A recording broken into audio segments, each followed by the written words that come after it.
Alright, thanks for your patience, folks. Just let things run a little bit longer because the ad started kinda late there. Wanted to make sure everyone had time to get back. Hello, hello! Happy Tuesday night and or Wednesday morning. Hello. Big EP hours for me tonight. Sorry if I just, stare off. I I'm guess excited to see whatever this daily is. we have opposite energy because I have been wired for the last, 3 hours. That's fair. I have gotten terrible sleep the last, 4 nights. Oh, it's shuffled Aries. Okay. Okay. Cannons very close together. You know what? Take it. Draft mode, no skips. That's another interesting combination. And a That's crew another cat is... Yeah, Cat, Peri, and Max. Yeah, this could get interesting. Heck yeah, let's do it. Draft mode is always, I mean, it can let you start out with some pretty OP decks depending on what the draft is, but at the same time, I feel like it gives me a bigger disadvantage as a player that tries to just do everything in a single run versus optimizing my run over multiple attempts. But, maybe with no skips that levels the playing field a bit. We'll see how it goes. That is part of the fun of it for me, though, is not leaning too hard on, oh, I'll just be able to do it again, but better.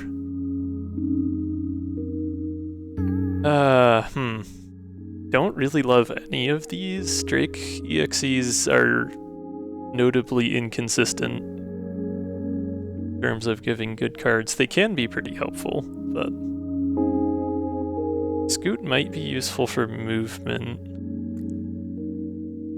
None of these characters are particularly dexterous. No, I mean, Cat has plenty of common cards that grant evade. So there is every possibility that I'll have at least some evade from Cat. And Peri has other cards with instant movement besides Scoot, so I don't know if I want Scoot, but... It's cheap. Yeah. And 3 is a long way to move, but it's always to the right, and it takes up an entire card's worth of space in a 4-card hand with Ares. I'm kinda leaning towards Drake here. Sure. Can always start over if Drake drops another round of garbage like last time. I don't know. I mean, Scoot is good, but I tend to shy away from it. I'll take it, I'll see how it goes, because I don't usually play that card, and it'll be interesting to try. Oh, I really want to take defensive mode, but Escalate might be smart. I don't know for sure if I'm going to get more overdrive. I like defensive mode a lot as a card, though. Especially with no skip, it does help to have some cards that exhaust. Defensive mode is really good. Escalate... I guess, I'd rather have an overpower, personally. But I mean, Escalate A is 0 cost. Yeah, but with Ares, you only get the 4 cards a turn. I'd rather have a more expensive card that gives me more than 1. We have Max. That's true. But on the other hand, the card draw downside of Math.Max is more significant in Ares. I'll take defensive mode, and then I'll try and commit to grabbing something with overdrive later. Okay, we've got system security again, we've got a Dizzy EXE, we've got reroute. Reroute is pretty good. It's okay for movement, it's not great as an attack. A Dizzy EXE could be nice just for more defensive options. Yeah, reroute and Dizzy are both really good. I think reroute is going to help with potentially limited evasion options. Yeah, that's fair. And I should have at least some attacks in the deck. Oh, well, this is easy. I definitely want the multi-shot. There's another defensive mode. I guess I could have taken that overdrive then. Yeah, I like that. Yeah. Doesn't hurt to have multiple. Oh, hello, Prism. Okay. Yeah. I mean, it is Ares, so we are going to be a little more limited there. Then again, swap cannons counts for a card color. Yeah. So yeah, that's usually going to do more than multi-shot. Yeah. Plus eventually the possibility of math.max. Right. Yeah. Yeah, that's kind of hard to pass up. A Peri.exe could be nice. Cloud Save could also be nice, although we don't have a lot to use with it yet, but if we get some EXEs, maybe. It might be a good forward-thinking move.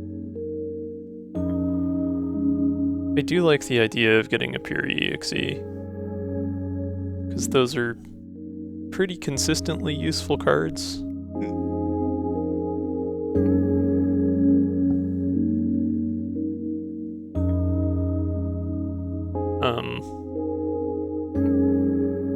I can't think of much I would want to use Cloud Save for other than EXEs. Having a Peri EXE also improves my chances of getting Peri at some point, especially if we get summon control. Yeah, this is a fun crew. There's another Escalade. A Riggs EXE is hard to pass up. I do like that. Yeah. How far are we? Okay, we've got 7 left. Extra battery, though. Another multi-shot could be pretty nice. Extra battery is good, but it's less good in Ares. And we all have single cost cards right now. I mean, EXEs can pull higher cost cards sometimes, but... It might let us feel more confident about taking more expensive cards later, though. That's true. And if we do get V2, it'll help with War Mode. I like the idea of having multiple multi-shots, though. I do too. I also kind of like Jack of all trades. I don't feel like block and evade that we don't really have. I don't feel like the unupgraded Jack is actually that good of a value, at least in my personal opinion. Like, Jack A, I would take it if I saw it pre-upgraded, but... That's fair. We can wait, yeah. As it is, it's not great. It's kind of just 2 mediocre cards slapped together.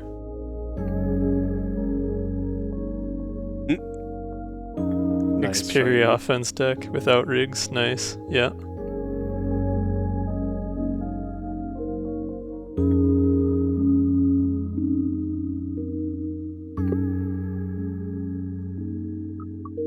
Multi-shot would be really, really good with War Mode. Well, in early game, it's gonna help a lot to have those extra attacks. Yeah, I think extra battery is a better late game decision. Yeah. Multi-blast, okay. Not a huge fan of Worm. 34 turns, that's insane. Dang. That is extremely fast.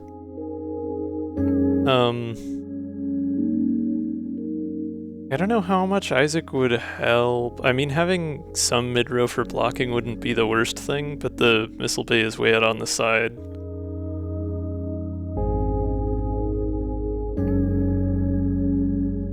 Yeah, it's on the right side. Be able to effectively block the cockpit with it or anything. That and with Scoot in the deck, we're going to be moving a lot in one direction. Oh, it is every fight, that's right. I forgot that happens consistently. Yeah. Oh. Yeah. Which is really wacky in Ares. Been a while since I had one that had both Ares and Shuffler. I like Multi-Blast somewhat. It's not a bad card. It's not the best card, but it's not a bad card. It's still good value. Yeah. 4 damage for 2 cost, possibly 6 if you hit a weak spot. Hard to complain.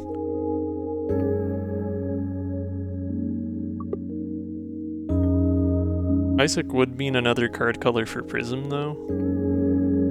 That could make it worthwhile. We're not otherwise going to have any source of mid-row, so I think that's arguably worth doing just for the defensive aspects of it, but...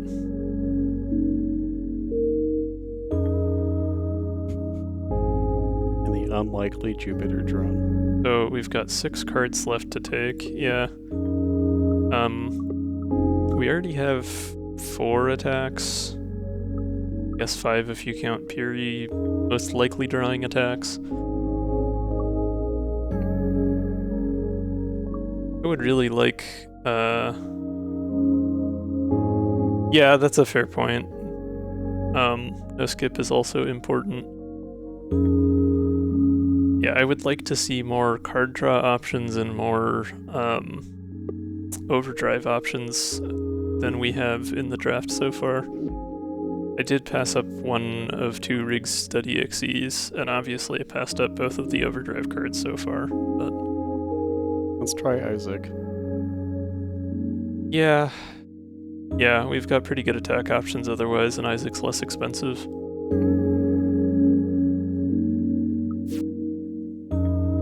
Another multi-shot. Or Drake or Worm. Still not a huge fan of Worm. I guess later on with a big deck it wouldn't be as big of a downside to have that, but... I don't want to do anything that puts junk in the deck for Ares. That's fair. 3 multi-shots. Yeah, honestly. Unless we want to go Drake, I mean, I guess another color for Prism, but I feel like the multi-shot's better value. Multi-shot. Yeah. Okay, there's the extra battery from before that we skipped. I think we take that now. I agree. There's a lot of Drake EXEs. You could do a whole ass Drake build with this. Another Riggs, another Peri, and a Wave Charge. Split between Riggs and Wave Charge. Wave Charge is nice for the piercing, but I don't think we have enough of a piercing build otherwise to make it make a ton of sense. Yeah. Granted, you only really need the 1 Wave Beam and a relatively small deck for enemies like the mine, or whatever the one with the drones is called that only has like 6 health. And if we or could like make Spike. the Wave Beam permanent off. Oh, if we get summon control, yeah, that's a fair point too. Mm-hmm. Otherwise, I think I'd take the Riggs, because having more options for card draw and movement basically never hurts. Yeah. That's probably more immediately useful. Then again, I mean, like, we don't have any other 2-cost cards. And the deck is going to be small to start, so Wave Charge will help more early on. Well, grab it while you can get it. Yeah. Oh, I don't like any of these. We've seen Scoot like 4 times, and Worm. Both of those have showed up a lot here.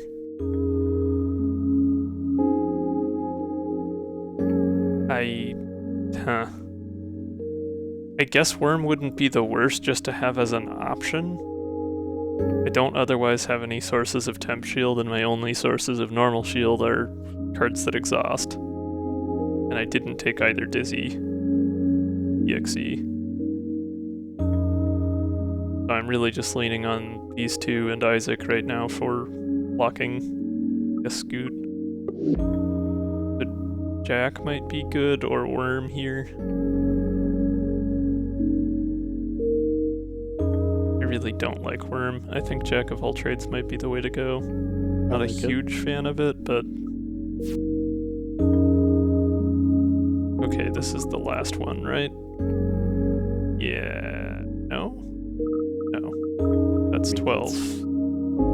Yeah, oh, So never it's mind, the yes. last. I can count. It's all good. AI Overflow is a fun one. It is. We already have one prism, so we don't strictly need another. Overclock could be nice if we did have a source of overdrive, but we so far haven't actually done that, other than our EXE might give us one. AI Overflow will draw the prism if it hasn't been played. Yeah, that's true. And it's a good way to get a somewhat larger hand with it. That might be the way to go. I think that would make sense. Yeah, more card draw is good. Yeah, and it gives us options too without having mathed out max immediately. And we can later upgrade it to the version that gives you energy, which is always nice. Yeah, I think that's better value than a second prism right now. Me too. We do have a lot of attacks already. Okay, let's give this a try. I am curious what Chinese wisdom is on this, though. Heavy into upfront value. This ship has 4 cards per turn. Crazy damage for 1 slot.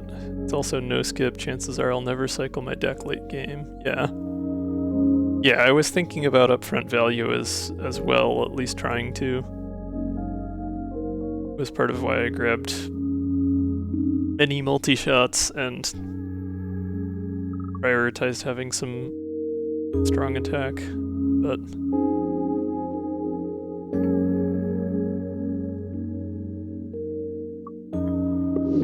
Warp Prep is risky, but it's fast if you can get away with it. Yeah. We can pick from 3 uncommons or upgrade a card. I mean, does that just let you choose? I guess it does. I haven't seen that one in a while. Upgrading AI Overflow off the bat to A might be kind of fun. I like that. I don't know that there's much else that would rival the usefulness of a boss swap.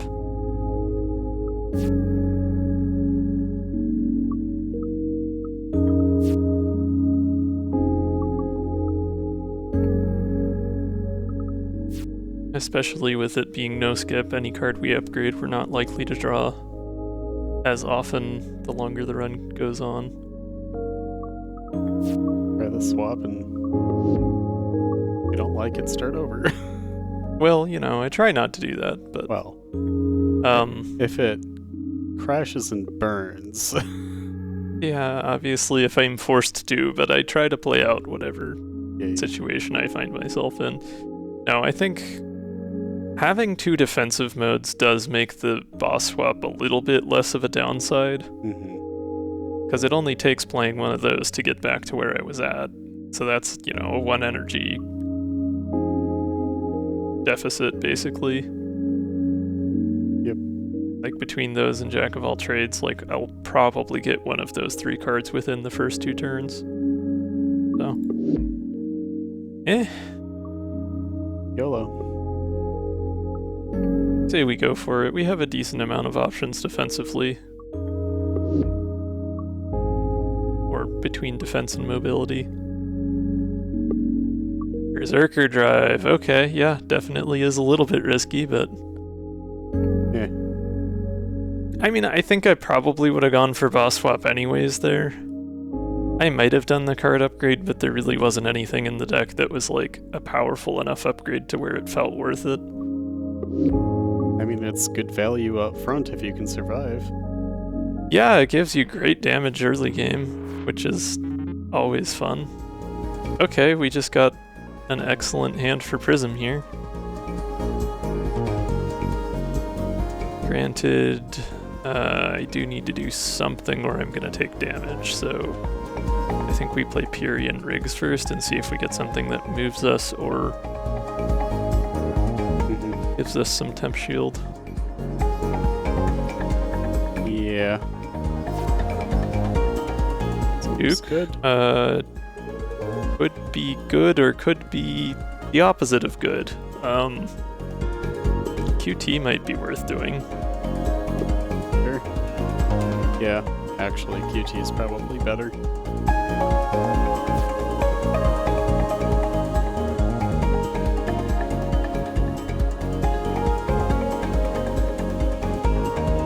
don't think it's worth saving for Prism. I think we just play it right away. Yeah, okay, there's a defensive mode. Yeah, defensive mode Prism. Yeah.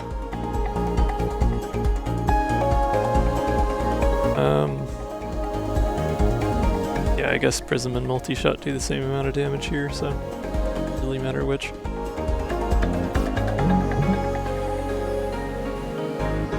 Still obliterating the shields right away, that's always nice.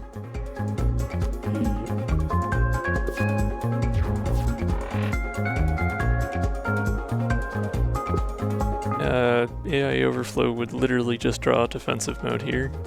Not that it would hurt to do that, because I have the extra battery this turn, so... I'd get you back in shooting range. Well, I'm back in shooting range already, I can oh, just yeah, toggle cannon. I struggled a bit to think when I played the Ares for some reason. Interesting. It was always one of the ones I found a little more intuitive. I don't know. Never found it challenging when watching you, but my brain was not turned on, and likewise I am tired tonight. Yeah, for me it's always Gemini that I get tripped up on remembering how it works. Tide Runner and Ares come fairly naturally to me. Part of that is also just having played those ships more, though. Aegis doesn't seem as worth it on a no-skip run, although getting offered it as the first card reward does help. Well, yeah, I suppose so. I guess out of the group, it's probably the most consistent in terms of, like, this will always provide me a good block. If you play it. Yeah, but, like, I only have to play it basically twice for it to be worth the energy cost. Yeah, fair.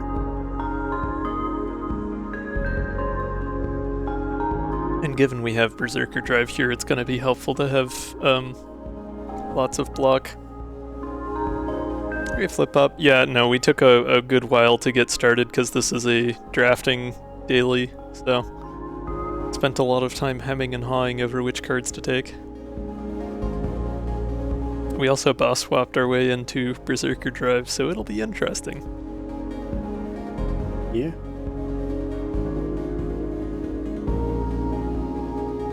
Yeah, I'm kind of between Aegis and Dizzy here. Dizzy is cheaper and adds a card color, which is nice, but Aegis would be grabbed by AI Overflow. Also true. And will always give me a blocking card, whereas Dizzy might not.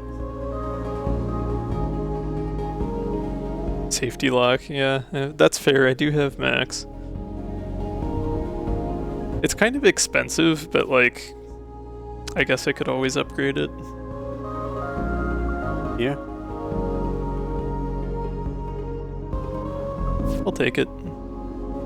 Alright, routing. Looks like there's only one way to go to get 2 elites, so that's the way we're going. That's good. Yeah, it's got... Well, actually, no, we can go up. Going up gets us 2, and that gets us all combats, whereas the middle route has 2 events. So yeah, I think going up's the way to go. Yeah. Up we go.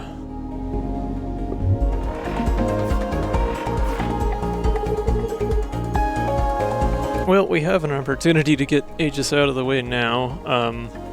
It would probably be smarter to play our defensive mode and do some damage, though. Back to vanilla. What? Ship layout. Oh, yeah, I suppose it is. I didn't even notice. With only 4 ship parts, I mean, it's a decent chance with Scramble you end up back where you started, I guess.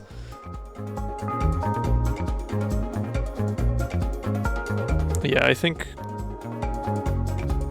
we reroute here. We may as well do the damage early, as nice as it would be to get Aegis out of the way. So that starts getting better. I don't want to waste being able to finish this fight a turn or 2 sooner.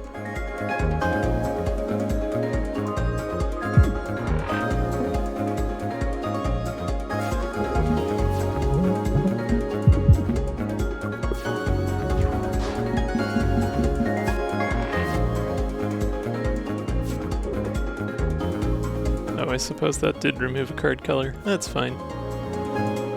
That's what we have EXEs for.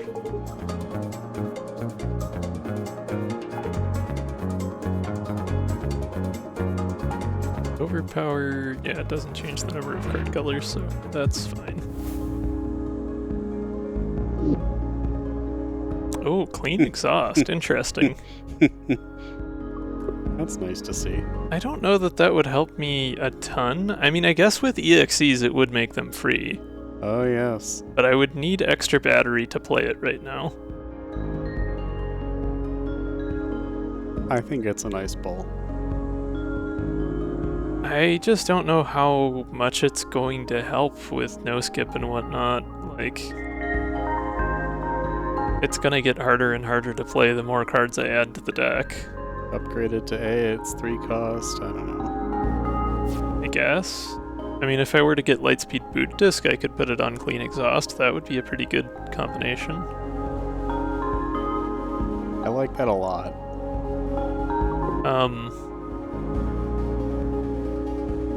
Yeah, I don't know. I mean, Reroll is also honestly really solid for what it is. Not that the changing card order would help me any here, but the temp shield for 1 cost isn't bad.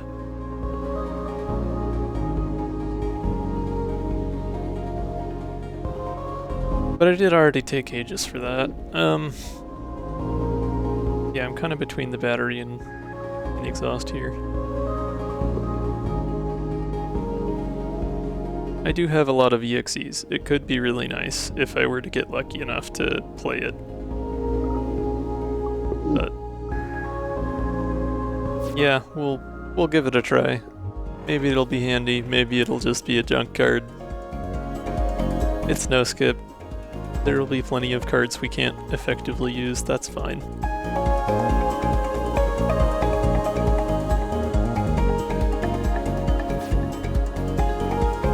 Options, I like options.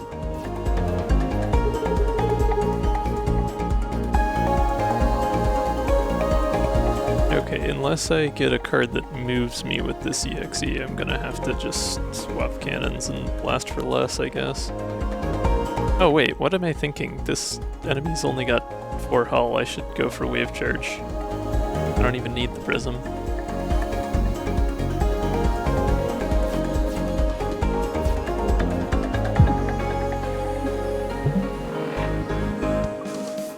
Probably should have played Peri EXE instead of options there as well, but Isaac's not going to have any kind of piercing. I guess we have extra battery though, so we can just play everything this turn. Yeah. No real reason not to. Might as well wail on it.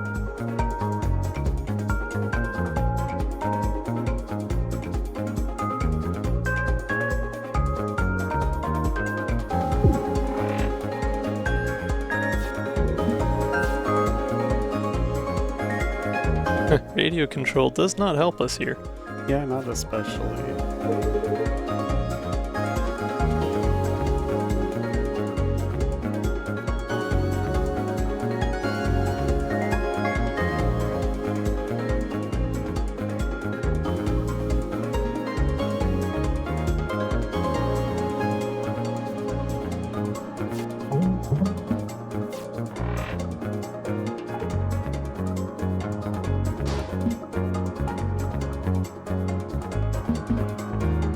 Oh, darn it.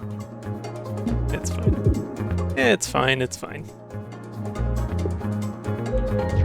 Well, given what the boss swap was, I'm definitely happy I took as many multi-shots as I did. That's gonna help a lot. Oh, and here's a good opportunity to play Aegis for free. We're gonna win here anyways.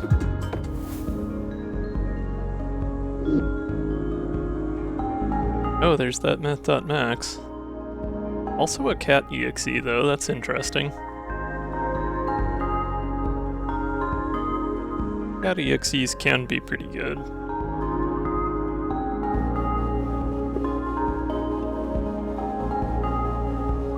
I do like Math.Max. That's gonna help.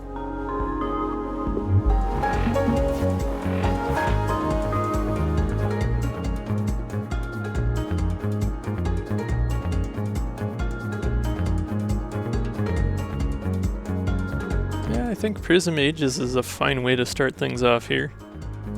Up shield will do me well with that cannon. Granted, I could play... Well, I'd have to play Reroute first. That would make it so Prism did less damage, but if I rerouted, hit Prism, that would get me out of the way. Of course, then I'd have to toggle cannon to hit with multi-shot, and that would move me back into the way, so I don't know that I'd actually benefit much there. I'd do one more damage, but I'd rather get another play of Aegis in.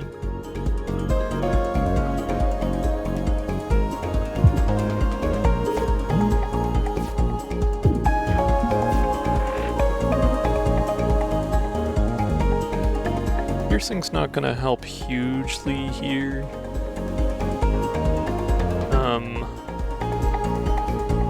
Yeah, I think I just go for as much damage as possible while I have the chance.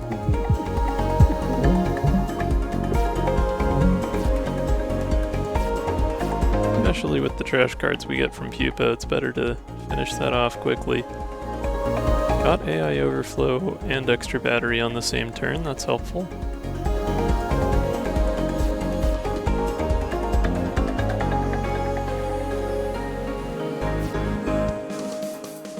Oh, I like front-loaded blast. That puts me within one.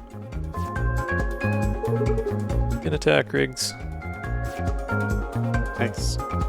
That is an attack. I guess I had it with front-loaded anyways because I have that power drive. I wasn't counting that when I was thinking about it. Oh, admin deploy could be nice given the no-skip. That also gives me one more way to play clean exhaust. Yeah.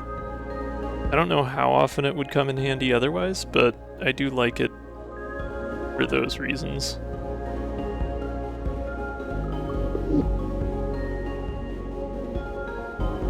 Another Riggs EXE wouldn't hurt.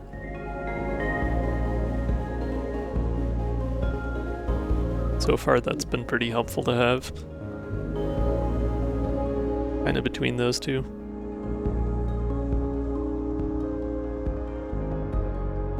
Let's go admin deploy. Yeah. Oh, Nat. Alright.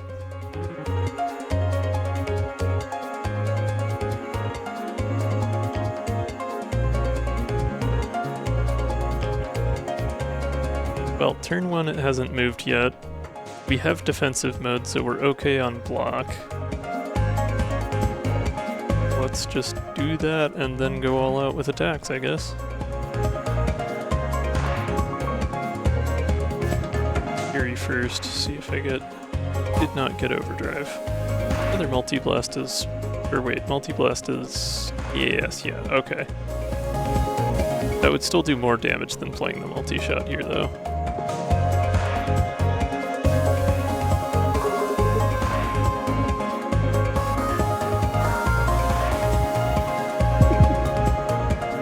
That's a shame we don't have any more energy.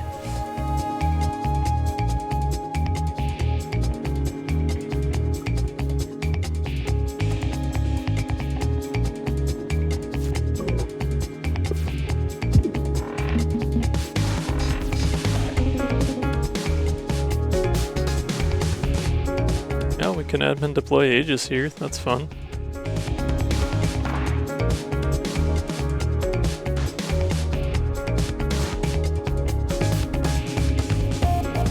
Yeah, I should have waited to the end to play defensive mode. I wasn't thinking through my card order there, or at least not to that extent.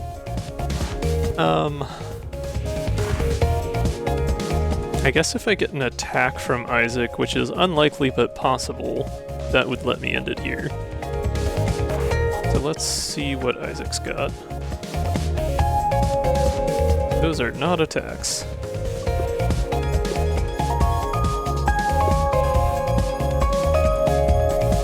Well, putting out the attack drone would at least mean that it's not going to hit me this turn, so I guess there's that.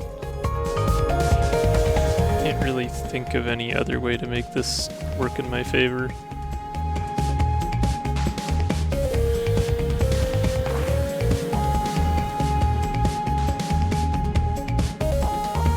Or I can just put up the shield drone and get some free shield out of it. I don't know. The attack drone seems more useful.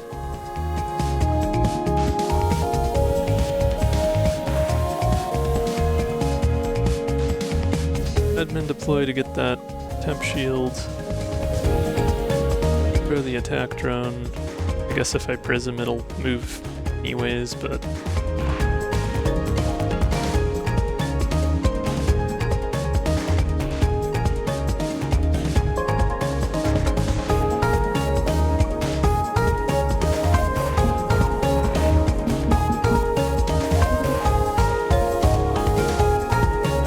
It's dodging left. I should be able to take it out.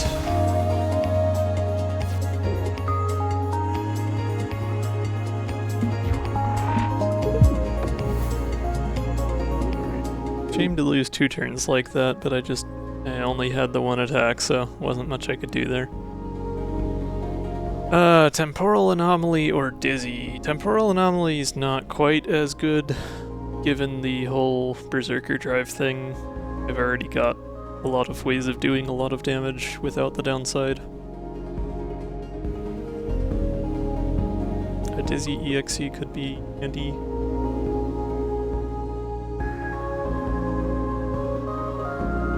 Not that I'm doing terribly for defense.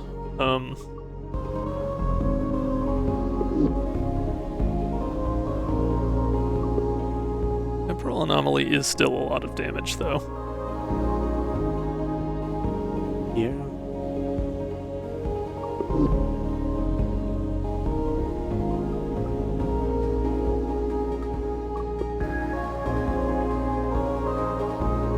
And it would get grabbed by AI overflow. I suppose that's the other argument in favor of it. Granted, you have Jack and Prism for that, but...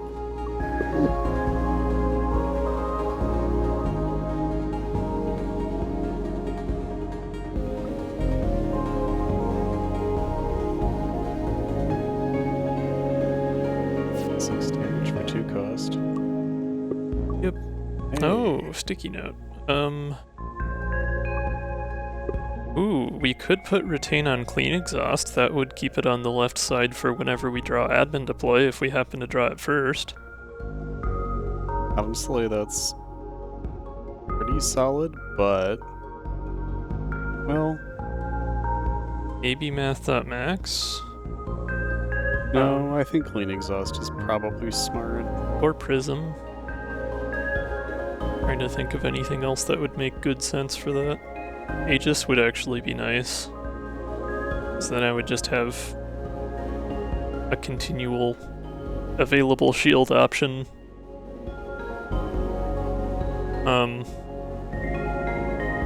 Wouldn't you get more benefit from... well, it's not necessarily true. You'd almost get more benefit from giving Aegis recycle. Well, it's an exhaustible card anyway. Well, that's true. That's true. Yeah. Sorry. Yeah, I mean, so giving something retain is great in a no-skip deck because it means that if there's something I might not be able to play as soon as I draw it that I still want later, I can hang on to it. Since it's not likely that I'm going to draw through the whole deck more than once in most combats. So I was thinking that the retain would be more useful for clean exhaust, and that buoyant would be more useful for Aegis.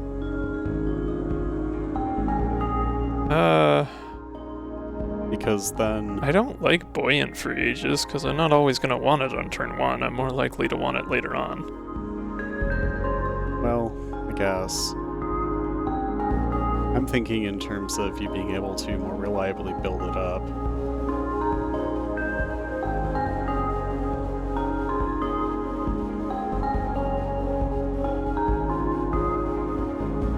Yeah, I'm thinking clean exhaust here.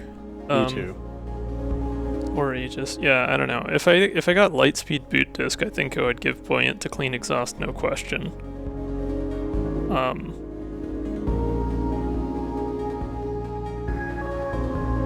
But just retain, I mean, it's kind of a toss-up between the two. Aegis is probably more consistently useful to give retain to, but Clean Exhaust I'm kind of unlikely to actually be able to play otherwise, so it does significantly improve my odds of actually being able to use that card. I think that's the better place to apply it. Like, Aegis is still good even if I don't give it retain. Clean Exhaust is kind of a questionable card otherwise.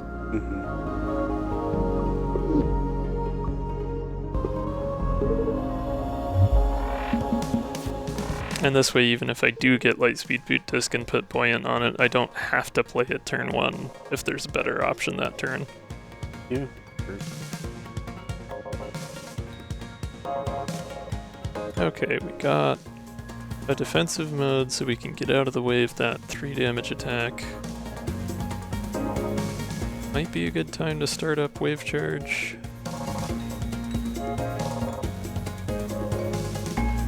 Yeah. I guess. Dividends. Yeah, no, I mean, then again, like, I'm unlikely to redraw it much, and I'm gonna be doing most of my damage through shield anyway, so. But I guess there's not much use for the extra energy unless I want to play math.max. So if I'm just spending two energy anyways, I may as well grab the Wave Beam. And it's Drake, it could very well drag on to be a bit of a longer fight. Yeah.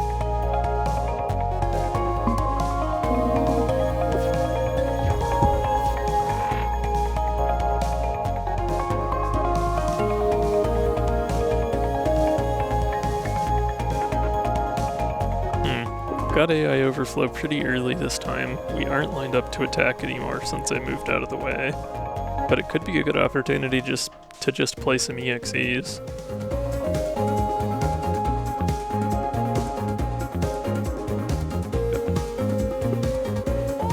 Yeah, we would just be able to draw all of these.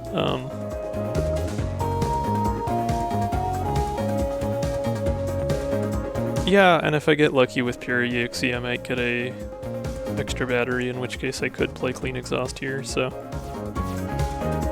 I'll try that first. Hey, there we go. Also a Peri. Kinda hope that that's not like the only time we see that the whole run. I'm not sure I've seen it from a Peri.exe in a long time, if ever. I would definitely have seen it before. There's a reason that I take them, but Yeah. yeah, definitely good to have that Clean Exhaust. I guess there's no reason not to play these EXEs. I'll save Aegis in case I happen to need it on a later turn. Draw Shot's good. I like Draw Shot.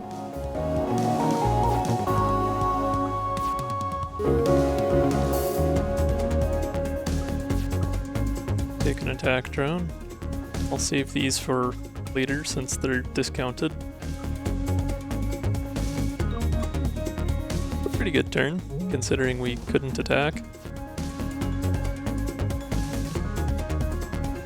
Okay, I have the shield, I can just tank this one, so I don't need to move, but I do have reroute and scoot.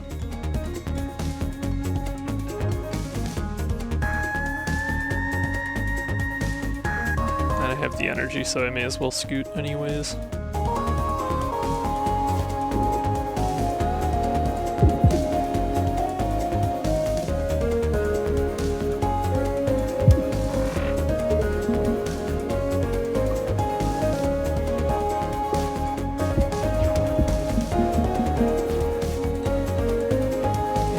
Do it. Not bad for Drake. Weaken Hull could be fun if I got Clean Exhaust first. Otherwise, not really worth it, but...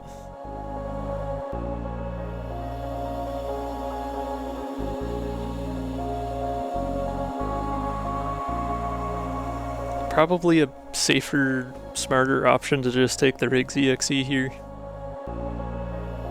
Yeah, Weaken Hull without evade is also not nearly as helpful. Yeah. I'll take the Riggs. Ooh, Piercer. Yeah. Cockpit lock-on and Piercer. I like Piercer. I think Piercer's going to be more useful. Yeah, I mean, Cockpit Lock-On is tempting what with how many multi-shot attacks I have, but... Yeah, but Piercer, also with how many multi-shot attacks you have. Well, it only affects the first shot. Each turn. Yeah, it's the first attack each turn pierces. I think that's wonderful.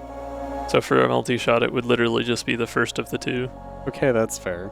However, you'll also have Prism and Temporal Anomaly and... Yeah, it's still definitely helpful. There are some fights that would end a lot faster with Piercer than they would otherwise.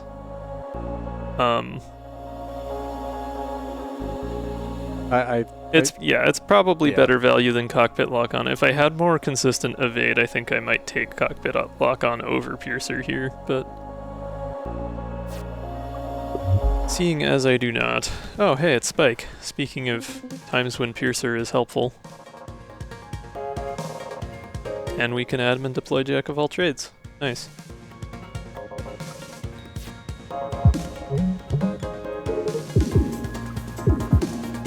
Shield? What shield?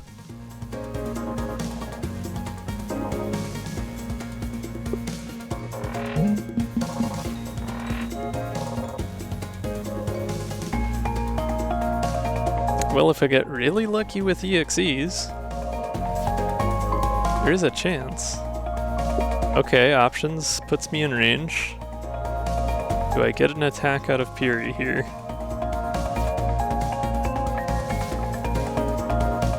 Oh, Flux is not... No, it'll still do it because of my power drive. We got this. We got this. Spike, you're cooked. Lucky turn 2. Time skip? Time skip? Time skip nothing or in particular Peri? yet? Yeah, I mean, there's still some things. Like, it would help with reroute. That's true, too. Any temp shield I got from Aegis as well, if I played those two on the same turn. Yeah, I'd grab it. And eventually some overdrive if that becomes a thing. Otherwise, another Peri EXE wouldn't hurt. It is nice to have more cards with retain, though. Helps a little bit with the small hand problem.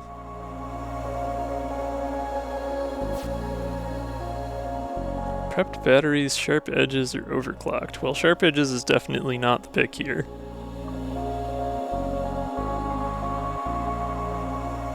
Overclocked or prepped batteries? I think overclocked is probably a little bit more useful. Then again, if we're keeping fights under 3 turns a lot of the time, prepped batteries is actually potentially better. Certainly it helps to have that extra energy on for first turn to be able to do a little bit more. Especially if you eventually are silly and, well, you know... Get buoyant on clean exhaust, yeah. Overclock generator would make it more likely for you to be able to play clean exhaust. I mean, yeah, if I draw it later on, for sure, but... Okay, But up front. Fixed my captions, don't know how long those were broken, sorry folks. Yeah, no, I mean, I think... Given how quickly we're going, what with Berserker Drive, I think prepped batteries is the pull here. Normally I would take overclock generator anytime over prepped, but... Still, though, I mean, like, overclock generators every 3 turns, alright? Yes. There will still be some fights where you start with the extra energy anyway, just by means of it being every Yeah, 3. some of them, but not all of them. I like prepped batteries for being consistent and for always giving you the benefit turn 1. It's going to shorten up fights. And with the piercing and the high damage options, I think there will be a lot of combats that are under 3 turns, and so it's going to give us energy more often in those cases.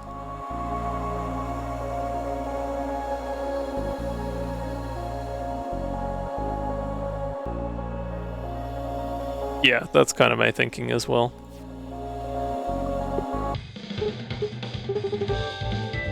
Okay.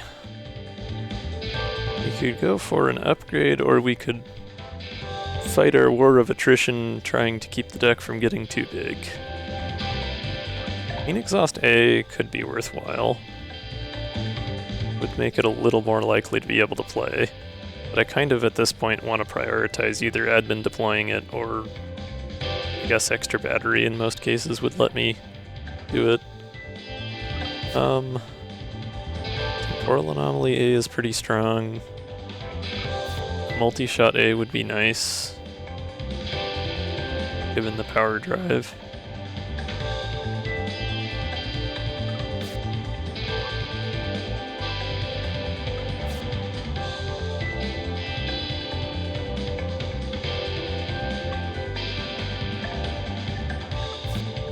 Math.max A might be worth an upgrade. I would be more likely to play it if it didn't have quite as much card draw penalty.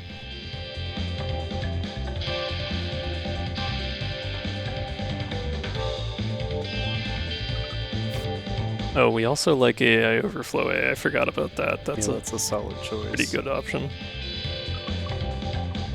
Being able to play one more EXE before playing Prism is a good amount of extra damage and extra options for things.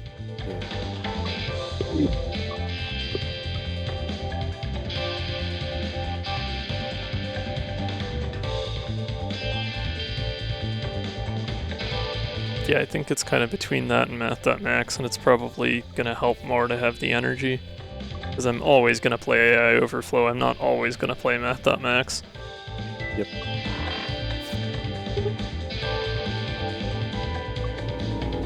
Okay, we have our first ad break coming up here, so I'm not going to start actually fighting this fight, but we'll see what our first hand is.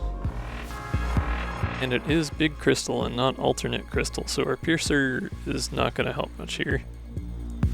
The Ship Shuffle put both our cannons on the left, so scooting seems like a good way to start things off. Just start getting stuff moved over to the right. Then again, yeah, that would line up directly with our cockpit, so we are going to need some extra movement if we want to make scoot happen. We'll see what the Riggs EXE gives us.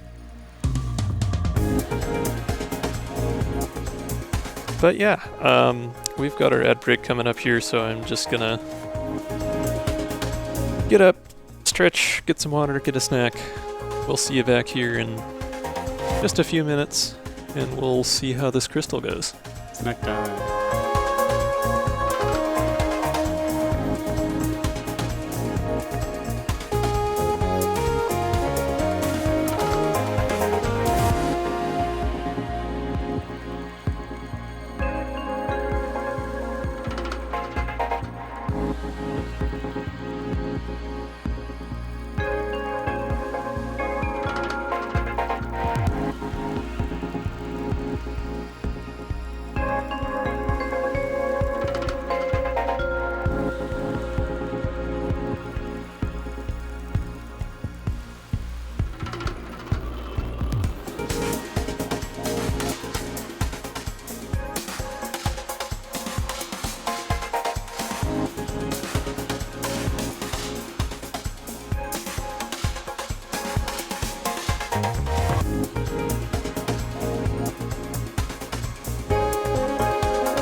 Hello.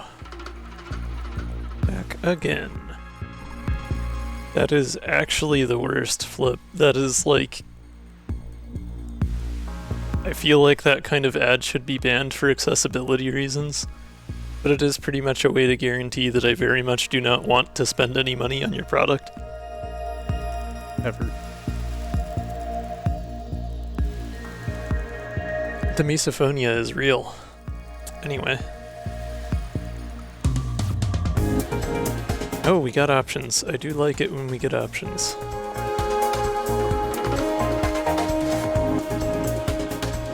Whiplash would move us to the left. That would place Scoot on the missile bay instead of the cockpit, so that would still work.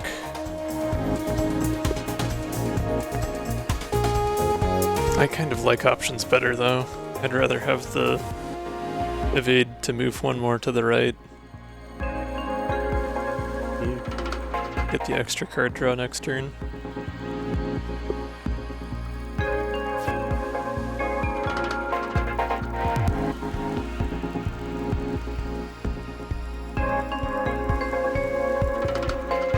Not the most useful turn 1, but I am at least setting up well for turn 2. I don't really have a reason to play time skip here, so I'm just gonna hang on to it. Well, actually, does draw next turn get prolonged by time stop? Would that give me 2 turns of extra card draw? Yeah. Other statuses in Temp Shield don't deplete over time. Statuses that deplete for other reasons are unaffected. I think that might let me keep that an extra turn. I don't know if I've ever used those two together.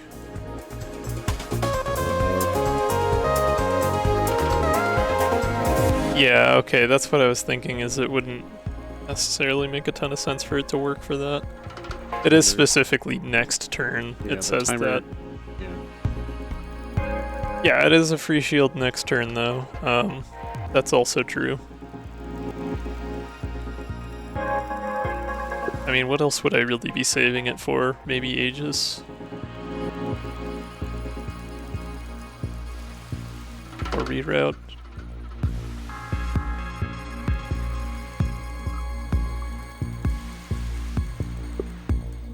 I have the energy, I suppose I may as well spend it.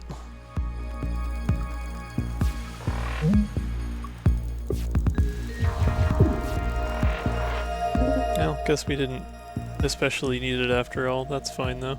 Got AI overflow on the same turn as Prism, that's nice to see. Oh, and we have Clean Exhaust, so actually if we AI overflow, that'll let me play Clean Exhaust.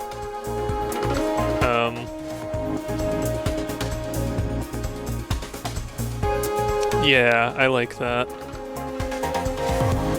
And if I get extra lucky and get an extra battery from Peri again, I could still play the Prism, but even if I can't, having Clean Exhaust is worth it. We did get Peri. We'll see if we get battery out of that. If nothing else, defensive mode will let me get moving. Okay, multi-shot's always nice.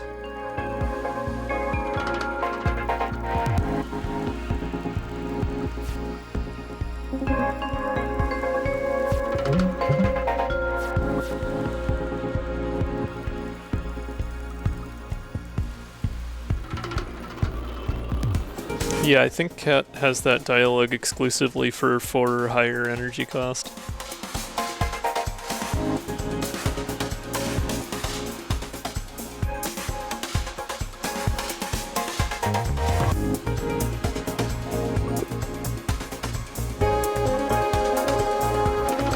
I kind of want to be moving right and not left here, although I guess I have the block, I could just stay put regardless.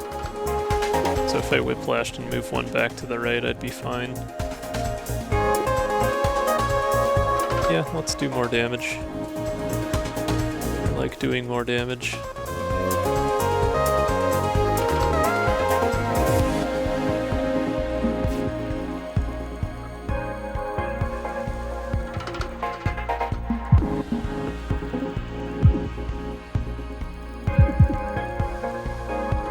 Or I could just burn Aegis and stay where I'm at. I only have to block 3, so not the worst idea. Save the evade for next turn. Evade's probably more valuable to me.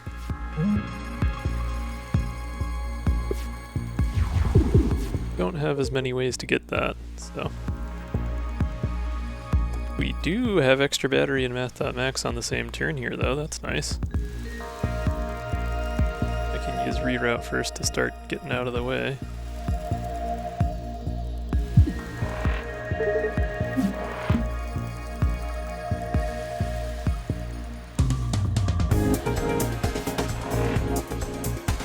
Where are we at? 18?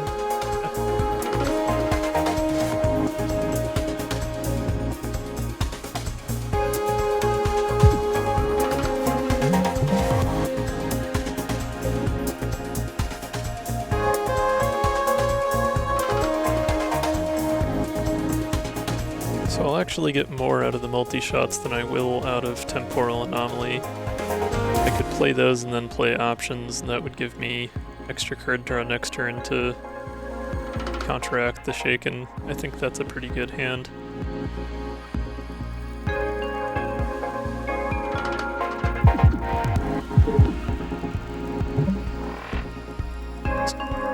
Well, no, Toggling Cannon would move me back over.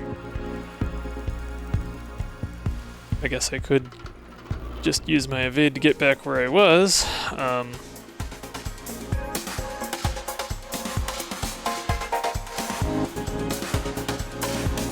Yeah, I'd basically be spending a 1 evade to save 1 block. It's not likely to matter a ton. We'll probably have lethal next turn or the turn after.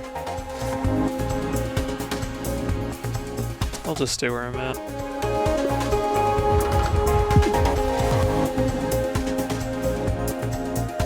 That's 6. Okay, not quite.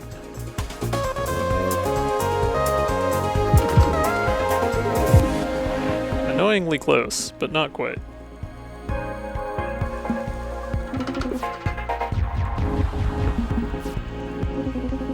Bye.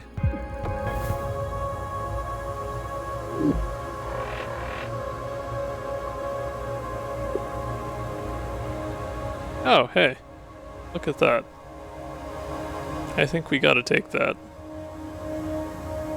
Another AI overflow wouldn't help a ton at this point. It might be fun later, but yeah, I think Peri's a good grab. Especially with clean exhaust, actually, because if we do... in combats where we do get that set up, it's just a good attack. Oh man, this is tough. Glass cannon, simplicity, and light speed. Simplicity is tempting because it's no skip, right? Like, keeping the deck slim would be neat. That said, I haven't had to take much in the way of cards I actively don't want in the deck. Like, I don't have necessarily a ton of quote-unquote bad cards that I would want to get rid of. Glass cannon is pretty strong, especially in areas where you can swap cannons to move around that weak spot. But I don't know that the extra energy would help me a whole ton with the limitations on draw. Like, it'd be good for Jack of all trades, it'd be good for maybe playing clean exhaust a little more easily. But otherwise, eh? I mean, it still definitely would help, but it would help less than it might if I were in the Artemis or the Jupiter or some such. So I think Lightspeed might actually be the play. Yeah, Peri was one I took just with Cleo in mind, but also because I have clean exhausts, it being high cost doesn't matter as much, especially if I Lightspeed boot disc on clean exhaust like I've been talking about doing. Because if I can always play clean exhaust right up front, then Peri's always free.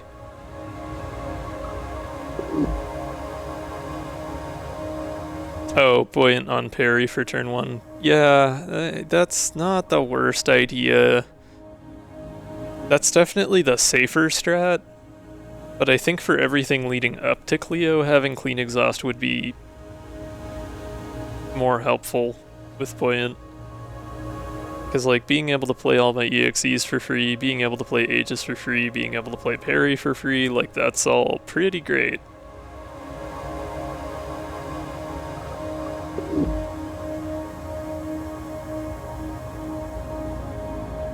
Yes, I'll simply get lucky. We will simply not bottom deck Peri this time. It's happened often enough to me recently that, like, you know, it can't happen again tonight. That would be, you know, improbable or something.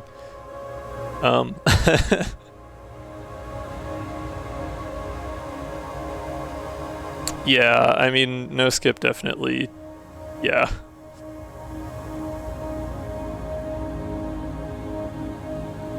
Yeah, Buoyant Peri is not a bad idea. It is certainly something that could work out well.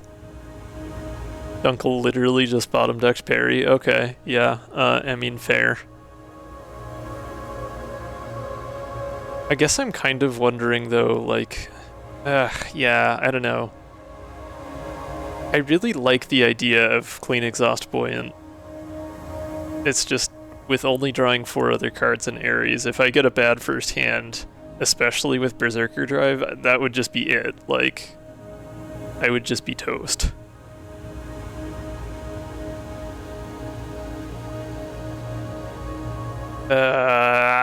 This is tough. This is tough. Yeah, I mean, Peri is the safe option. I don't know that I would actually gain that much by making Clean Exhaust buoyant in terms of, like, points over the course of the run leading up to Cleo. So maybe I do just guarantee Cleo, and then I just have the best run I can otherwise. I've already got the retain on Clean Exhaust, so that helps a little bit with that one. It's probably the better strategy.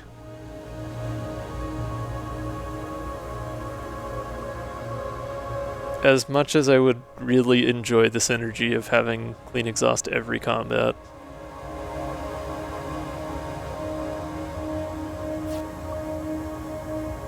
Peri does seem like the way to go.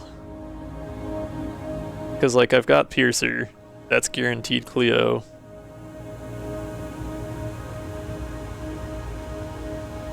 And even, like, in other combats with having prepped batteries, I will be able to play Peri turn 1 on any combat where it makes sense to.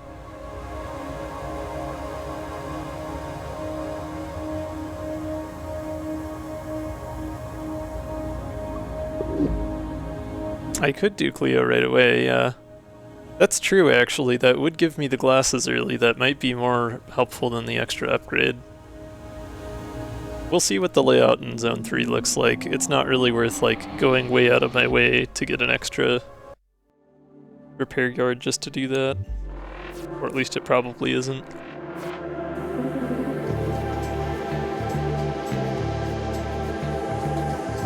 Okay, Peri would only do 4 damage here. Not great for 3 cost. I get 5 energy turn 1 now because of light speed, so that in itself is pretty great. That's a lot of damage.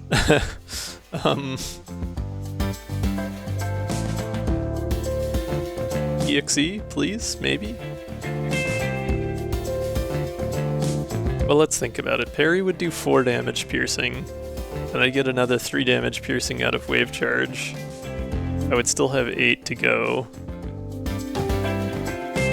So that doesn't help.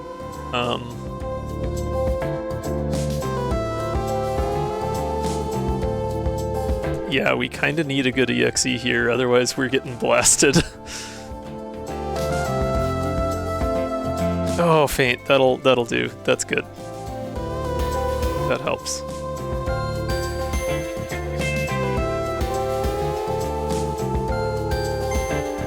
Okay, so now it's just a question of, do I go ahead and spend Peri, or do I go for Wave Charge Multi-Shot Isaac?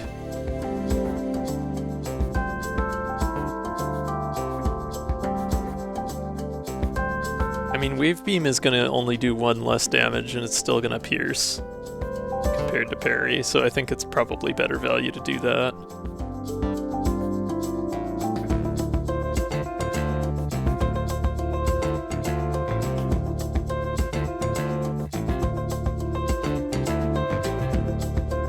Anything that has, yeah, anything that looks vaguely like a URI is just Twitch is like, oh, you can click that, right?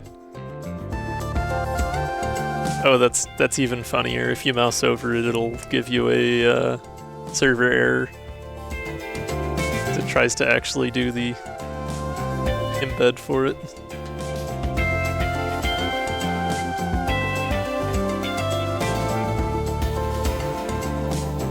Right then, Wave Beam probably a little bit better value here, so I'll go for that.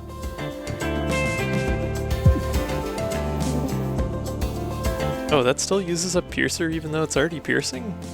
I thought that that wasn't the case, but I guess I remember wrong.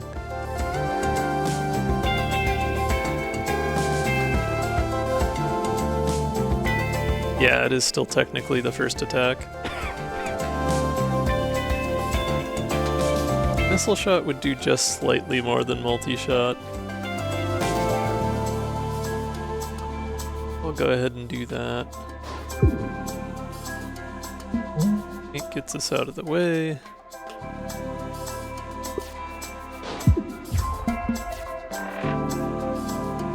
And there we go, we're already 7 hull, temporal will do it.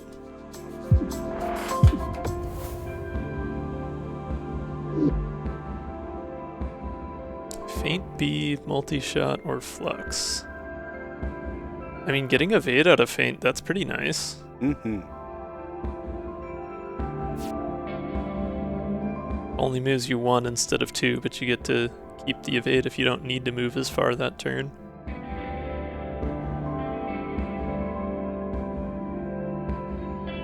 It's fine, don't worry about it.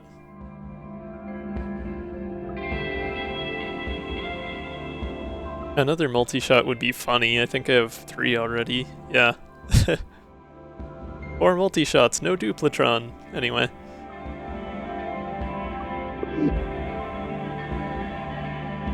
Yeah, I think the pre-upgraded feint is pretty good value here. I guess Flux also could be nice, just with how many multi-shots I have, but eh. Quadruplicating your buoyant Peri.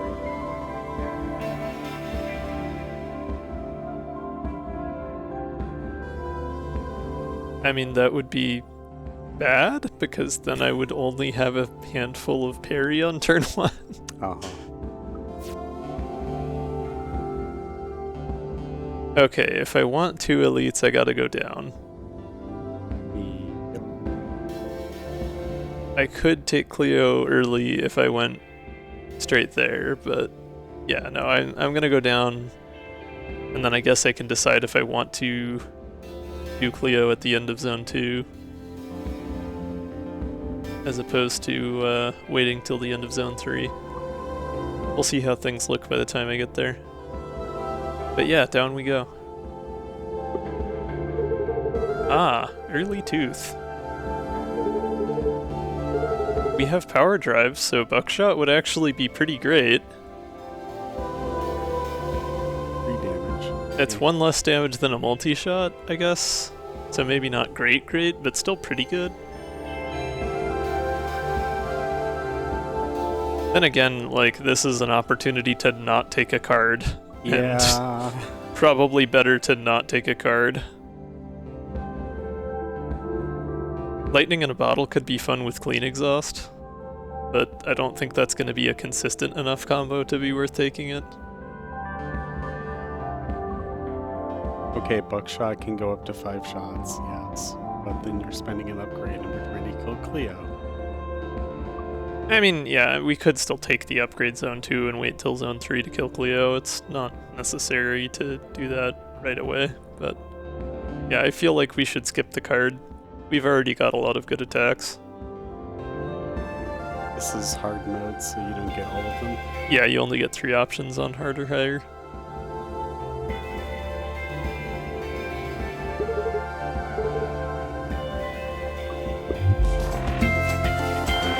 Buckshot is funny. I will give you that.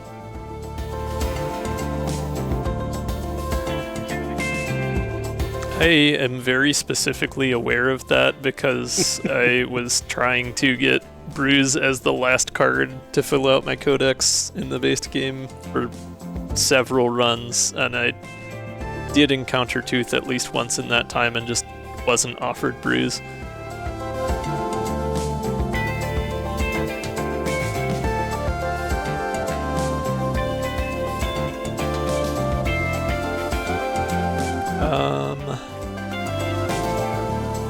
We could parry here for piercing. That wouldn't be bad.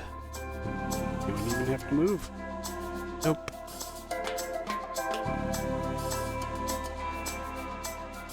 If I were to just parry Aegis, that'd be a straightforward way to just not take damage and do a decent amount of damage. Oh wait, I have admin deploy. I can parry for extremely cheap. Hell yeah.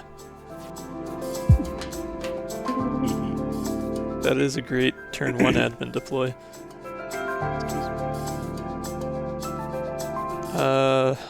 Let's see what Riggs has, and if it's not good enough to get me out of trouble, I'll just play Aegis instead of Jack of all trades. Scramble and Panic. Not great. I guess if I were to play Scramble and Jack of all trades and just move 1 to the left, that would still be fine on blocking though. And would get me better damage than Aegis. What? If you did scramble and move one to the left, it'd be lined up with your weak spot. No, if I moved one to the left, it would be lined up with my armor. And I would get a shield from Jack of all trades. I mean, I don't even... Scramble, I thought you'd move 3 spaces to the left. Scramble just gives you evade. Yeah.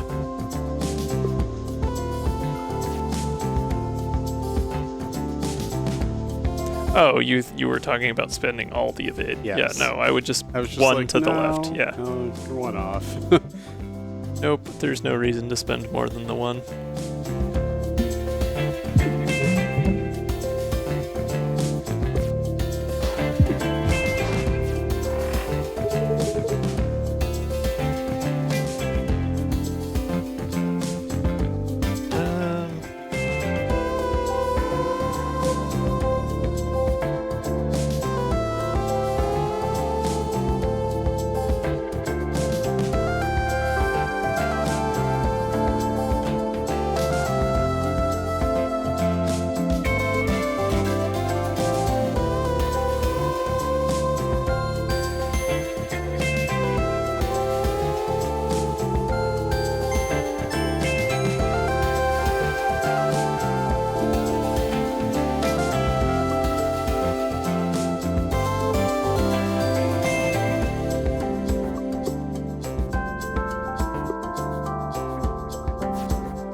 Okay, I guess we just get all the card draw on this turn.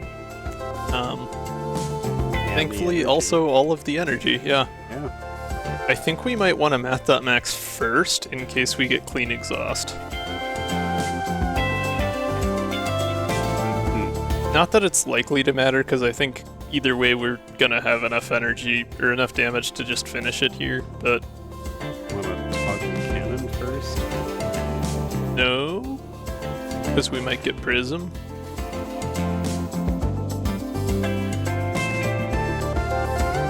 Oh, you know, actually, okay, most of our draw pile is cat cards. If I play AI Overflow first, I'll have 7.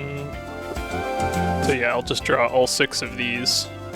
Then I'll still have 1 spot in the hand.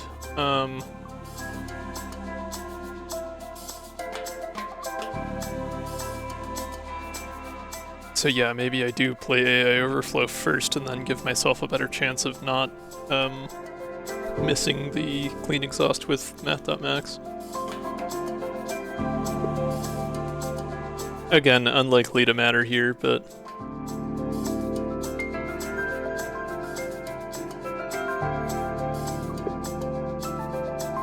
yeah, we've got Temporal Anomaly, that'll do 6 damage on its own. Only need 9. So that and multi-shot would do it.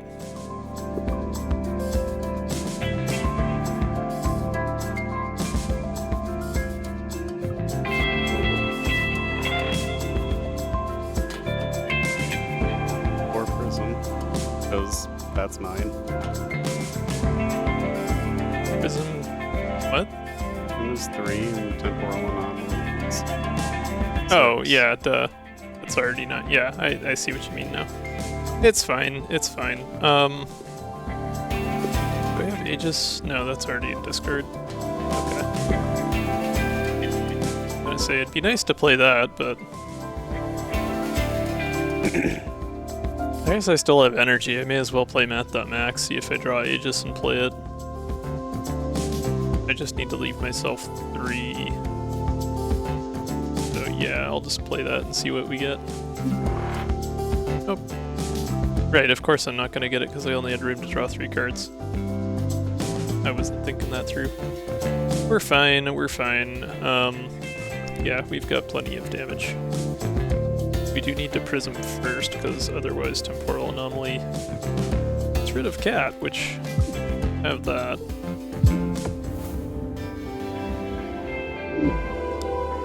Another clean exhaust.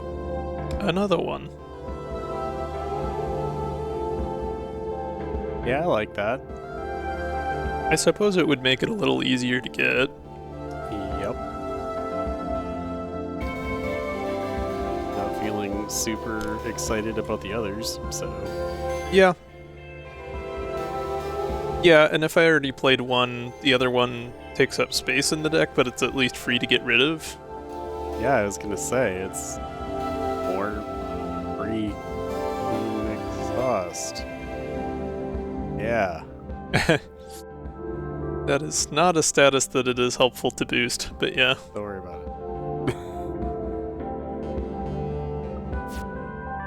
it. Yeah, why not? Oh boy, it's Rail Cannon time. Everybody's favorite. Did get Peri right away though, obviously, but I was gonna say. get decent damage out of it here, so would be nice.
Well, this turn could be gnarly.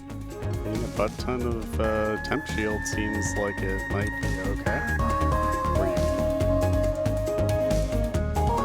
Yeah, I do have a lot of evade still.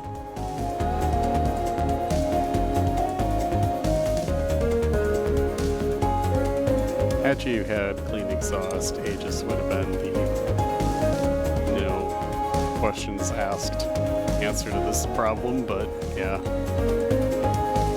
Well, I guess I'm wondering, because I'm already pointed at the weak spot, there's a decent chance with Mathmax I just get lethal, but Aegis would indeed prevent Hell Loss.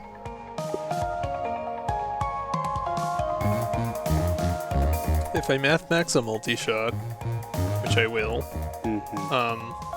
that on its own would be 6 damage.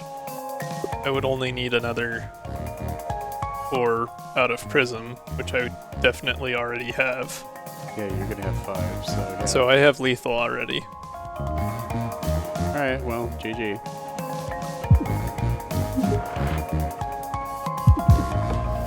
That was a pretty darn clean rail cannon.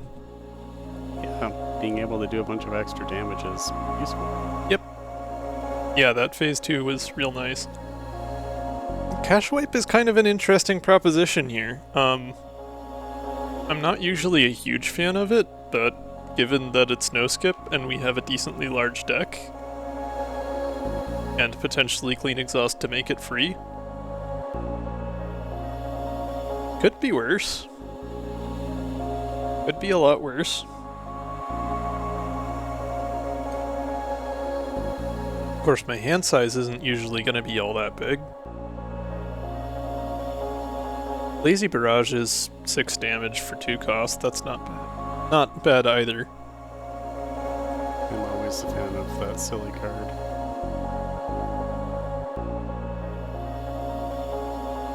I suppose it does give us one more movement option as well.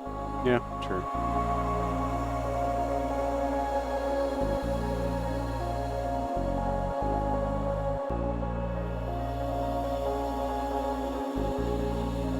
Yeah.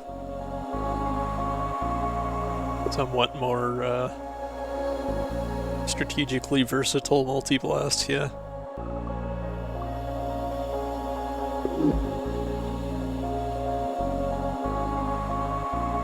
I like that. I think it'll be a little bit more consistent than Cache Wipe. Hey. Ooh, Dakadrum Revenge Drive. I don't think I'm taking damage at this point. Nah, Dakadrum. Dakadrum's great, especially with the power drive. Yep. We're playing plenty of Peri cards, so... Yep. Daka time. Alright, so... considering I'm helpfully already pointed directly at his brittle spot... Eh? Oh, we're not gonna be flying sits this time. No, I think we're just gonna hit him in the face. Sorry, buddy. No honor to be gained nor lost. I accept. And he moved. Of course he moved. It's fine. I mean, Lazy Barrage will put him... Nah, dang it. Going over. No, it'll still hit him if I switch cannons. Yeah. I do have Prism, though.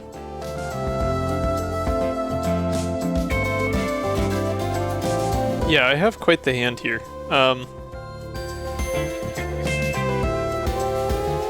Yeah, if I toggle cannons and Lazy Barrage to the brittle spot, I think we're pretty good. Yep.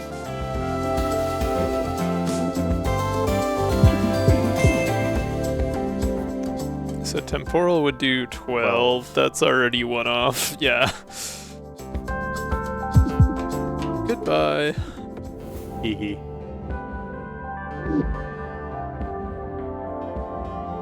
Another admin deploy. And there's the weaken hull. So are we better off taking another admin deploy or a max EXE? Actually, no, yeah, a max EXE would be a bad thing in terms of AI overflow, because I might draw it instead of a card I actually want. And it'd be less likely to give me a card color for Prism that would be new. So yeah, maybe a second admin deploy. Like that plan. Weaken Hull is only really helpful if I get the clean exhaust.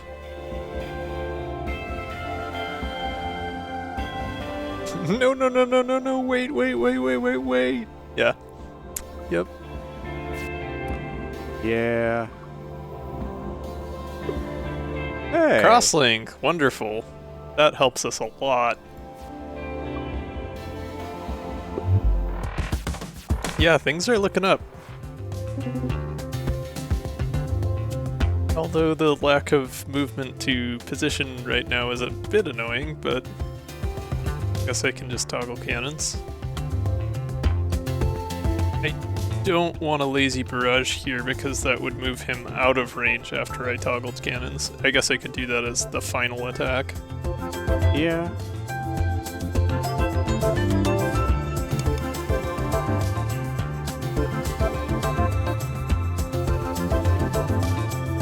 So that would give me 3 energy to spend first. I could multi-shot reroute time skip, I guess.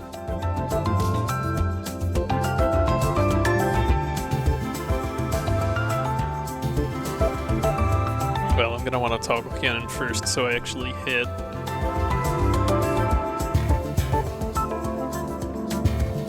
Oh, but then I'll have played reroute and I'll have lazy barrage on the right and then I'll move right with it. I don't know that I want to do that in that order. Wait, would that plan actually keep you lined up to keep hitting him, though, with Lazy Barrage? If I played reroute first... That would be funny. No, because I'd have to toggle cannons to hit in the first place, right? Like... Yeah.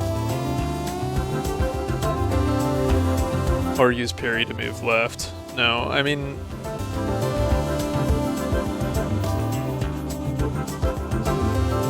I think I still...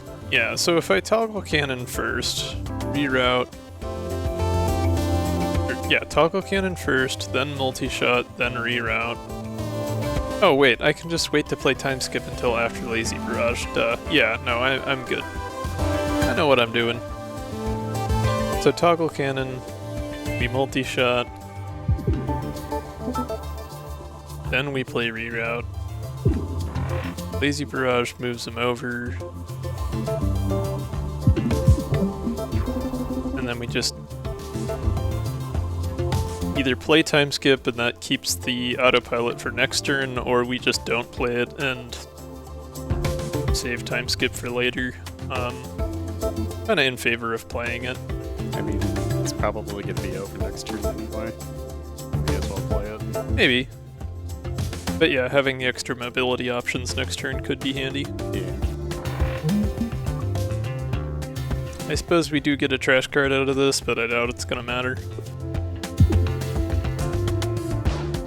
Oh, it does go draw and not discard. Damn it. For some reason I thought I remembered that one going to discard pile. Well, okay, I guess it mattered after all.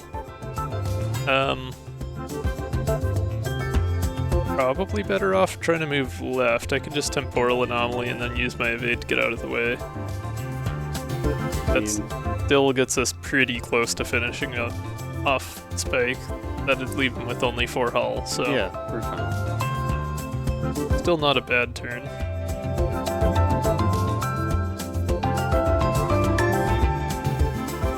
Because we have the evade from crosslink, so...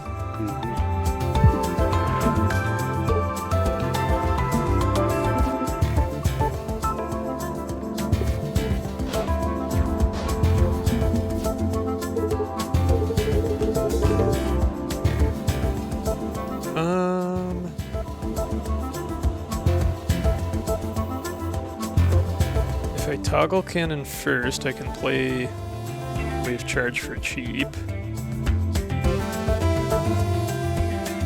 Then I'll still be able to play defensive mode and then rigs, and then see if maybe rigs gives me an attack. That would be gambling though, for sure, because wave beam's only going to deal 3 of the 4 that I need.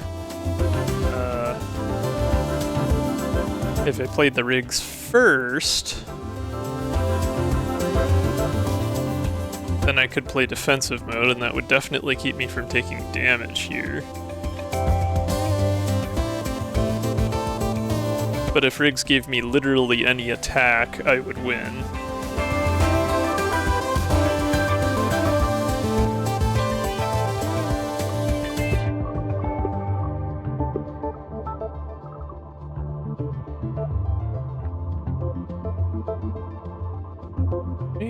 Riggs has a decent number of attacks, I guess. Not too uncommon to get, like, you know, evasive shot, draw shot, whiplash. Even panic would do it if I happened to move the right way.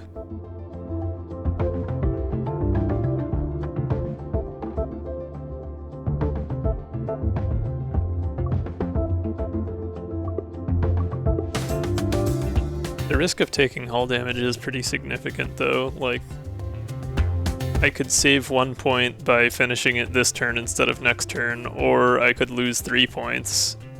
4 points effectively, because I'd still have to do it next turn.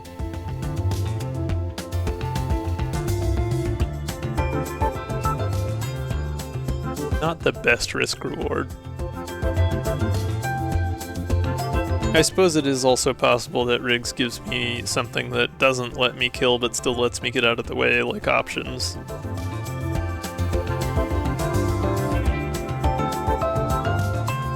But even that, yeah, that would only give me 1 evade. I need 2 evade right now to completely avoid damage, or 1 evade and 1 block like defensive mode.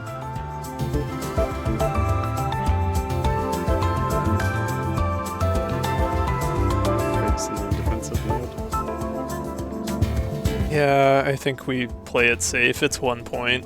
Yeah. It's not worth it. Yep. Still gonna toggle cannon to wave charge first.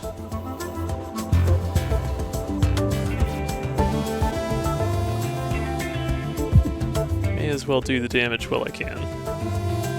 But yeah, if I play Riggs first and then defensive mode, I'll be fine. Oh, never mind.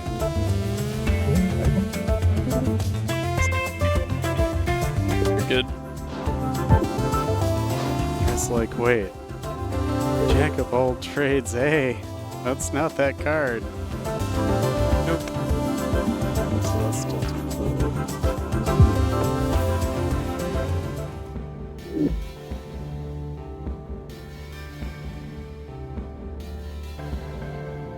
Nothing's pre-upgraded. A little upset.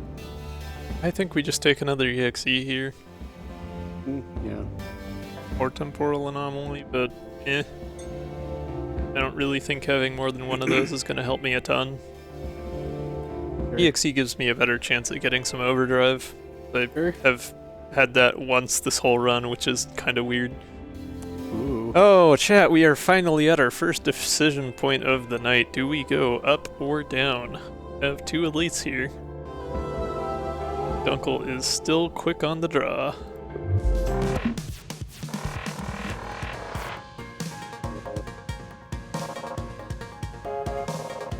Alright. Small crystal.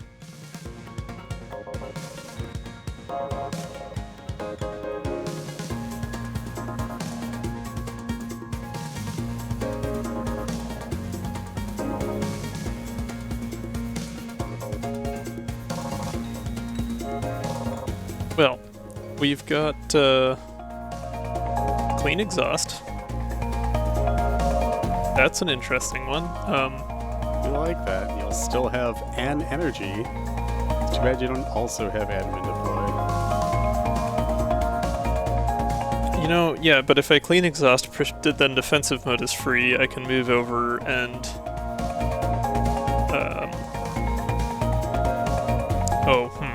let me think about this. Yeah, and toggle cannon.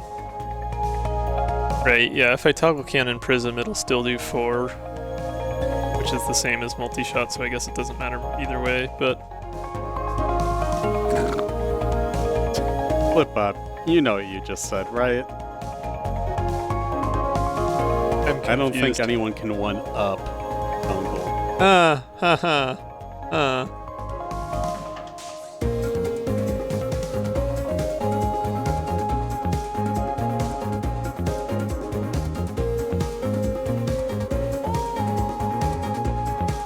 Yeah, I guess either course of action is going to knock the damage of Prism down to 4 instead of 5, so there's not much difference either way. I may as well just play multi-shot, but I'm going to want to toggle cannon either way, so we will toggle cannon, we will multi-shot.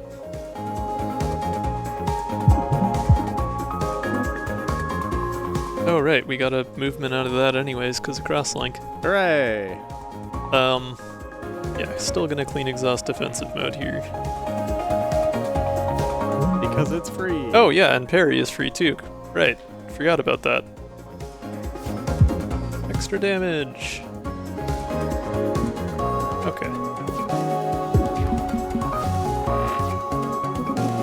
Our other clean exhaust. Would you like a free clean exhaust? Much less helpful now. How would you like a free flames? We'll see if free rigs helps me any, because we're not exactly in the best situation. Draw shot could be useful. I still have a lot of energy. I think that's probably the way to go. Yeah. Repair doesn't help me any this turn anyway.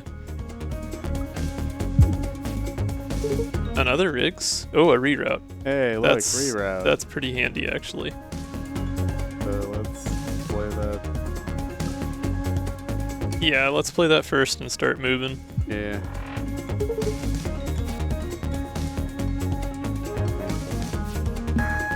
I like evasive.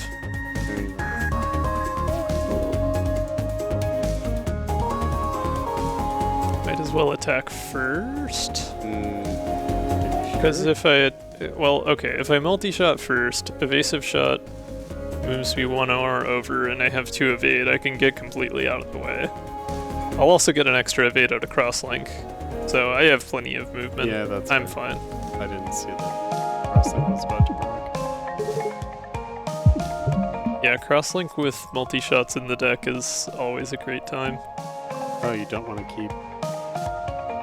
I guess I could time... Yeah, I could keep the autopilot for next turn.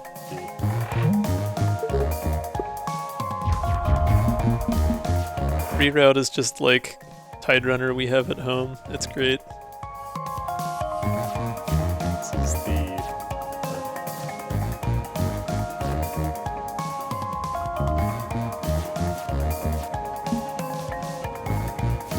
That'll do it. And it was all free.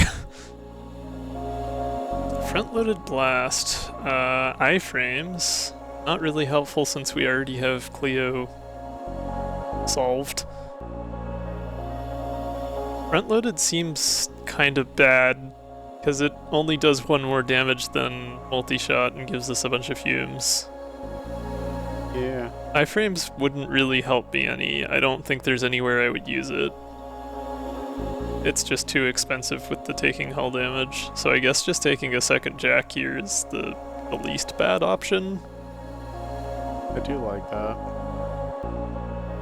Yeah, not a huge fan of any of this. I mean, front-loaded is still, like, it's still 5 damage 1 cost. That is pretty good, but the fumes is kind of a steep price to pay in Ares.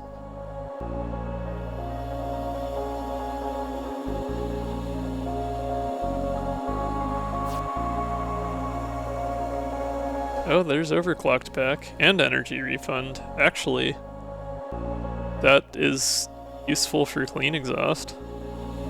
And only clean exhaust. Well, also Peri if I play Peri before clean exhaust.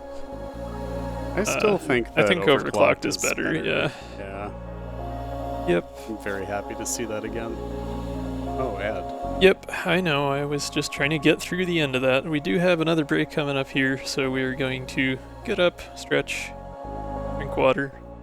You should probably also get up, stretch, drink water, and then we will decide whether Cleo dies now or later. Hooray! But we will see you back here in just a few minutes. Don't go anywhere.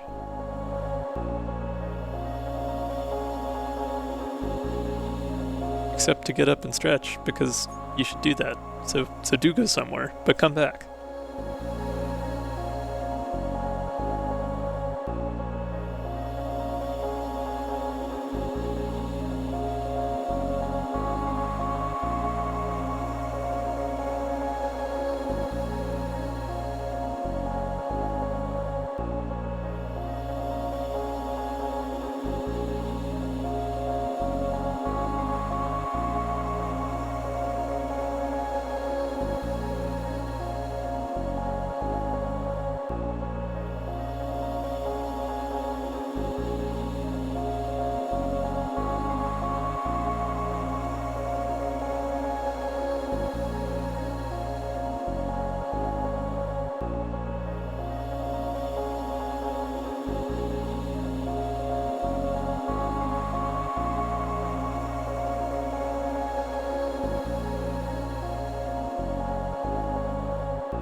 Hello.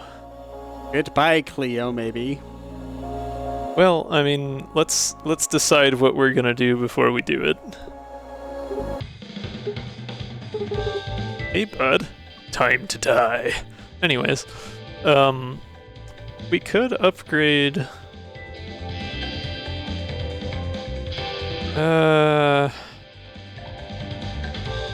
There's not a whole lot that we would gain from upgrading Peri. Not a whole lot that we would gain from upgrading Clean Exhaust. We talked about maybe doing Math.Max A, but I don't know that that's really that big of a deal. We don't play it that often. Yeah, I'm thinking we do just go for Cleo here. Yeah. With how big the deck is, like, an upgrade isn't actually going to help us that much at this point. Yeah. The extra energy is definitely a nice benefit. Yeah, you're not wrong, Flip.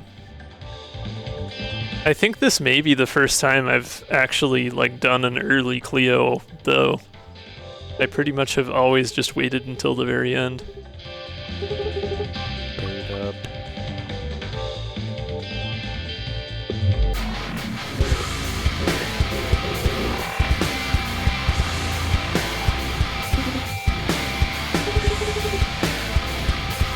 No, I don't think we will. Bye.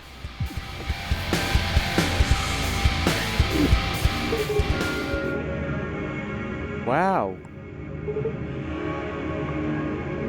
Oh, you know why.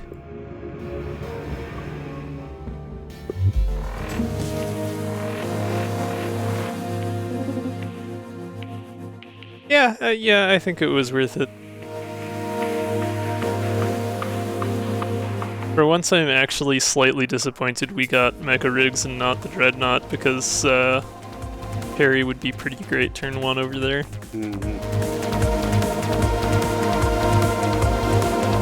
Did get AI Overflow, and we have a lot of energy to use with it, so...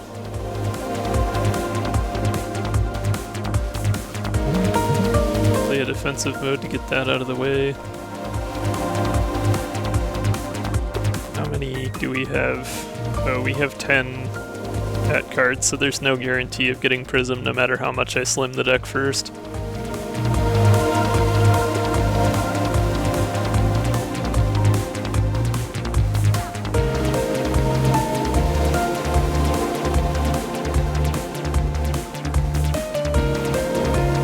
Well, let's see what we get. Okay, no Prism. Did get plenty of EXEs.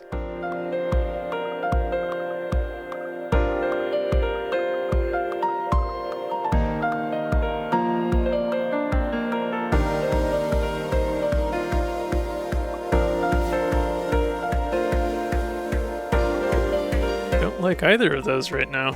I guess we can save a lunge for later.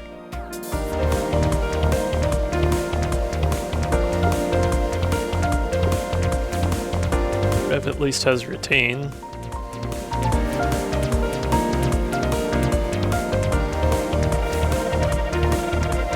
Oh, Energy Drone, that's fun. Not that we need the extra energy, but...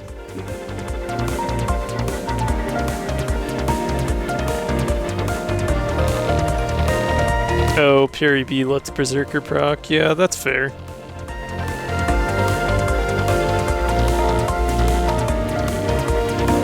I guess the other advantage of Peri B is, like, I could wait until I had Clean Exhaust up or got an admin deploy. So the Retain does still have some value, to be sure. But, like, I have enough solutions for card draw that I feel like the extra energy is pretty worth it. Energy Drone is just fun here. I do not need the energy, it's a good time. Options is great.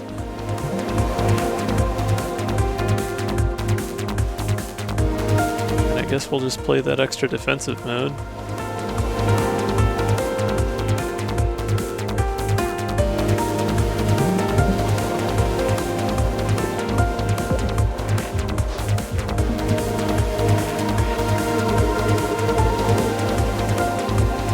Okay, we have 6 energy again. Hey, there's clean exhaust. And admin deploy.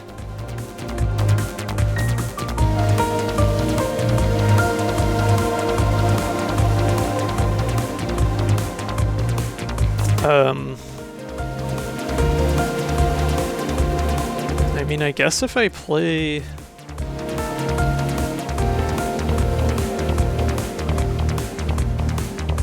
Yeah, there's not much reason to bother going through all that rigmarole to... Even without admin deploying, I already have more than enough energy to play everything, including clean exhaust, so...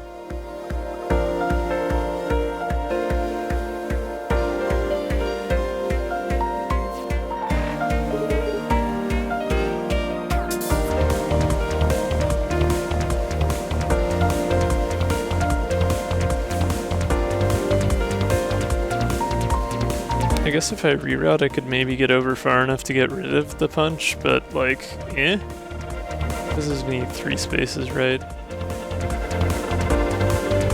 I should just move 3 to the left so that I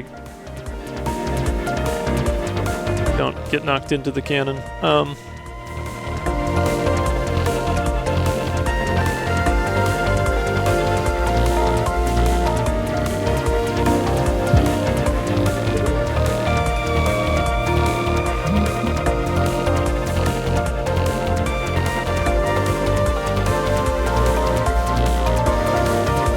Alright, chip shot.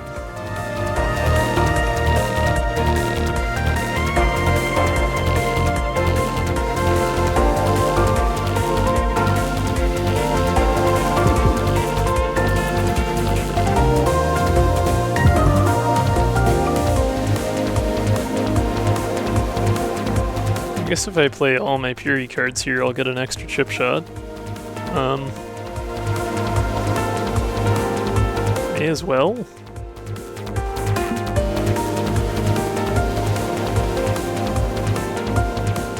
Oh, of course now Wave Beam is locked.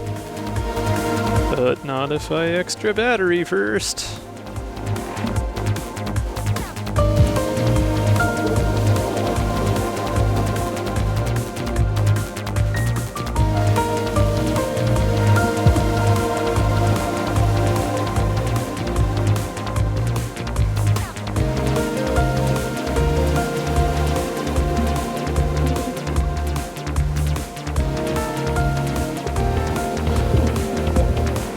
Oh no, I fucking... dang it. I should have counted. I thought for sure I was fine on that. Oh no. Well, there goes my damageless run. Oops. But you got an energy out of it. I had so much movement, I would have been fine. Oh, Hermes Boot still affects the fists. I wasn't counting that. That's awful. Okay. Yeah, it's whenever you move one farther. Dang it. Ah, no. I didn't think of that at all. I don't know if I've ever played that effect during this fight before. Crap.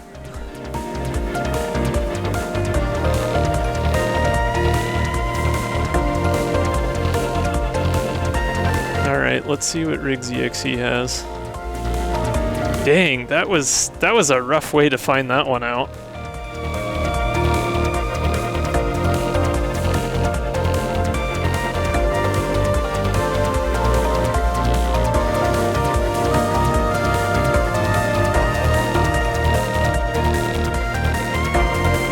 Oh, I am 1 damage short. That is not nice. Okay. Yeah, even if I hit the weak spot with all of these attacks, I would come up 1 short. Rude.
Well, that was disappointing.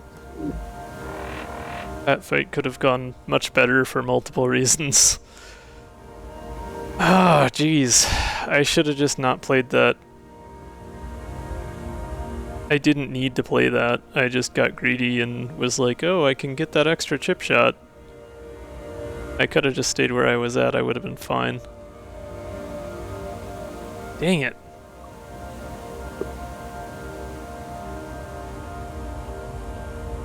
Endless Magazine is fun with clean exhaust. May as well go for that. Okay, we've got V2, we've got Genesis, we've got Power Diversion. Well, Power Diversion actually seems like it's okay here. I guess. I don't need the extra energy. I've already got a lot of energy. That's fair. If it was something that War gave me Cannon, more let's damage, go. maybe, but no, I think War Cannon's great, or War Mode's great to have with how much energy I have. Like, War is good. It's just War. War never changes. Anyway, Waiting for someone to say it. yeah, I don't think Genesis is really that worth it right now. I mean, I have the energy I could burn through the canisters alright, but It's too bad they don't exhaust. getting doubled attacks is pretty great with the +1 energy, yeah. Oh, I am gonna be frustrated if I'm like 10 points behind Shiny on this. There's no way I'm gonna be doing that well though. I've had a good run, but I don't think I've had that good of a run.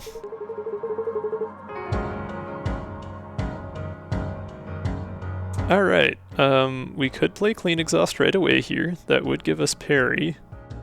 We'd still have plenty of energy for Temporal Anomaly. Scoot will get me not quite out of the way, but Crosslink's about to proc, so Scoot and Crosslink would be fine. Oh, actually, if I War Mode first, that's 10 plus 11, that's 22. Or 21, or 10 plus 12? How did I get 11? 10 plus 12, 22. I can do math. If I get an attack out of Riggs here, I could just have lethal.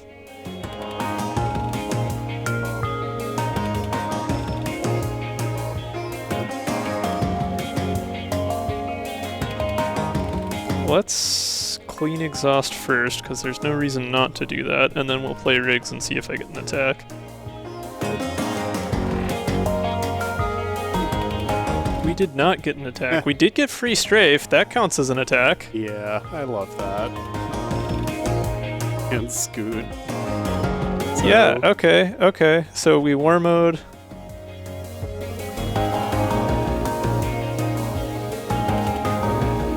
Peri, Temporal, Strafe, all that goodness. Yeah. I don't think we even need Scoot, because we'll get Evade from Crosslink here.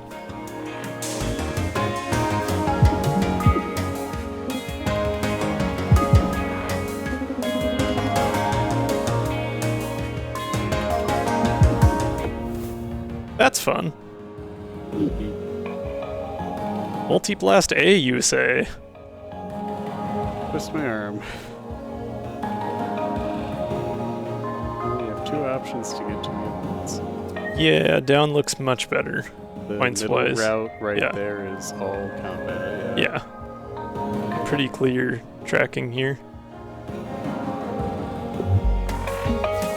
Oh, we got Hopper. Not a fan of Hopper.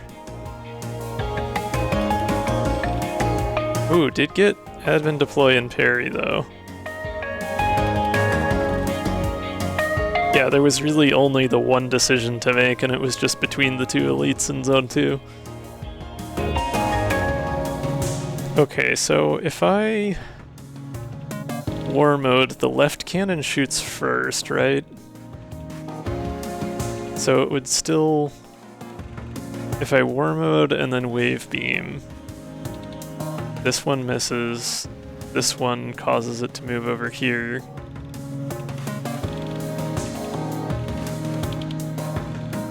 Yeah, no. I mean, I could hit it this turn. This wouldn't be for a lot. I guess I could see if Riggs gives me movement first.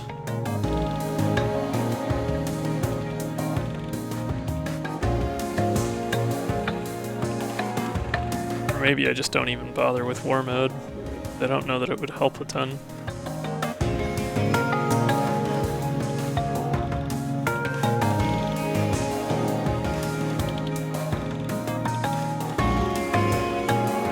I think I need to see first if Riggs gives me any way to move out of the way. And if not, then I should math.max and hope for some better defensive options. Juke could work.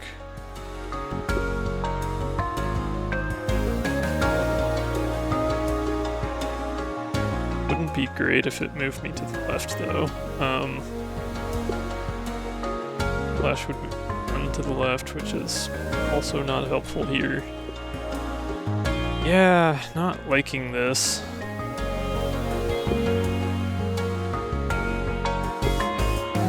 Not liking this a ton anyway. So I'll take Whiplash, and then I'll think about my options here before I play math.max. So if I play Wave Charge, I use my Wave Beam, move it so it's here.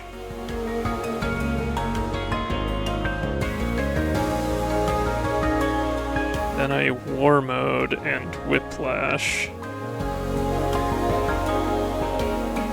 Then only one of the two cannons hits for Whiplash, but it moves me so I'm lined up to hit with both. Then I admin deploy Peri, so that would get me up to 13 damage. So I would only need another 3 damage past that. But that's playing 4 of my 5 energy to do that, so I could play math.max, but then I wouldn't be able to play any cards after that. Oh wait, no, Dakadrum. Yeah. Wave Charge, Wave Beam would get me a chip shot. So I can turn 1 here. Heck yeah, Dakadrum. Alright. Yeah, so, okay, so first thing I do is Wave Beam to use up the auto dodge and position the enemy.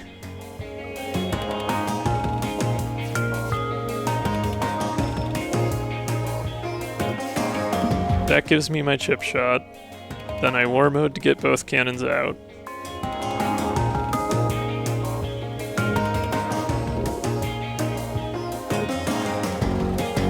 Whiplash positions me so everything will hit for Peri. And then chip shot should do another 4. Yeah, that should be fine.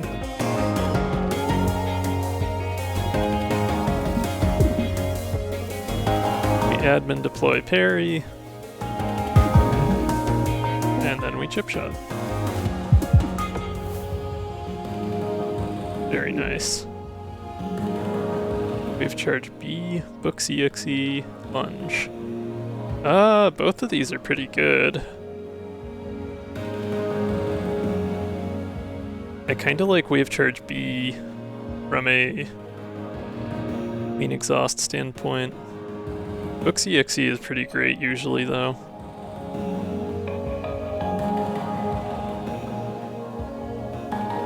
But yeah, more free Wave Beams is nice.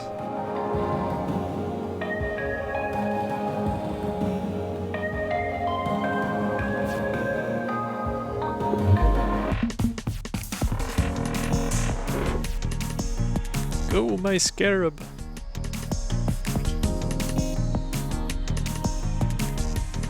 Alright, let's see what Peri's got for us.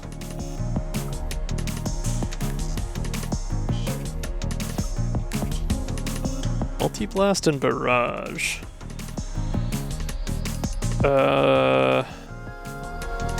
6 versus 6. It's the same amount of damage either way. Oh, I just thought of it because the ship's called the Scarab.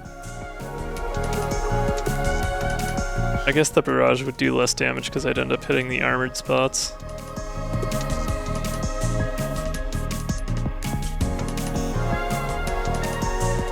Okay, so if I war mode right now, that's 12 from Multi-Blast and 14 from Peri, so that's 26. That's lethal.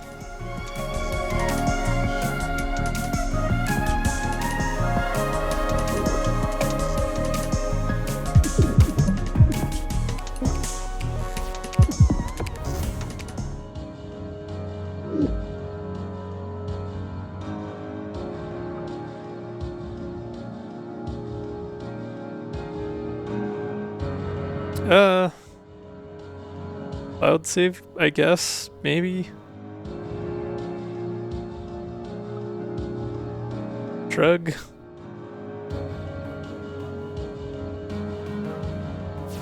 Yeah, that extra energy is definitely helping with being able to use that parry on turn 1. Ah, it's our buddy Dillion. And by buddy, I mean sworn enemy.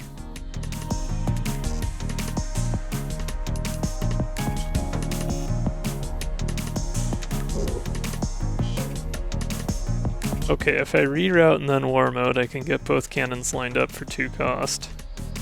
Leaves me with 5 energy.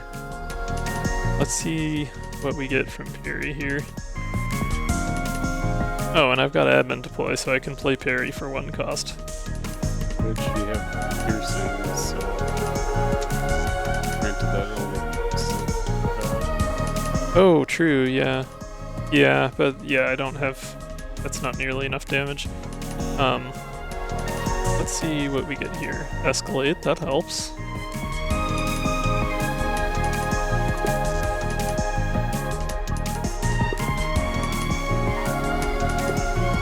Does Escalate help as much as Multi-Blast, though? Because I have a lot more energy right now, it'd probably be better to just get in the extra attack. That's 6 whole damage.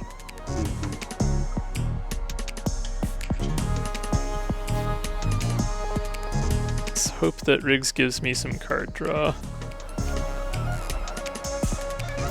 No. Evasive shot, though, that could be useful.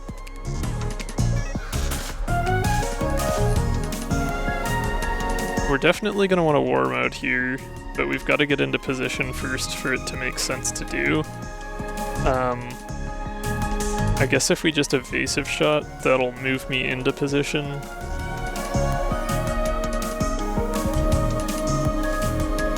That's probably the fastest and best way to do that.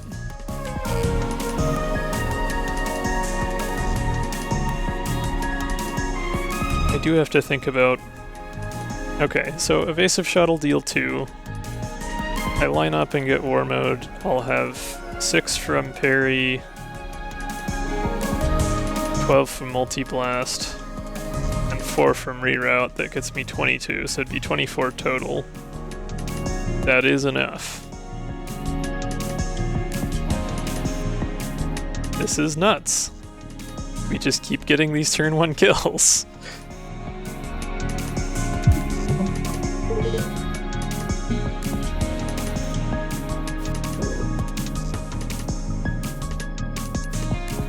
Oh yeah, and chip shots. I keep forgetting about those.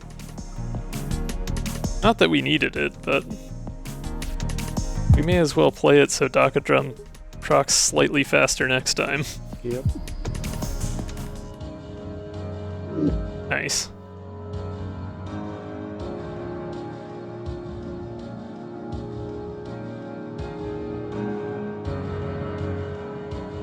Captions just keep breaking tonight. Okay. Multi-shot B. That's free piercing, that's not bad. Yep, just don't play it first.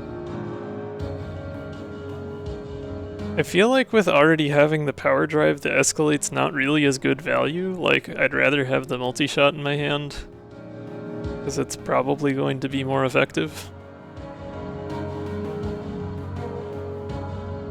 Yeah, that's 4 piercing. I don't know if we've seen a single overpower this whole run. I think I saw one in an EXE, and like, that's it.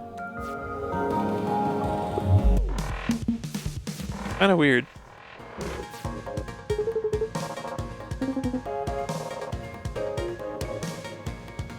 Okay, if I feint B, that'll get me so that I can war mode and be hitting the weak spot and the drill. I got clean exhaust.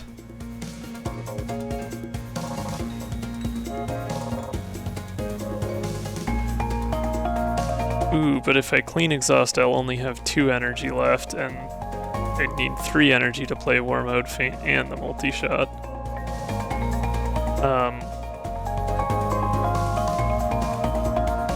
I guess I'm 1 energy short either way. Oh right, war mode also becomes free with clean exhaust. I forgot about that, because it's also single use. Yeah. Right. Never mind, we're fine. Yeah, clean exhaust is the way to go here then.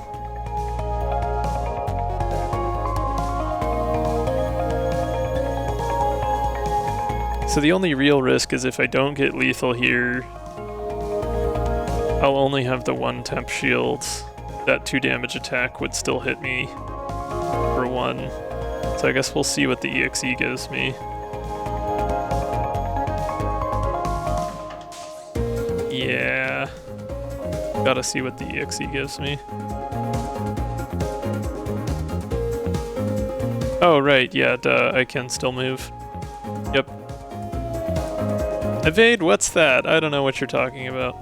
Okay, yeah, clean exhaust. See what the EXE gets. Multi-blast is good.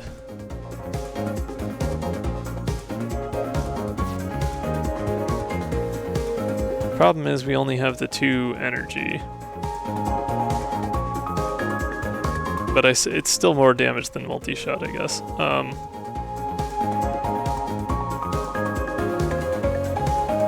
Can I get a chip shot? I can get a chip shot. But I can't get it before I have to destroy the asteroids. That's unfortunate. I do have to waste a nice attack on the asteroids.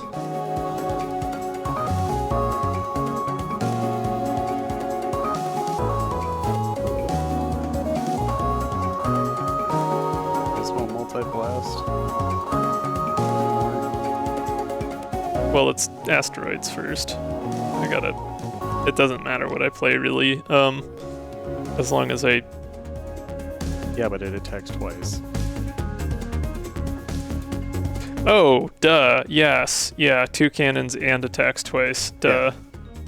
Yeah. No, I should play Peri first then, because that only attacks once, and then multi-blast for the full value. And then, yeah. Yeah, Peri does the least damage of the 3 here.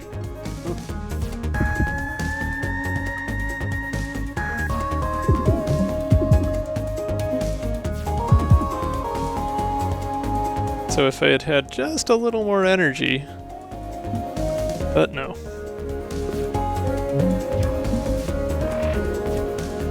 Still a pretty great turn. This should do it.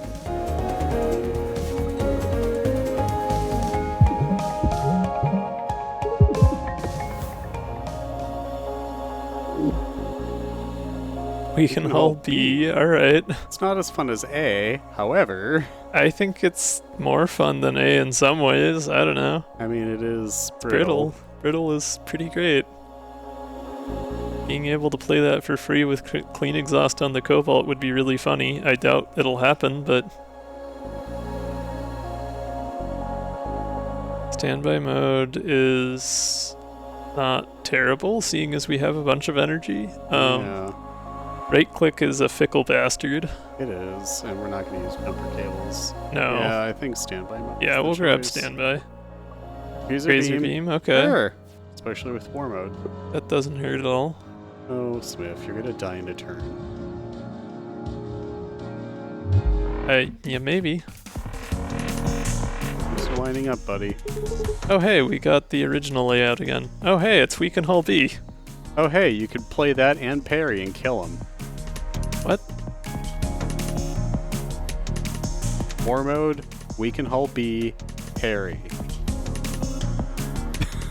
Yeah, I guess. I mean, because that's 6 and then 8 and 8, that's exact. That's GG. kind of funny. Yeah, no, because That's the exact amount of energy, and it would do the exact amount of damage. I did math. You did math really fucking fast, buddy. I was still, like, thinking about it.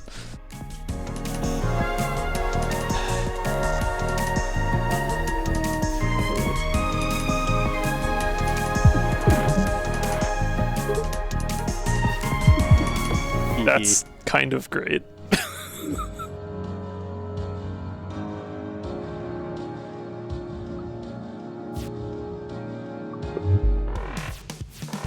Oh gee, do you think we can do Buried Relic? I don't know, I'm not sure. Oh, you can. We could have anyways, it's fine. Barrage B just moves you really far. Yeah. I think we take Feint B again and just have two of them.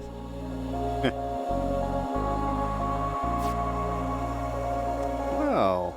Initial booster doesn't help at all. Multi-threading is another source of energy. Premeditation gives us some movement. I don't want premeditation because that would make it so I couldn't admin deploy Peri on turn 1.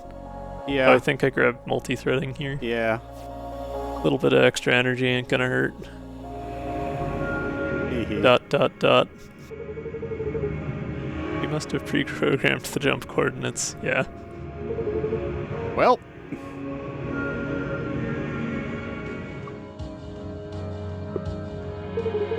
Yeah, that is like one of, if not the only place in the game that Cleo is actually referred to with pronouns. I just headcanoned Cleo as they them for a long time, but like, she her makes sense. It's all good. Wow. So, War Mode, we can haul B, Peri. Hey, we could do it again, yeah. That does a fuckload of damage. That is... Yeah, that's 56 damage just from the Peri. Why would that be 50? Oh, yep, never mind. You're right. Yep. That's, GG. with the weaken that hull, is literally just the exact same thing we just did to Spike, but we can do it again. That's kind of nuts. The problem is we can't line it up. Well, that's true. We don't have enough Ooh, energy. but we would get a chip shot. I don't know that that really helps. Damn. Oh. We almost got it lined up with... Yeah, and crosslink is right at 0 too, so I can't even just use crosslink to get... Dang. If I had extra energy, I would be fine. I'm 1 energy short, otherwise. I mean, you have... you have Cruiser Beam. Yeah, no. I mean, Riggs could draw an extra battery. That's like the only thing that could possibly make this work. That's so frustrating, because this would work if I could line it up. Like, even if just like the ship part shuffle had been different and I had my cannons on the left instead of this jank 1 and 3 position thing. Oh, man. That is just a silly combo that we drew that like 2 first turns in a row. That's ridiculous. Okay, yeah, Riggs is the way to go, I think. Yeah, do it. Yeah, but like our deck is 37 cards. We can hull B in turn 1 2 combats in a row. I mean, like, Peri and War Mode are both a given, but getting the Weaken Hull B on the first turn, both of the combats after we added it to our deck, is absolutely silly. Oh, you know. What? There's a chance you draw a clean exhaust. Well, yeah. I mean, Riggs is the way to, like, I gotta try for some card draw. There's no other way this is gonna work. Let's see. Oh, that's disappointing. That's disappointing. Clean exhaust in this hand would have been just silly. Okay, well, ace is not bad, but evasive shot will get me where I need to go. May as well, and then at least play the weaken hull B because of the funnies. Yeah, the weaken hull is probably a bit better value than the Peri. Yeah.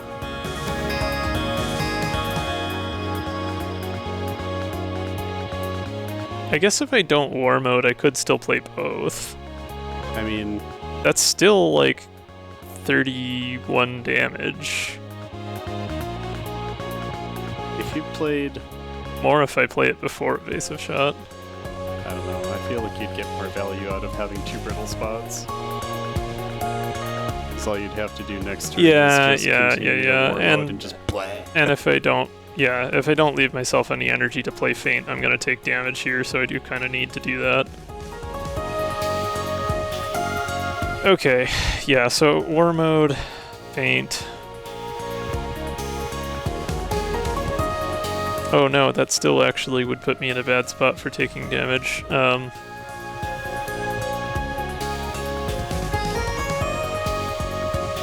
Yeah, I can't war mode if I want to not take damage unless I just try to completely get out of this off to the sides here. Why?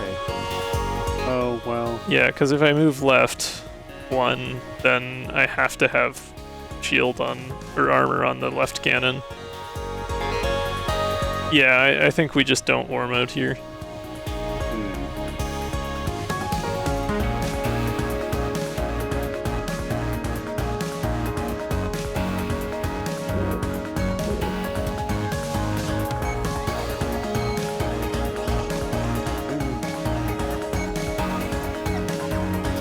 Yeah, I don't really see any other way of this working well.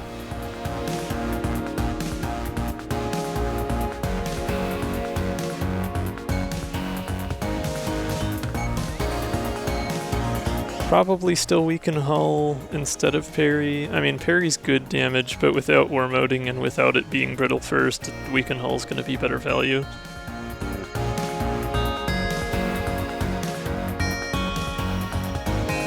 And I'll put it toward the inside so it's a little easier to get to, maybe. Or I guess I could just do it right where I'm at, but then I wouldn't be able to war mode it. I want it to be on one of these 2 outside spots.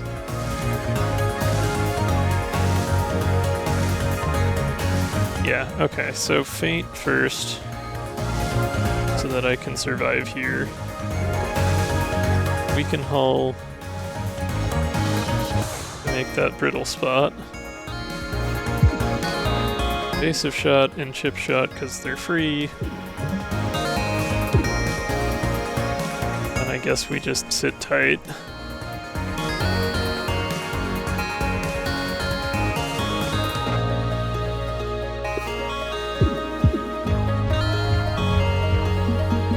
That's so frustrating that we had lethal if we were just 1 over.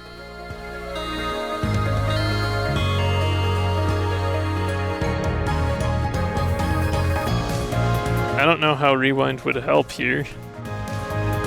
Or undo, whatever you want to call it, but...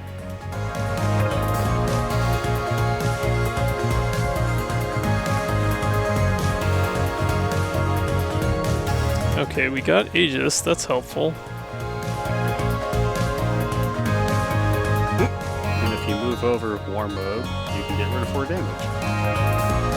Yeah, I'm just thinking through my options. So if I were to move over with war mode,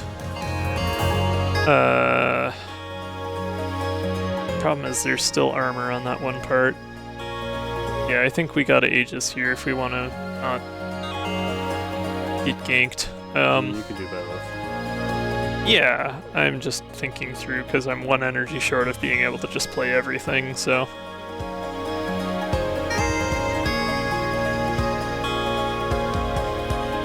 Probably just go for war mode to just play everything but Isaac. Just go for the damage. And if I'm lined up that way, where I'm 1 to the left, I'd have 6 damage incoming on the cockpit. So you just wouldn't be enough unless I also used another evade to move over, but then it would just be 2, so that'd be fine. So if you move to the right, war mode, multi-shot, played Aegis, you wouldn't take any damage. Well, sure, but then I would also lose a bunch of damage because I wouldn't be hitting the brittle spot, and I would be hitting armor for all my attacks. I'd rather move 2 to the left. Yeah, You're fine. Okay, so we move to the left. We have... Wait, no, I have 6 energy. I could just play everything. yeah. I was doing my math wrong. The artifact proc. The what? Your...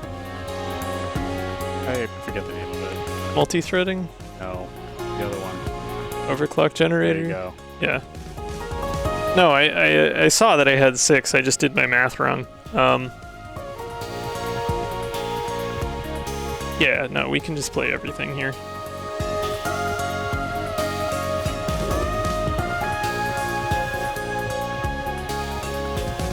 Oh, Space Mine. That's fun.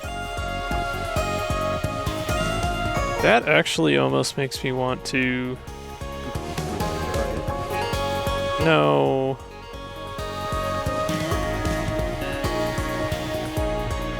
I think... I only need to attack one more time for crosslink.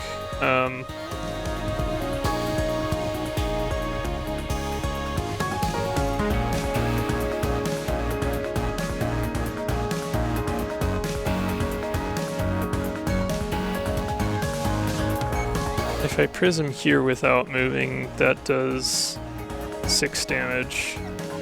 Whereas if I prismed over here, it'd be the 8 plus the 3, that'd be 11. Yeah, it's still a bigger... Yeah, it's not worth messing around just so I can use the mine. I'll save the mine for next turn. I mean, I'll put it out in mid-row, but... Okay, so... I move 1 over...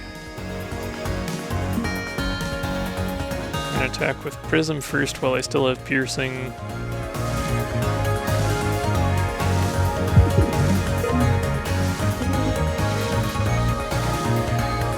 Then we multi-shot.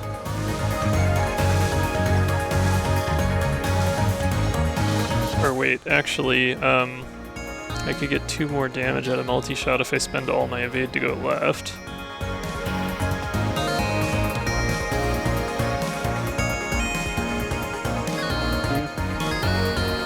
And then I can hit this with the Space Mine this turn.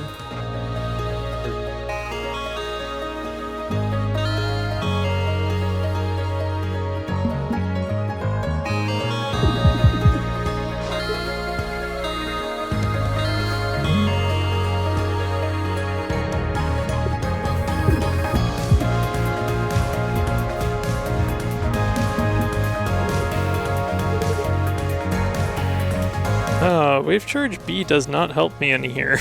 Oh boy, okay, well the defensive modes are something at least. Definitely want to play those.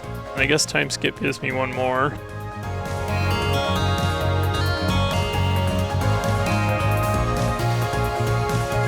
So if I have this flipped here, I move over here. I've only got 4 incoming. I can only block 3 though.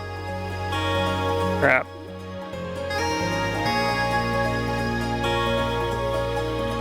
Crosslink will proc again.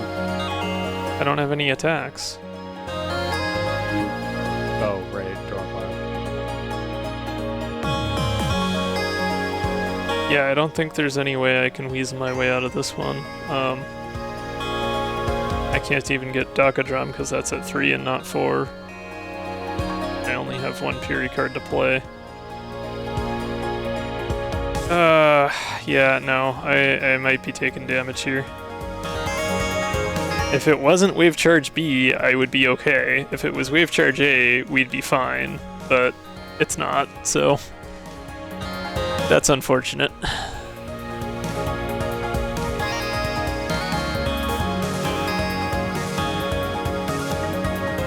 Darn, I was really thinking I could get through this damageless. At least this Cobalt fight, I mean. That's rough.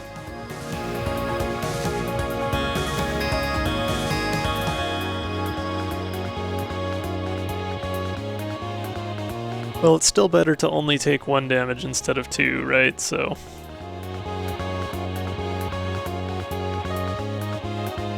I guess I'll just skip playing the wave charge altogether.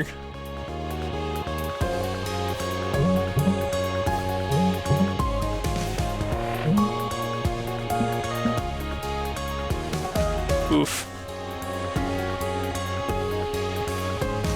I really just got, like, screwed over by the ship part shuffle on this fight. Like, if it had been just a little different, we would have been fine.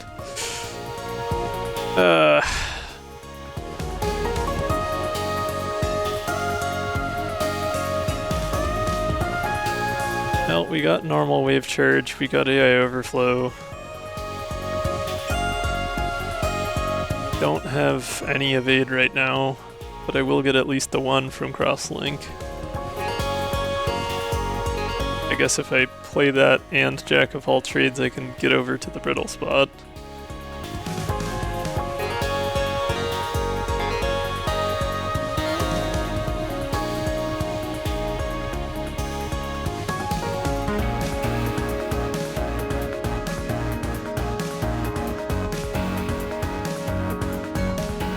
I think maybe I just war mode Jack of all trades to start.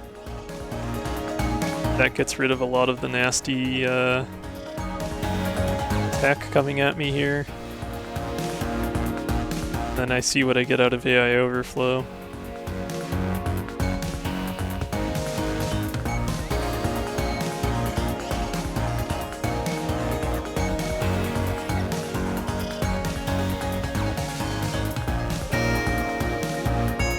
I doubt I'm gonna have lethal this turn, but I may at least be able to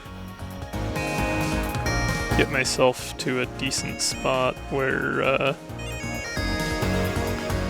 I can get 1 more evade after that, then I'll be fine as long as I have 1 more block. Do I still have a... No, I don't have a defensive mode. I do have another Jack of all trades though. Maybe I just lean on those.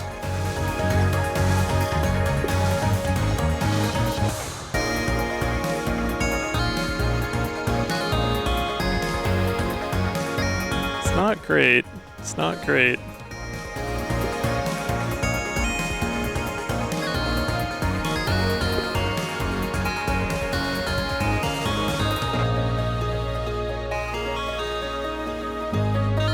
But that's something I know I can do that'll get me out of harm's way. It's not going to deal a lot of damage, but it'll definitely make it so I don't take any this turn.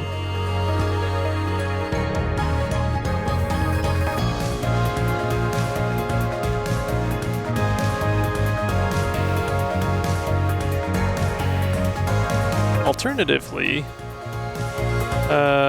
well, no, yeah. Yeah, no, I'm better moving to the left. I've got that weak spot on the right with the cockpit. And the brittle spots over there, obviously.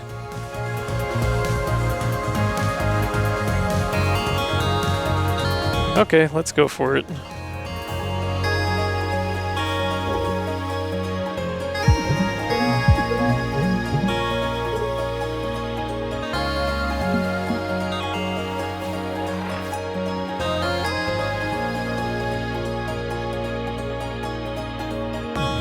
What are we at damage-wise? It's 21 hull left. I mean, if I temporal anomaly 17. Right now, that would be 17, yeah. So then I could multi-shot after that, and that'd be enough. So yeah, I guess I do have lethal here anyway. Cool. Yeah.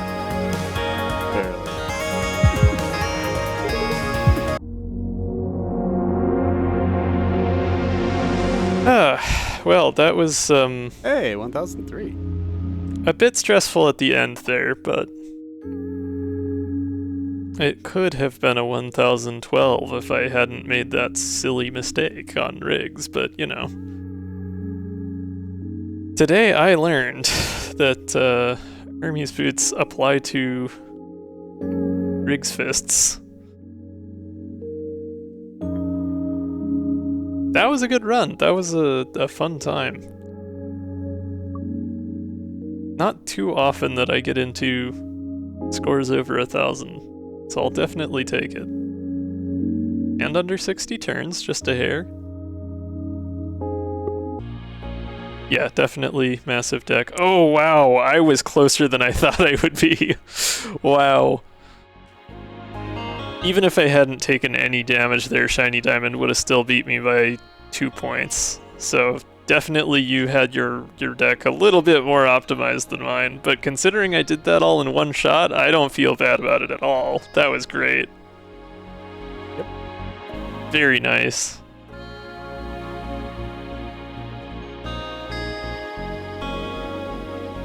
Only 2 folks above 1,000. Yep. At least so far. It is still pretty early. But yeah, good going. Nicely done. Trying to remember, the last one I did last week on stream would have been the 16th.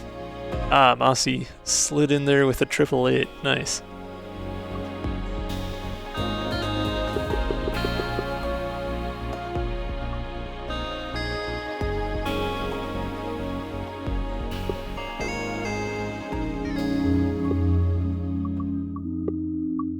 Okay, well, it is the end of our usual daily run. I was thinking I might try and just switch to another game and just do a little warm down, if that's something that folks would be interested in sticking around for me streaming. I've got an ad break coming up in a minute here, so that'll give me some time to switch things over. But yeah, I'm thinking I'm gonna pick up some Tetris. I played some of that on stream a week or so ago, but yeah, Minesweeper, right? No, I've got Tetris Effect, and it's one that I enjoy putting some time in. So I'm just gonna do that and warm down for maybe another hour or so on stream. If anyone wants to stick around for that, feel free. Otherwise, I hope you have a good day, a good night, a good week, and I'll see you back here Thursday night / Friday morning for our usual modded Cobalt Core stream. But yeah, we've got an ad coming up here in just a little bit, so I'm gonna start recombobulating my stream layout, and I will see y'all afterward.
Okay, welcome back folks, thanks for bearing with me. I do have here the Tetris. Let me just get this set up. I'm gonna go ahead and full screen it on my end and have chat up on my phone just to make it a little easier for me to see the whole thing. But I thought after testing it out a couple week ago, I don't know, however long ago that was, I tested it out with the layout, and I think I preferred just having the game be big so that y'all can see everything, so I'm gonna go ahead and give that a shot. Yeah. Hopefully this looks okay for y'all. If anyone notices any particular issues with things, let me know. I can always change this layout around or mess with it later. This is just a rough draft, as it were.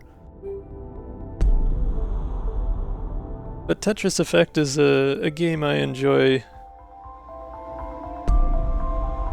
pretty well. I've put, I want to say, around like 85 hours into it. So definitely one of the Tetris games I have the most time in. Still working on a few of the Xbox achievements, but you know, I've played most every game mode and gotten high scores in a lot of them. I think I'm just gonna start out with some Ultra, just get warmed up. I set a couple new high scores in this one the other night, but I still haven't quite hit S rank. I'm not quite as good at the score as much as you can in a short time game modes. But Effect is particularly neat in terms of Tetris games in that it has this kind of reactive soundtrack. Oh yeah, I'm not doing too well on this one. We're just warming up, it's fine. But you'll notice that in different stages in the game there will be different sound effects or music effects that happen as I spin and drop pieces.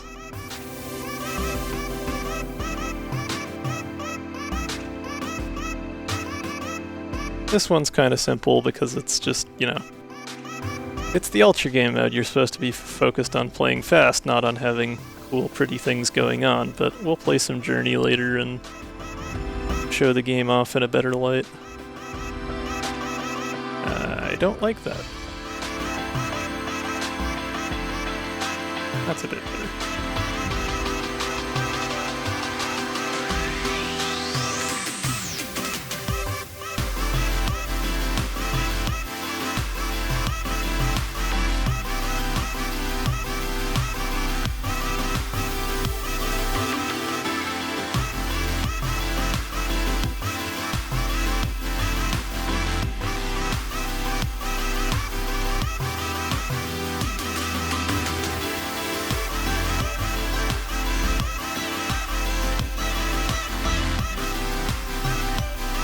Not a huge fan of anything that's going on here right now. I'm glad this is my warm-up round and not something where I'm actually trying to set a good score.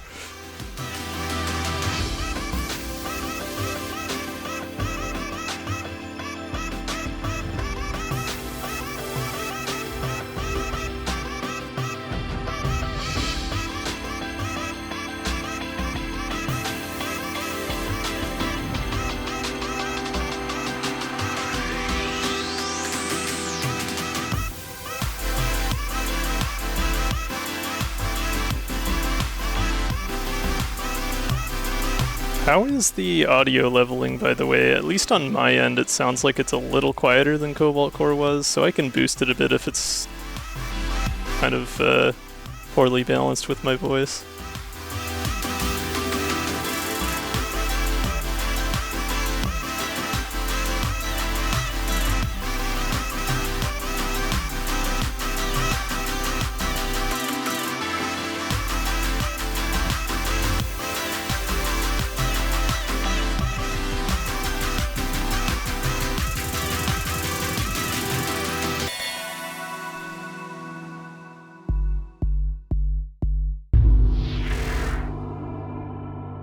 Okay. So that's about as, like, simple, straightforward bread and butter as the game gets, but there's lots of other fun game modes that I enjoy in this one. Plenty of interesting ways that it riffs on things. Let's go ahead and do a quick play. Find a cool stage to try out. And if anyone in chat is familiar with the game, feel free to request a game mode or a stage or anything of that nature. I'm just kind of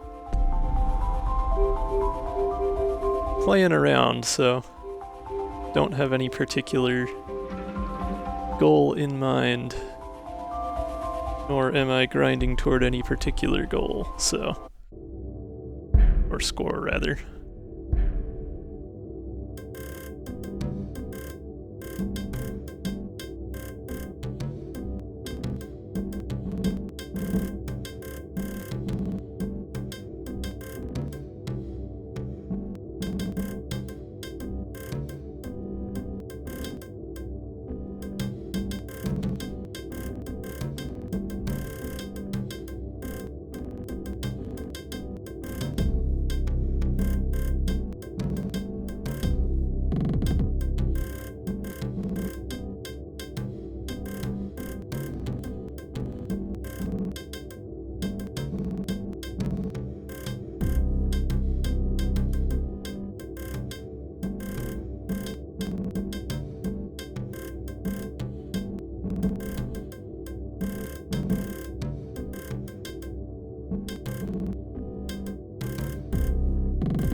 Could have done a lot worse as far as off by ones go.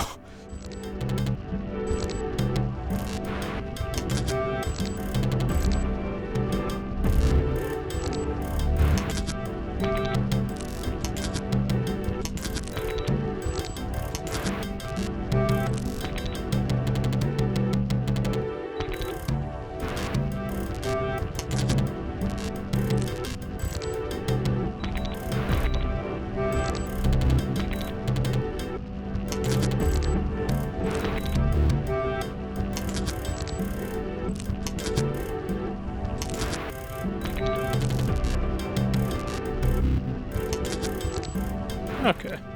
Starting to feel like I'm in the groove of it a bit better now. I say and then immediately get handed a bunch of garbage by the piece randomizer. Oh well. That's how it goes.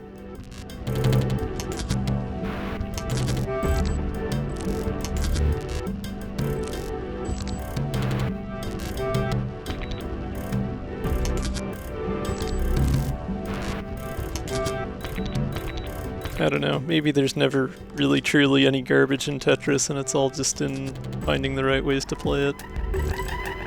At least in modern versions of Tetris that have safeties to avoid, like giving you the same piece 17 times in a row or something. I know there have been different iterations of randomizers over the years, but Tormod can speak to that better than I can.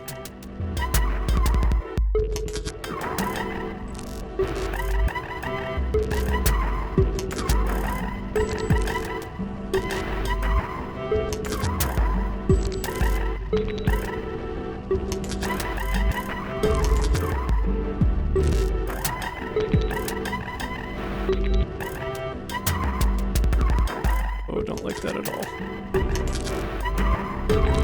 Let's just do some down stacking.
Ah, yes, bag randomizer.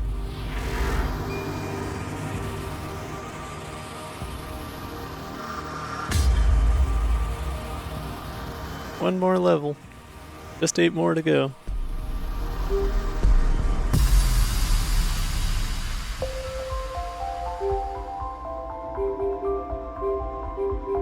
I kind of forgot that Quick Play didn't have the zone mechanic. Do any of the effect modes have? Oh, I guess Zone Marathon would. Yeah, that makes sense. And the playlists, probably. Anyway, yeah, let's do one of those next and kind of show you one of the main new mechanics that Tetris Effect introduced. Maybe on a little bit more dynamic stage. Downtown Jazz is fun. It's been a while since I did that one.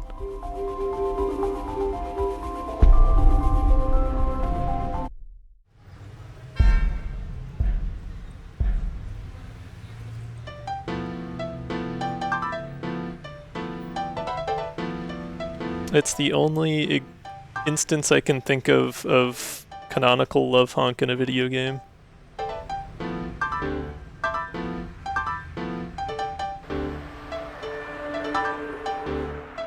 I'm sure other instances exist, but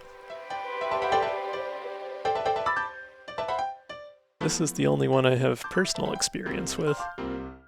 And if you don't know what love honk is, there was this neat place on the internet.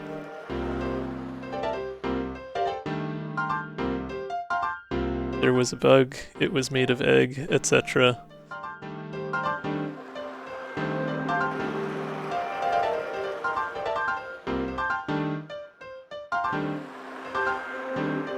I should really, like, stick a little, I was on co-host badge or something under my stream. I meant to do that weeks ago and then completely forgot about it.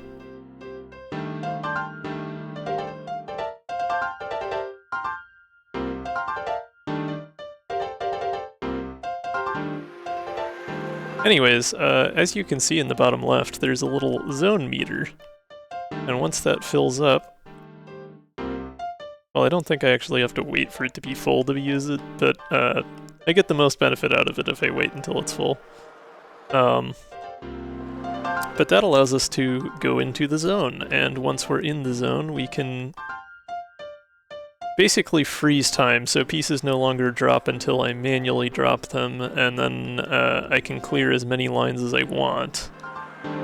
But the lines, instead of vanishing and the pieces falling, are just moved to the bottom of the stack, so that kind of puts a limit on how many lines you can clear by nature of how much space is left on the board.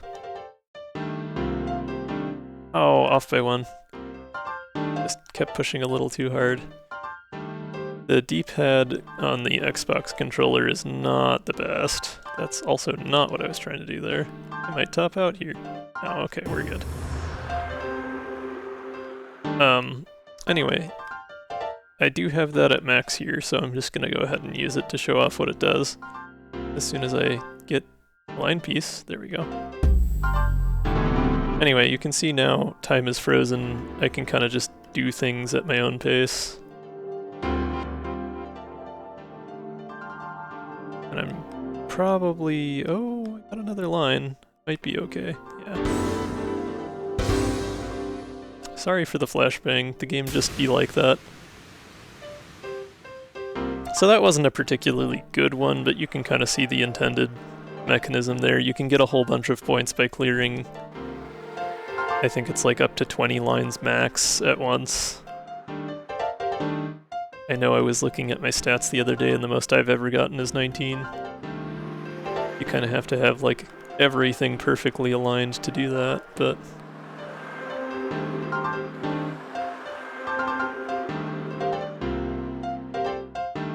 we will finally be through the first 50 lines here soon, so the music and background will change a bit.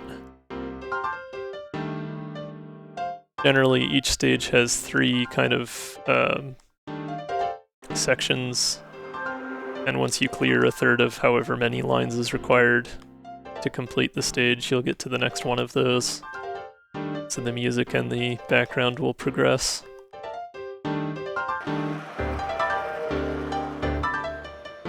And there we go. Get a lovely key change.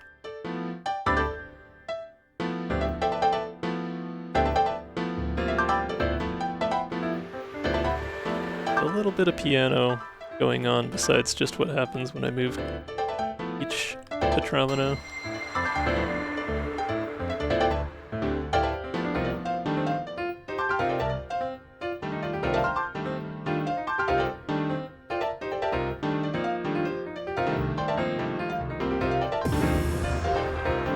Got our zone meter full again.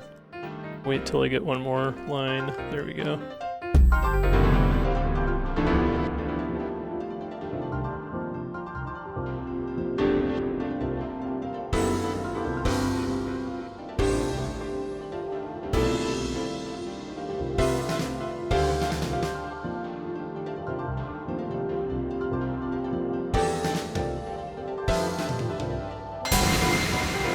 That was much better.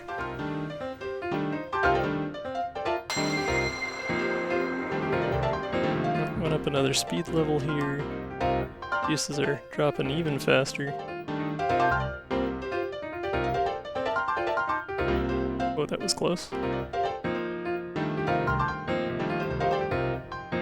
Don't like that. like that much either.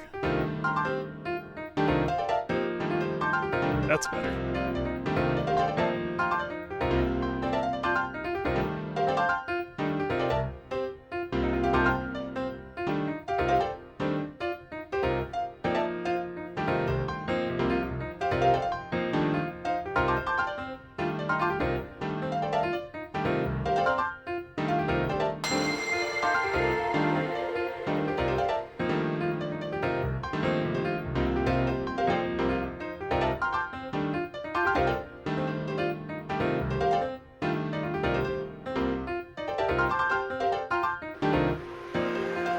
Really where I wanted that, but we'll make it work.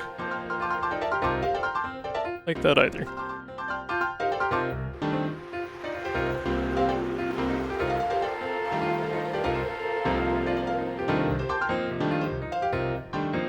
Got a pretty good save at least.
So kind of the strategy as you get into these faster speeds is generally you want to build up a bit bigger of a stack in the middle so that you can kind of slide pieces down to either side. Guideline rotation, like is used here in Tetris Effect, is a lot more forgiving with piece rotations, so you can do a lot of like jank stuff as far as like rolling pieces up a wall if you know the right rotations, but it's still easiest and, you know, generally best to kind of have that high center stack to enable you to do that more easily.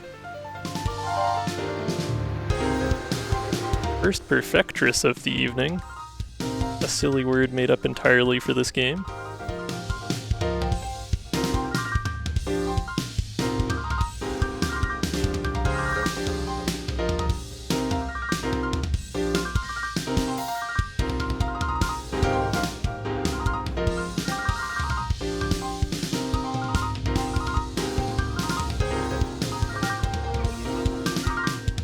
That is not where I wanted that.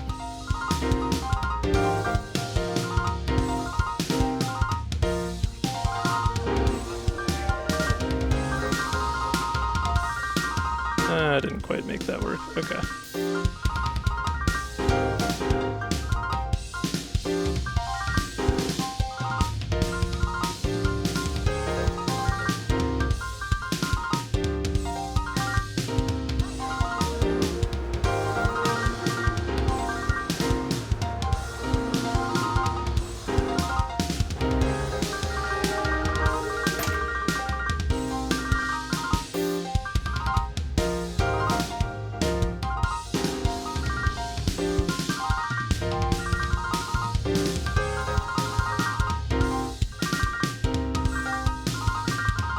Not going how I want it to.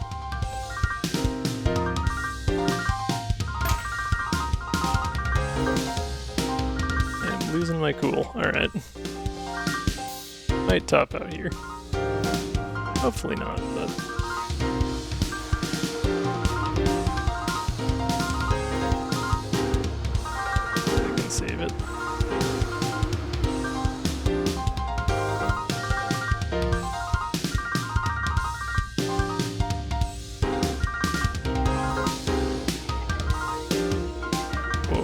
lucky there. Okay.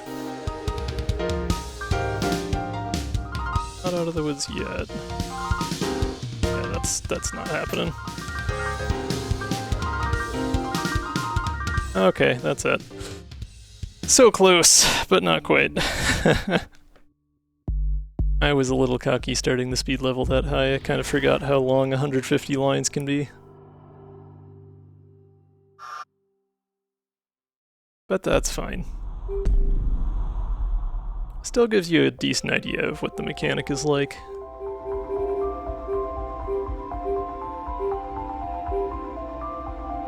But, yeah, there's plenty of other fun game modes, lots of different, game modes for practicing, game modes for trying different things.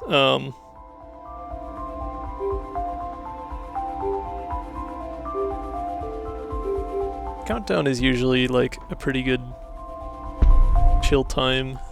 It's an interesting one, so it'll drop eyepieces. You can see that kind of colorful highlight there. And then it's got the drops left counter. Oh, I should have dropped that rotated. I'm just gonna start that over real quick. But yeah, you see it says drops left 10, so every 10 pieces I drop, it'll place an eyepiece in that spot. So you kind of just have to play around expecting those to drop and trying to get the highest score you can with those pieces in mind.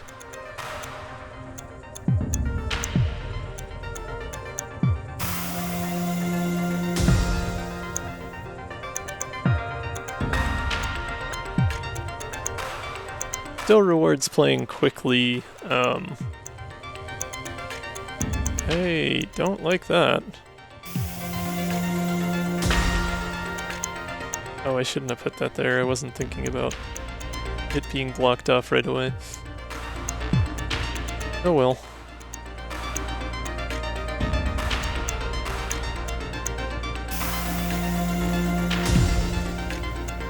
Well, I don't usually get off to quite this bad of a start with it, but you get the gist of the game though. You're, generally speaking, just trying to work with those extra pieces as best as you can to still clear lines.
You can see now it's dropping 2 of them kind of as the game progresses. You'll get to, you know, it'll drop up to 3 at a time, I think, is as far as I've gotten.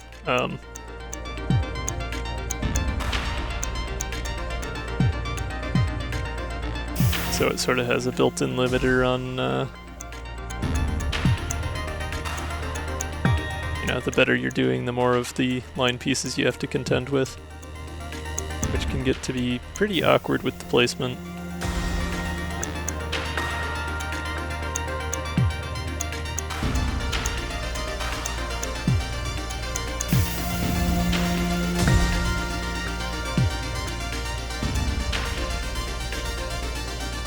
I'm not sure entirely how it decides where to place them. I think it's like semi-random, but it does have some slight preference for putting them in existing, like, depressions in your board. It would be pretty gnarly as a game mode if it just put them wherever at complete random, so trying to see if I can downstack to open up that last well. I guess if I just ignore the pieces here, I can do it. Yeah. That gets us to a relatively level playing field. Other than the big tower that just dropped in there, but... it's fine, we've only got a minute left anyway, so...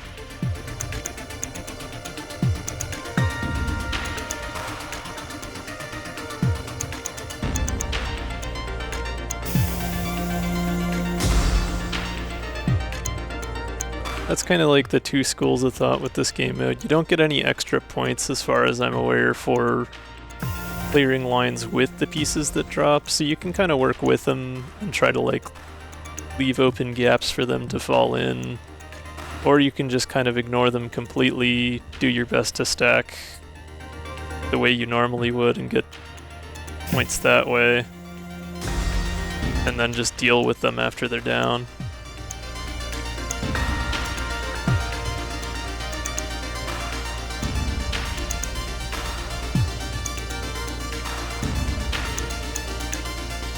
Oh, I am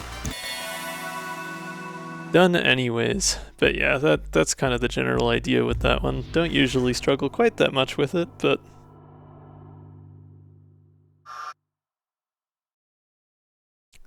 L theme reminds you of Star Wars buttons. I don't know that I'm familiar. Oh, you mean buttons as in like in the ships and stuff? I did always enjoy that, yeah.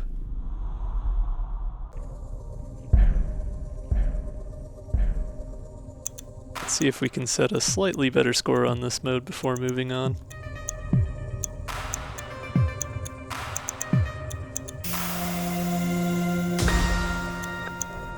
So it's usually pretty dead, but the reason this game is called, or at least I should say it's usually dead this time of night, but the reason this game is called Tetris Effect Connected is because it is the updated version of the original Tetris Effect, which added multiplayer. So there are quite a few multiplayer game modes as well. Once I'm nice and warmed up, I might hop into that and see if anyone's online and if I can have some fun moments there.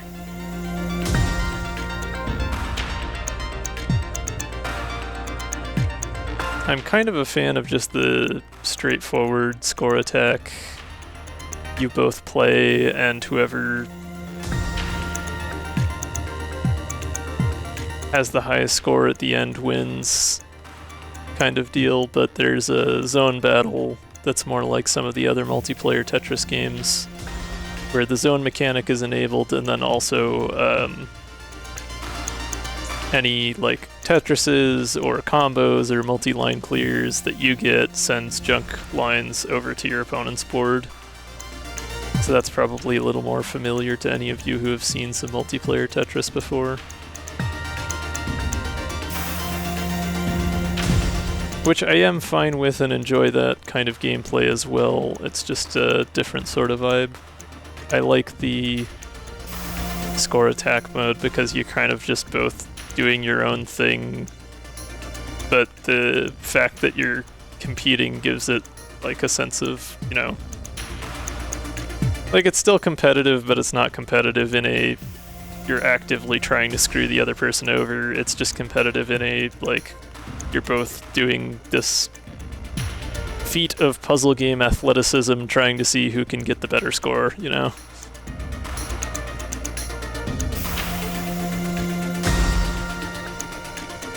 Unfortunately for me, there is usually more folks online for the zone attack mode than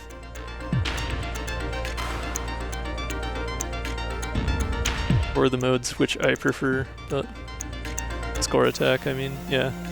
There's more folks online for zone attack than score attack generally, is what I was trying to say.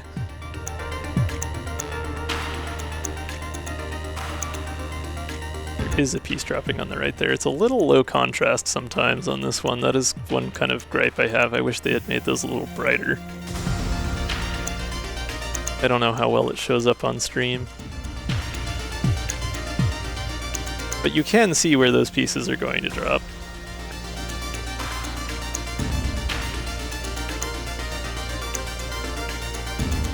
I don't have any good place to put these. Alright. Can't even T-spin that because there's nothing to kick it off. Well, that's Garbo. This is kind of a wash.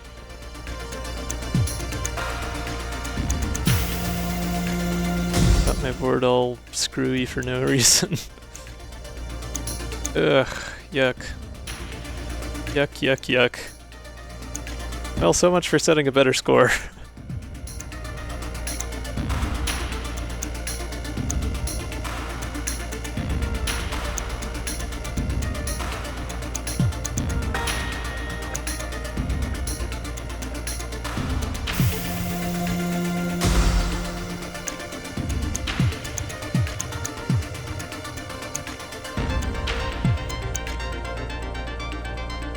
Sometimes Tetris rewards really getting in the zone and not thinking about what you're doing, and it's fine to yap while you go, and then other times Tetris is like, oh, I'm gonna be mean to you real quick, and if you're not paying real close attention, you're gonna have a bad time. And this is me having a bad time. At least in the sense of my score being not great. I am not having a bad time in the sense that I am chilling and enjoying myself, and I'm glad that I get to be here doing this with y'all.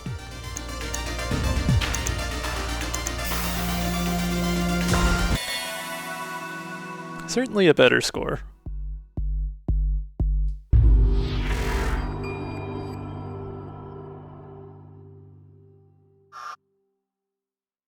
I have no idea what Armada's trying to say. Oh, multiplayer? But, okay, yeah. What? Oh, okay. He's not wearing his mic, sorry. What? Oh, he's drinking. I see. He is having an glass of the dairy product. Let's check out online. Let's see if anyone's on.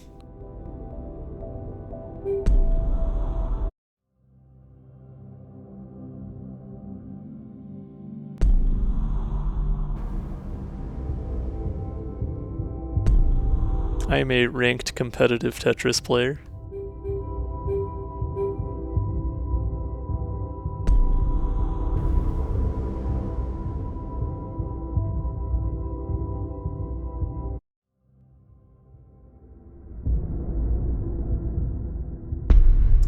We'll see. We'll give it a minute or two and see if anyone queues up. Unfortunately, this game's multiplayer doesn't really give you much of anything to do when you're queuing for a match, but wait. There's no, like, server lists or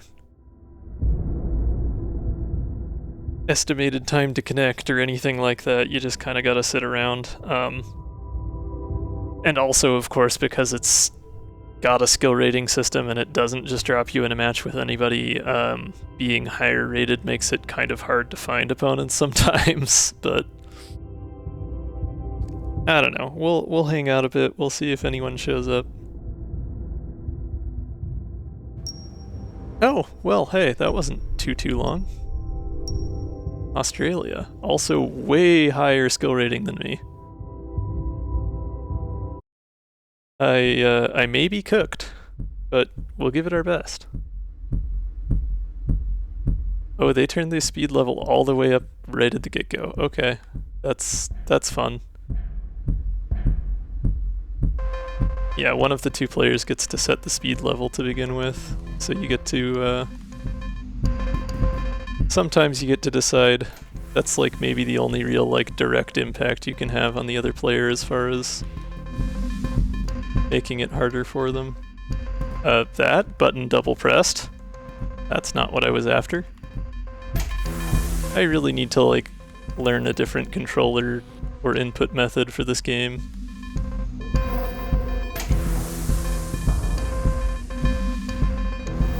Xbox has not done well for me.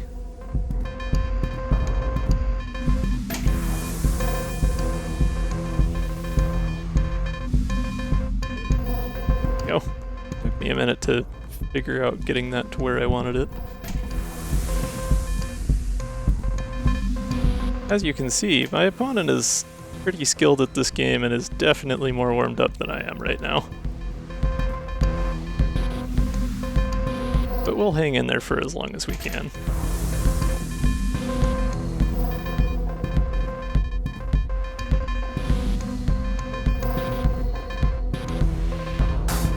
At least getting there.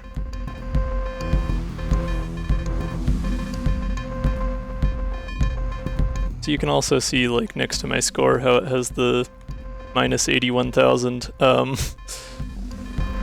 Besides just being there to make you feel insecure about how much worse you are than whoever you're playing against, the practical implication is that if the other player who's in the lead tops out and their game, you know, ends their run, rather than just handing the win to the player who's, you know, playing slower and more conservatively, it gives me 2 minutes to continue playing. So if in those 2 minutes I can catch up or surpass where the other player's score was, then I do win the round. But if I can't catch up in 2 minutes, then it hands the other player the win, even though they topped out first. Which I think is a pretty reasonable and fair way of handling that situation. Like, you don't want to encourage players not to play the game quickly, but you also don't want to encourage players to just, like, go super fast and top out, you know? So it's a balance.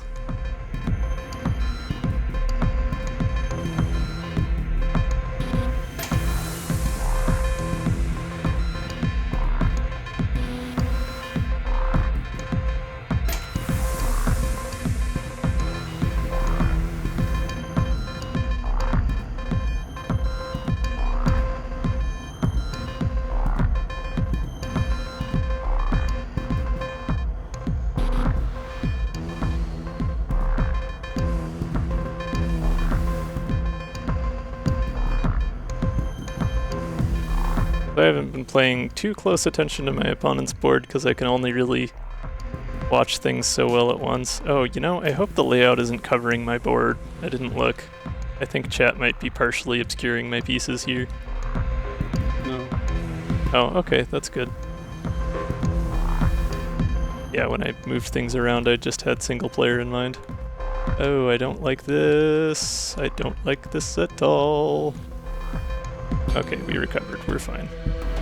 And I have finally gone up, what, 1 speed level? No, I'm still at level 10.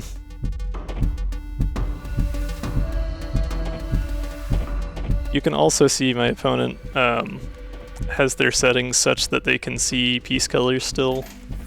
The game does let you, just as like an accessibility and a, you know, to make it easier for pros and competitive people, you can just force the game to have normal Tetris colors in all game modes, all areas of the game, but I kind of like letting the game do its thing with the textures and colors. I think it's part of the experience of this one.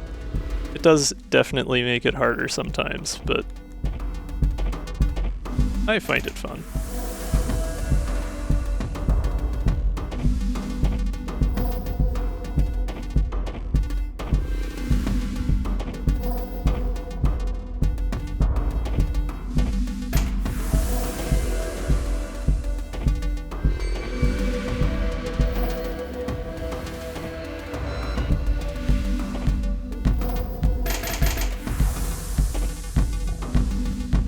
You can see my opponent going at a blazing speed.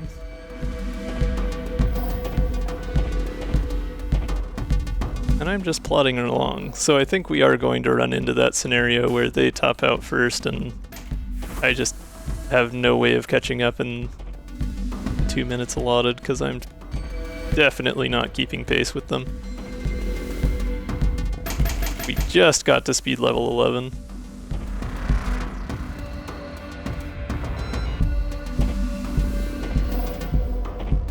They're on 16. Oh, I didn't get that quite far enough over. Whoops.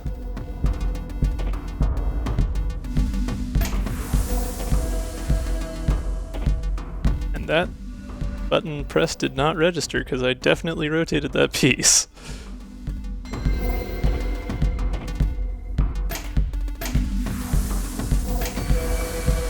Yeah, probably time sometime soon to retire the venerable Xbox controller in favor of something a little better suited to this kind of gameplay.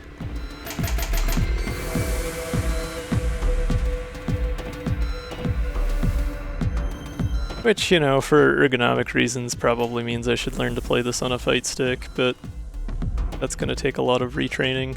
I've only really ever played it on buttons or D-pad. Though having arcade-style controls would be a little bit confusing at first. I hear the clicking sounds of T-spins. I don't know how to set those up yet. I know how to execute on them when they're set up, but I don't like have memorized approaches to setting up T-spins the way that a lot of players seem to.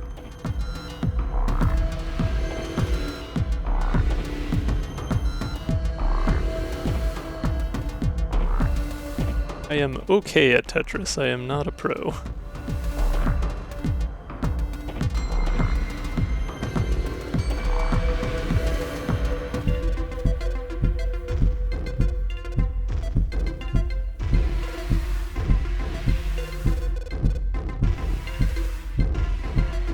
Did at least manage to downstack. That's helpful. Just really hoping for an all clear. Oh yeah, I don't have the chops for those most of the time. Oh. If you had the perfect T piece, that would have been serendipitous, I guess. I suppose.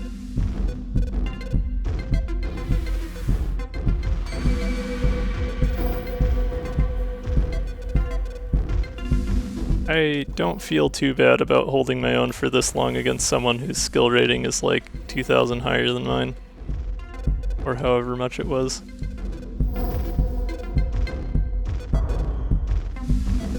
Not that I've really been doing much more than coasting along, but still.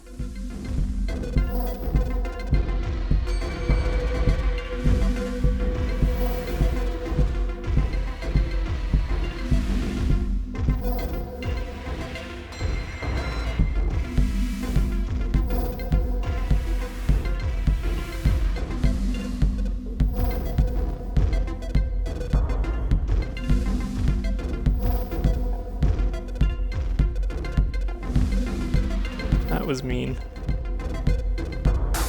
Oh, that locked before I was ready. Okay.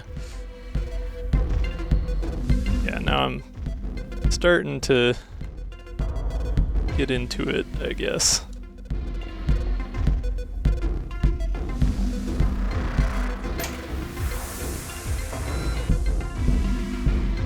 Had downstacked, and then I just kind of lost my focus and concentration, and oh, there's them topping out. Okay. Yeah, there's no way I'm getting 500,000 points in the next 2 minutes. I'll just keep on playing until the timer runs me. That was another one that I pressed the button and it didn't rotate. Okay, maybe the membranes on this thing are starting to wear.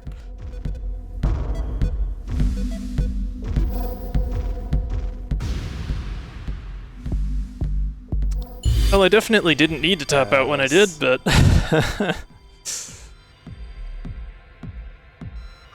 Good job on their part. Yeah.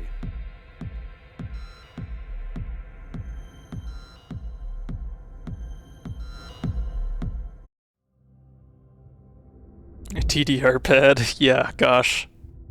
I'm sure some people do. I am sure some people do. Let's try a zone battle. Those usually go a little quicker. I keep thinking to go excuse Excuse me. Grab the USB fight stick and then I forget.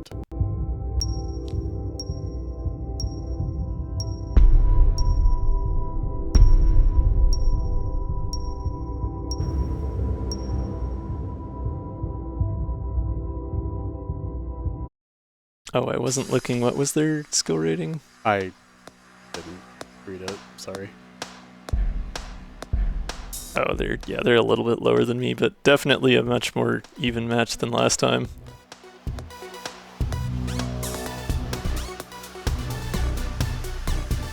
Different game mode, of course, so rules aren't quite the same here, but still feels a lot more fair than the last one did.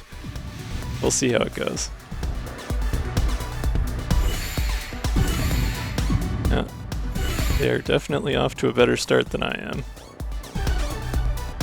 Oh, I am kind of in trouble here, actually.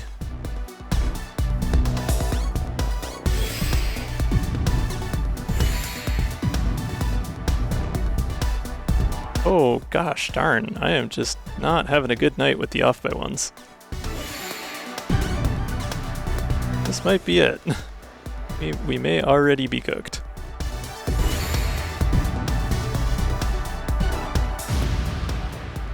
Yeah, ouch.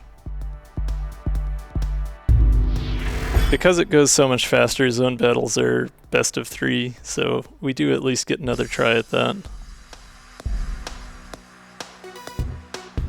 Hopefully a bit better this time. I set the bar low, that's for sure. Nice little combo to start things off. Couple lines of junk.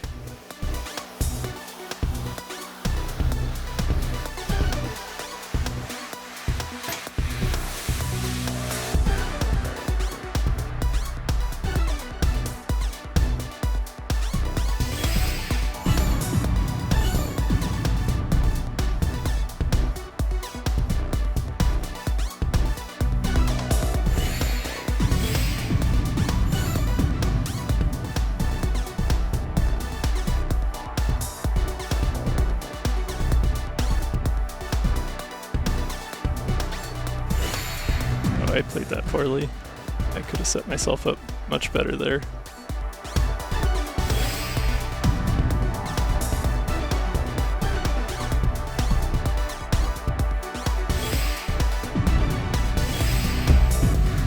Okay, there they go, popping their zone. I've got mine max, so now I'm gonna wait until their junk line after their zone hits me, then pop my zone. Now I just need that eyepiece, please. There we go. Another one would be good. There it is.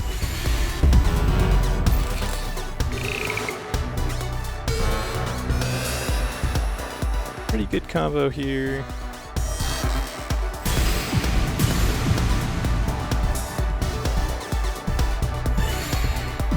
That gave him some gnarly junk lines.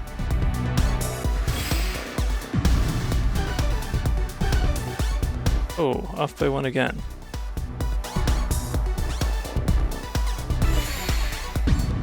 Yeah, I was not having this much trouble with the controller last time I played. I don't know if it's me or what, but...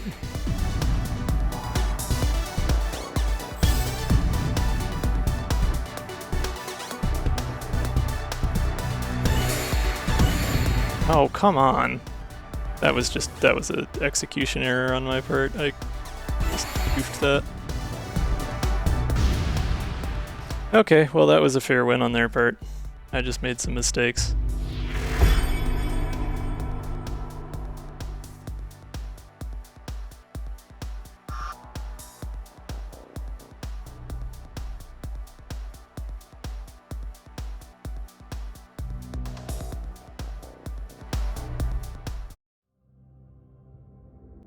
We'll give that another try. I don't actually know, now that I have chat on my phone, when ads are. It's a minute and a half. Oh. Well, crap. I guess I should have just started a break. Oh well. I didn't realize until now. Snooze it. Yeah, may as well. We can take an ad break after this match.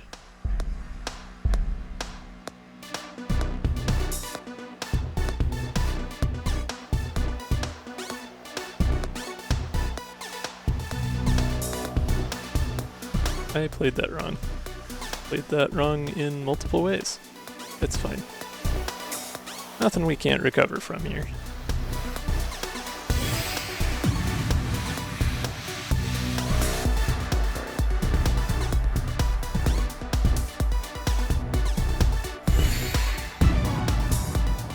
Oh, that lined up conveniently.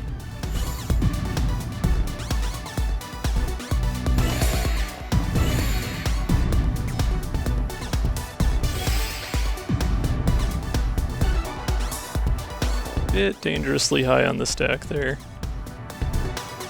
That's kind of the risk of playing my usual strategy of just stacking high and going for Tetrises, is you end up pretty close to the top, so if they get some godly combo or something and send a bunch of junk your way all at once, you can be pretty quickly knocked back down, or knocked out rather.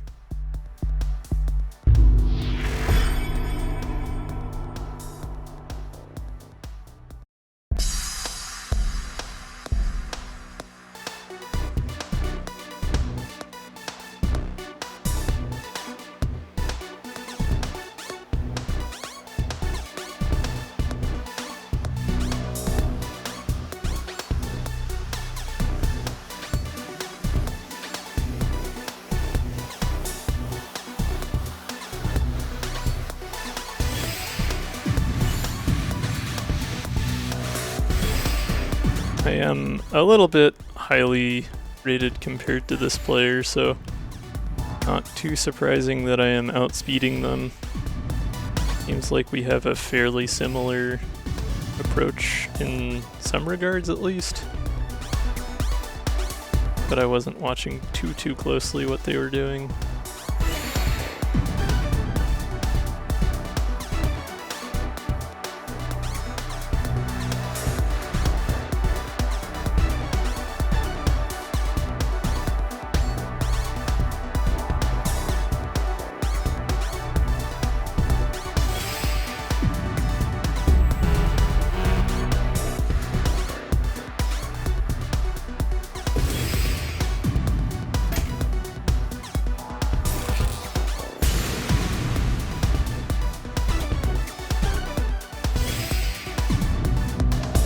Yeah, they just used their zone mechanic to try and stave off topping out there, so didn't actually send me any junk.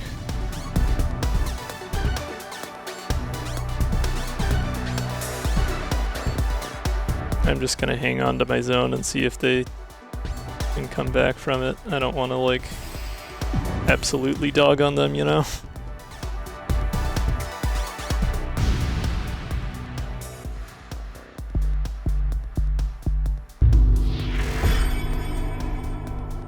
Alright, well, GG. That is the unfortunate thing with skill rating based multiplayer. If you don't have enough players, you kind of still end up getting matched outside your reasonable skill bracket pretty often. Break time. But yeah, it is time for an ad break. We will do that quick. Yeah, you can. Yeah.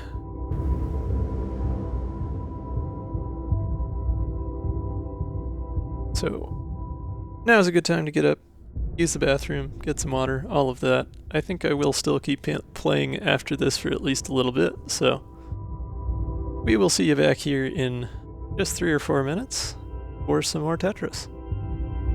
Woohoo.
Alright, hello folks. We're back.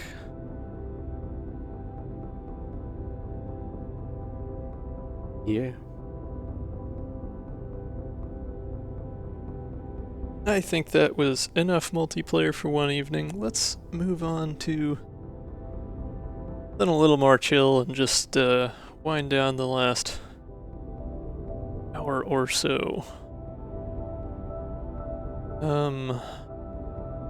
I think we'll do another journey mode segment. So I've played through journey mode multiple times. It's kind of this game's equivalent of a campaign, as it were. But one of the achievements I'm missing that I don't know if I'll ever manage to get, but it's fun to work on, is getting S everywhere possible, S rank or higher. And journey mode is one of the places I have yet to do that, so there are 3 difficulties, and you're ranked separately for each of those difficulties, if I'm not mistaken. So like you can see in beginner, I have double S in every area of the game, but normal I was still working through. There's a couple areas I still have A's in. It's these last 2, I think. And then I don't recall where I was at with expert. Yeah, I think I was still A's or B's on most of these. Yeah. So, you know, just casually chipping away. I think we did that last one on normal last time, so I'm just gonna hop to expert and do one of the earlier levels. Or sets of levels.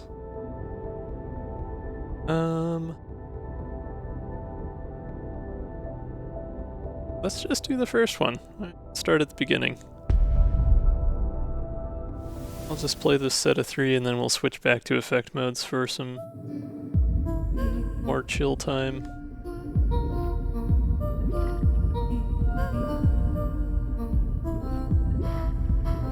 Last time I played 2 or 3 nights ago, I broke my record for high score on endless mode in the Purify game mode, which had already been really high, but I did a... oh gosh, that's not great. I'm just gonna start. We're early on here, it's fine. I'd already had a pretty high score in that mode, but I spent 46 minutes on another endless run and got an even higher score, so...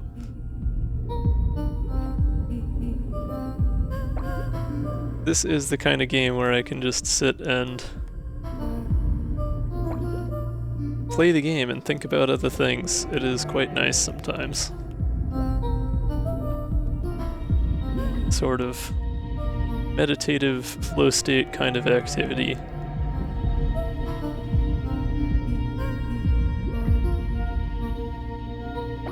But also just a really nice and pretty multimedia experience.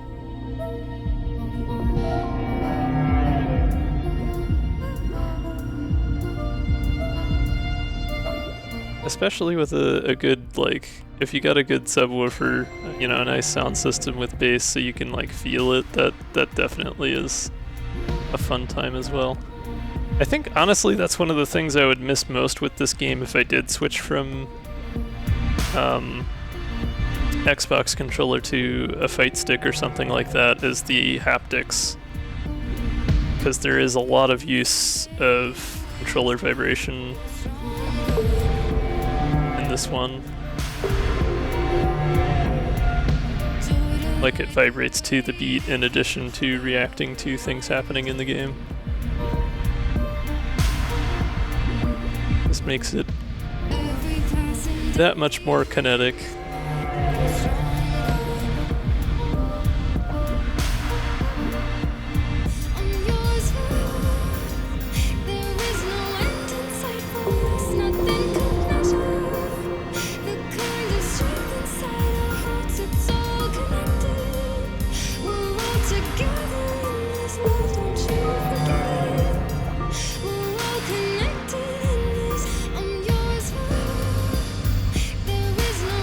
The piece I need.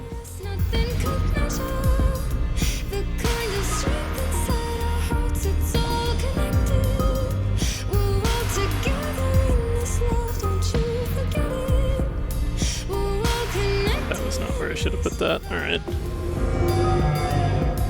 I don't think we'll be getting S rank on this one. That's fine. It's fine. Just having a chill time, playing some block game.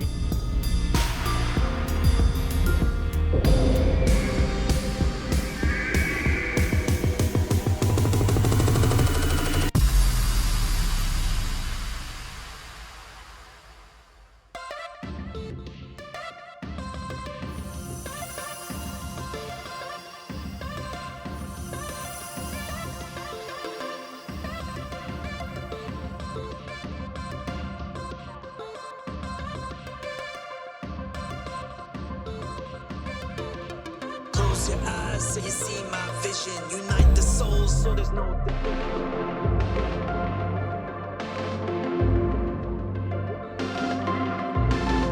Sorry to just cut off the rap like that, but it was the right time to play the zone.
take a bit to rectify.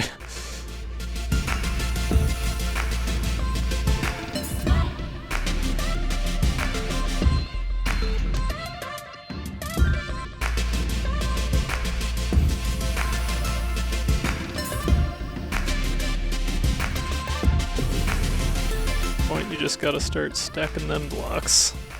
There we go. That was maybe a little premature to play the zone. We'll see what we can do with it.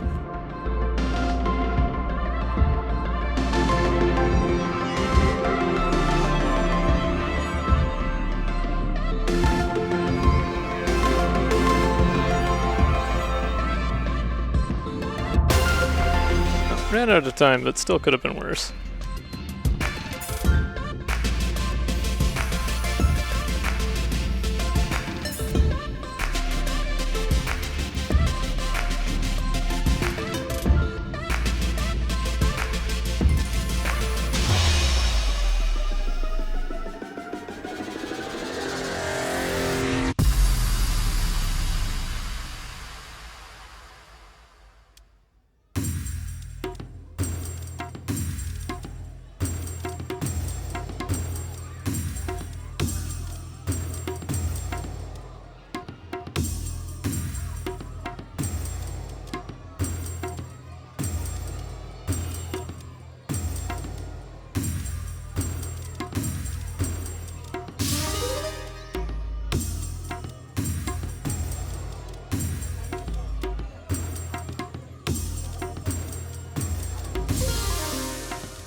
That was close.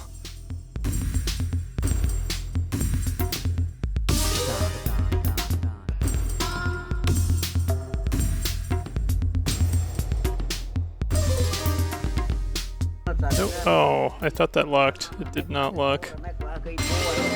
Well. Oh, that locked where I didn't want it to. Ah, what is going on here? Totally lost my cool. Alright.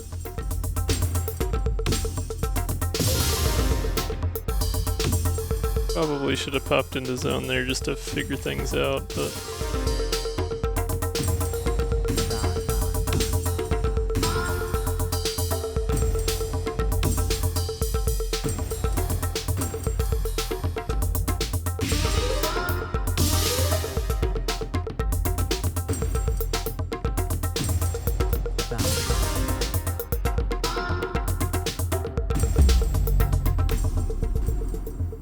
the heck with it.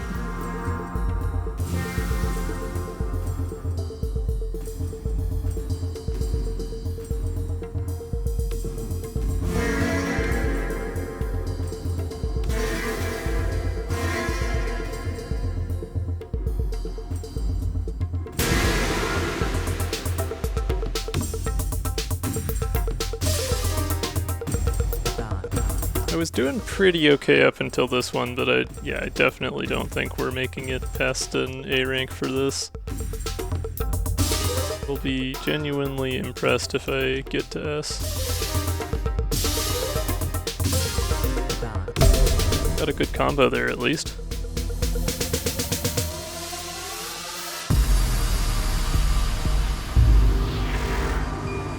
Still broke my area high score, so not bad by any means.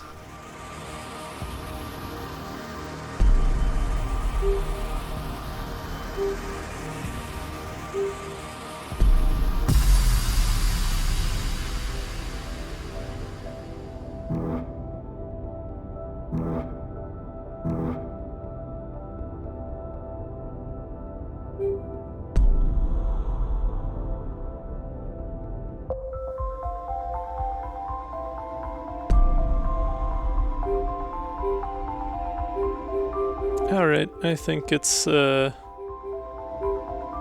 we did some Purify. Oh yeah. This is my favorite one. It's Then- extremely stimmy. Yep. Name of the game is clearing dark blocks, which you can do either by clearing lines they're in or clearing lines above them. The more lines you clear at once, the more pieces you get as a bonus that go away. Yep. Or the dark blocks go away.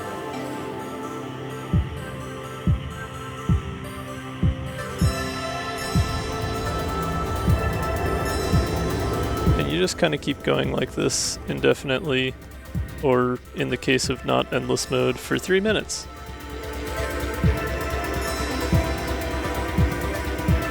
I thought comboing did something in this too. I'm pretty sure it's just the same as, like, you know, the more line clears you get, the more dark blocks it gets rid of, but Yeah, I just don't remember how this goes. generally though, like, this is basically all about your down stacking skills, because the faster you can down stack and the lower in the stack you can play it, the more dark blocks you'll be able to clear, because you still get the bonus clearing extra dark blocks below when you clear lines that have dark blocks in them. So if you're playing down in the stack where there are dark blocks, you're going to clear them a lot faster than if you're just playing on top of everything, making normal line clears. Oh, I shouldn't have swapped that, that's fine now.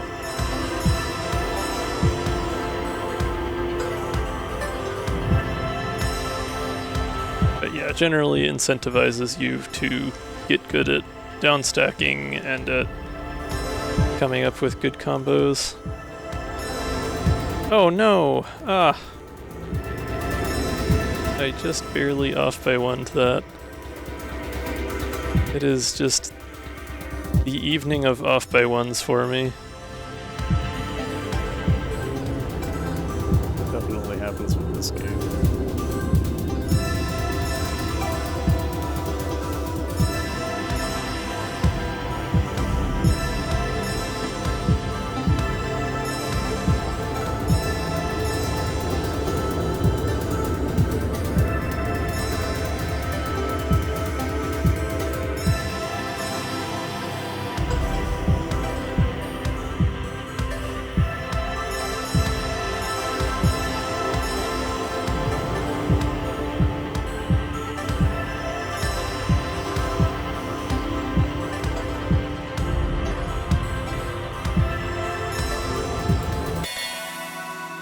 Okay, 330, not bad at all. Yeah. Solid first round. Also, Indeed. Just give me a quick moment here. I'm taking off my flannel because I am warm.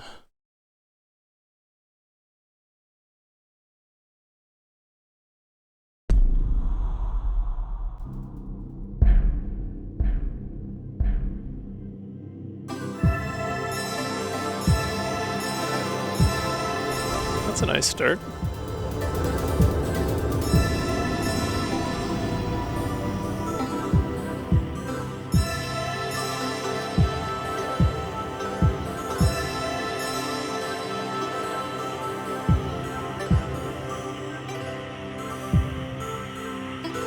That was nice.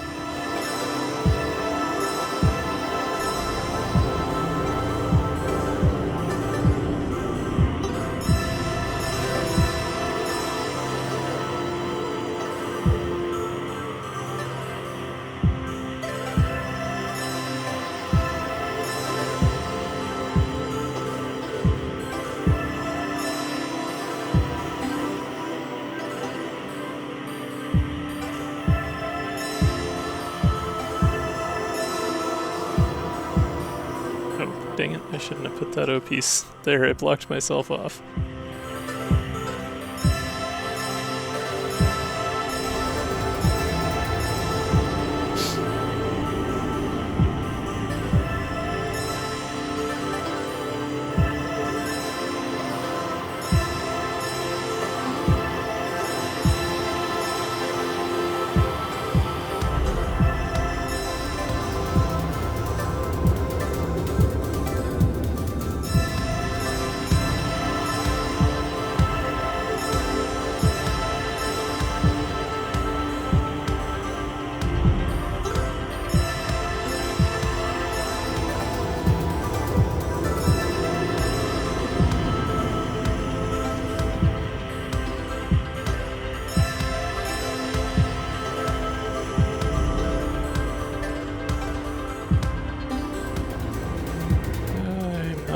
otherwise happy with what's going on here. Okay. That got a little wacky.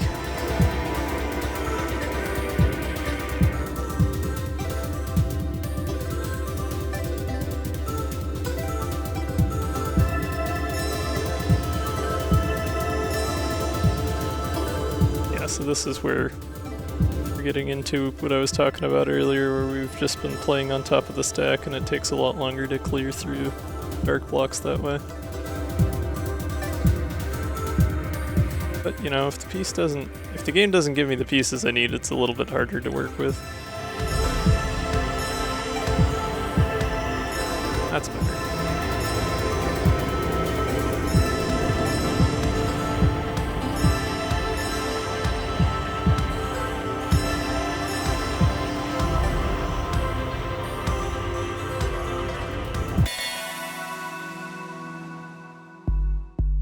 Another solid round. Yeah. Better than I was doing the other night. I doubt I'm coming anywhere near that 527. That was just like everything lined up and it went perfectly. I don't think I'm gonna beat that high score for a long time. But Well, I mean, you just went up by about 90. yeah, I'm not gonna go up by that again. That's not likely. It's fine though. Because this is a game mode I play solely because it's just fun. It's a good vibe. It's a nice way to relax after a long day. Or a short day. Or any kind of day, really. It's big.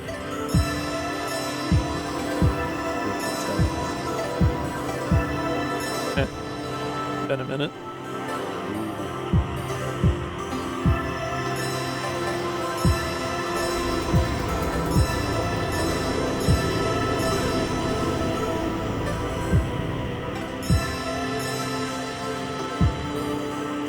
Just did that thing again where I had the pieces I need and then I blocked myself from playing them because I'm a smart dog sometimes. Yeah.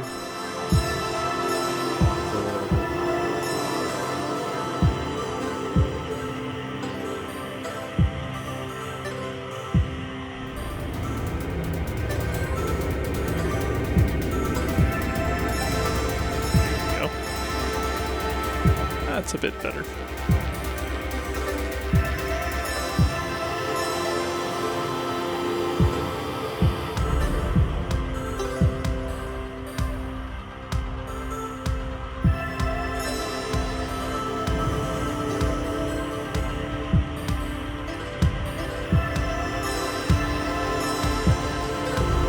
Think about that for a second as far as how to best get it down stack so that I wouldn't block myself from keeping on going.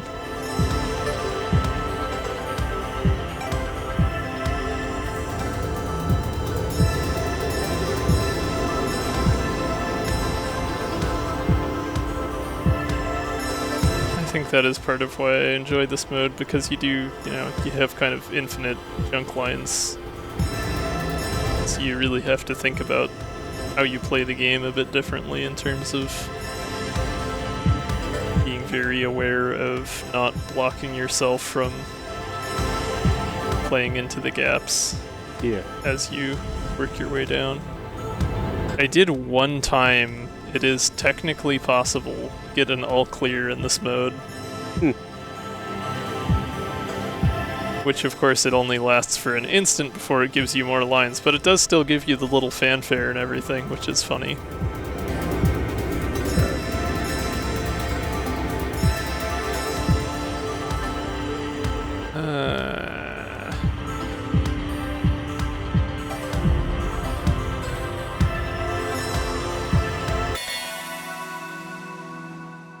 Yeah, that's more in line with what I expected. Being in the 300s is usually around where I'm at with these.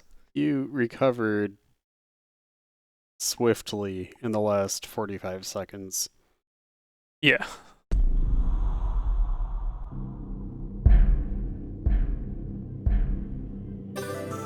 I'll give it one more of these and then maybe check out a couple more modes. I have not showed off any of the they're called focus modes, basically the practice modes in this game. Oh, And I do need to work on those still, because they're one of the areas where 2 out of 3 of them I still don't have S rank.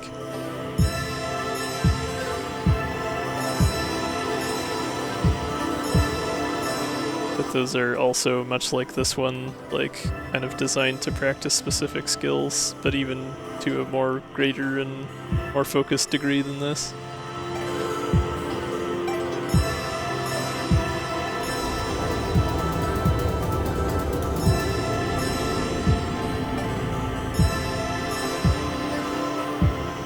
Oh, yeah, that's the other thing I noticed too, is when you actually manage to clear all of them, you get a significant bonus.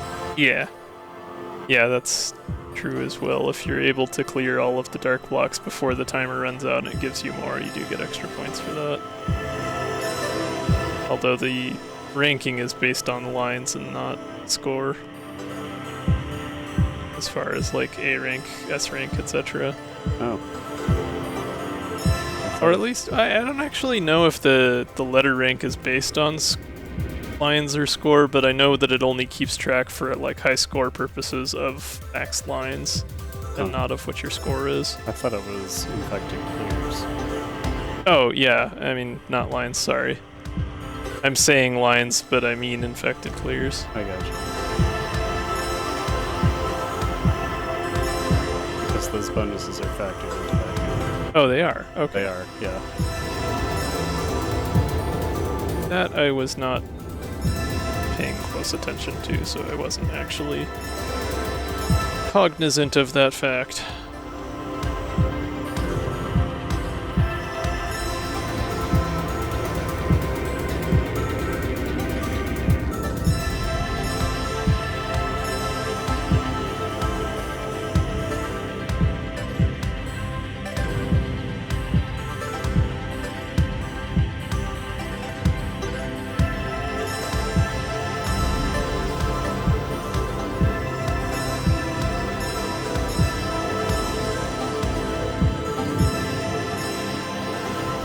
Oh, darn it. I was so close.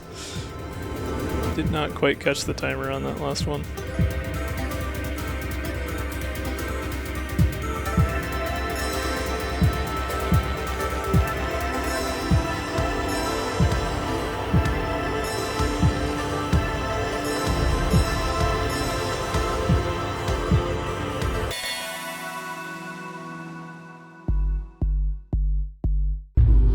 Okay, maybe we do just one more.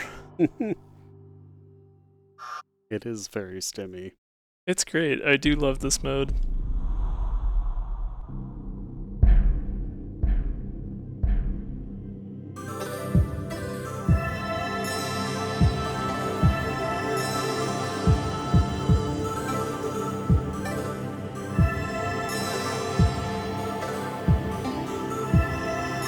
Not off to the best start here, but that's okay.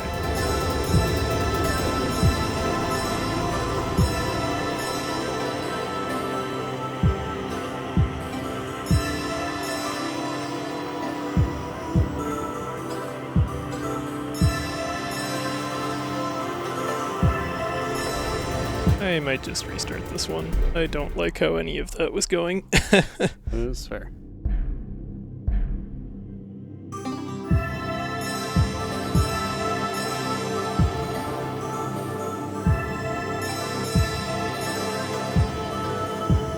I am not generally someone who likes to make heavy use of restarting in games, but in something like this where the rounds are only 3 minutes anyways, if I'm just having a garbage round, it's like, you know, may as well. There's no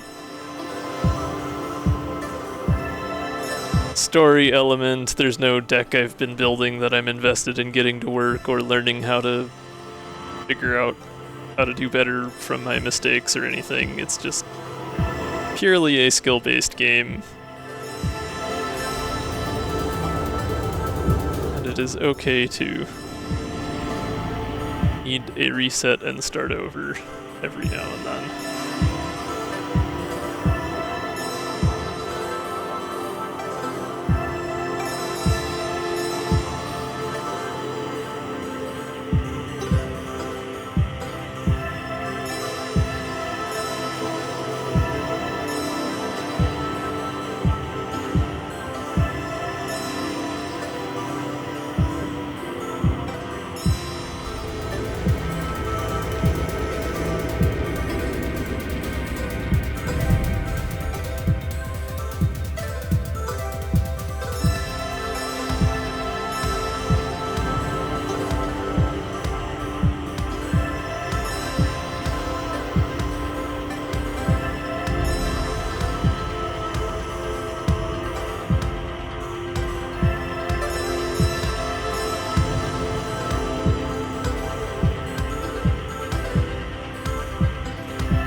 this is a bad time for me to be hungry again. I need to go to sleep after this.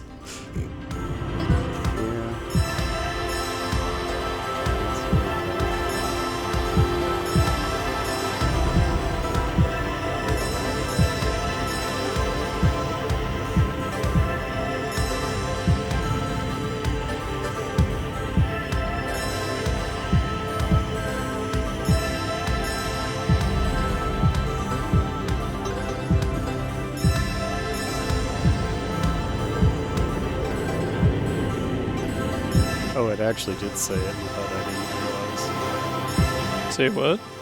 what the bonus was for all clear. Oh, yeah.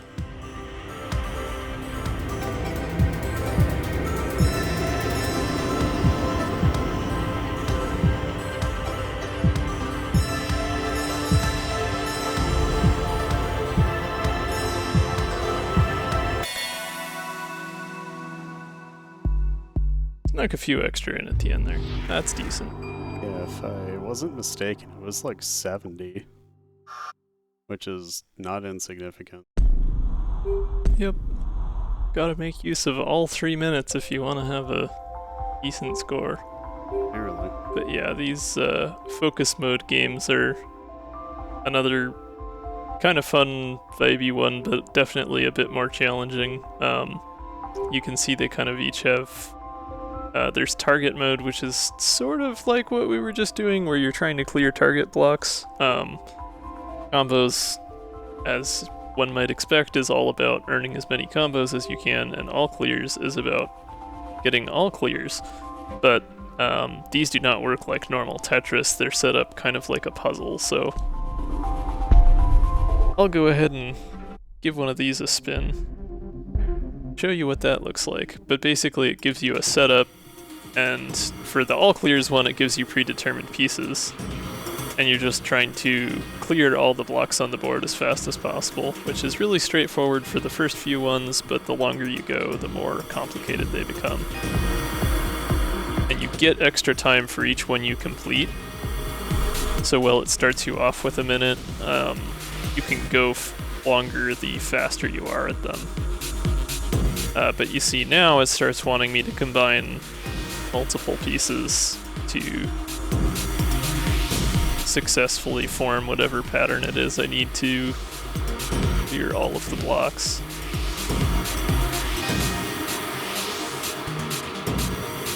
And you can see there, I did it in the wrong order. Now I can't get it all clear, so that's a mess. So that's just the general idea of this game mode, is you're practicing your ability to quickly recognize patterns of block dropping that will allow you to clear all of the blocks.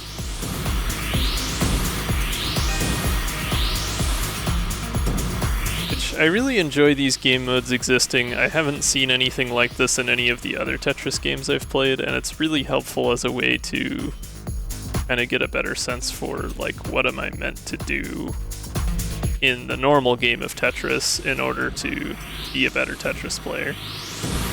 I used to remember how to do that one, I do not currently.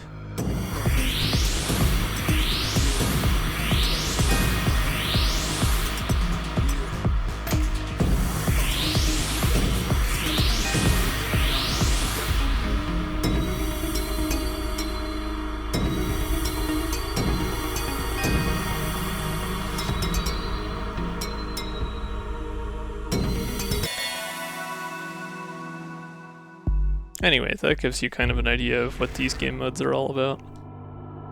I have not practiced this one in a while, so I'm definitely not going to be putting down great scores with it, but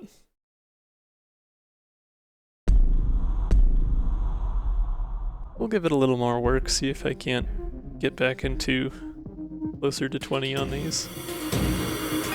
Playing through these easy ones fast is definitely part of the skill with it. If you can just kind of memorize all of them and just be able to quickly recognize what inputs you need to make and make them quickly, that gives you more time to puzzle out the hard ones.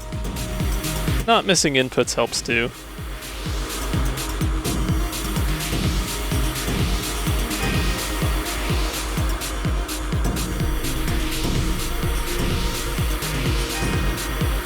But that's kind of the other skill that these modes work, is just your general ability to quickly make precise inputs.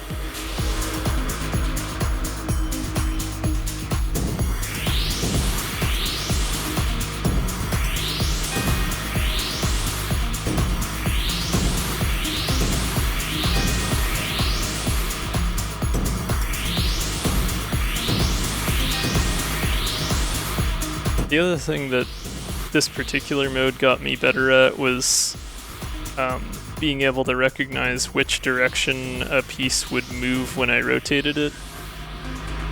Like when you have a line piece and you rotate it clockwise and it ends up slightly to the right of where it started. That kind of thing is useful to have memorized,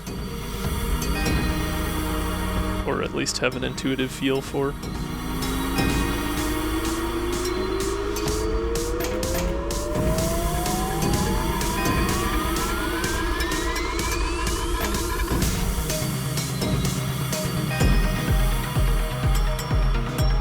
Now we get into the spins, and this is the other thing that this one tries to teach that I'm not quite all the way there on. I can do L and J spins, I can do T spins no problem.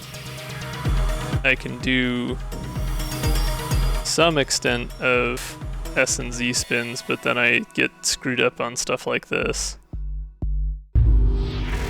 Where I just don't remember, like I haven't figured out, it's less intuitive, like the way that you need to press the spin buttons in a particular order to make an S or a Z spin happen. And I really just need to like figure out a better way to practice it, because it's so far into the game with this mode that you don't really get much chance to give it a try.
Okay, I did this right last time.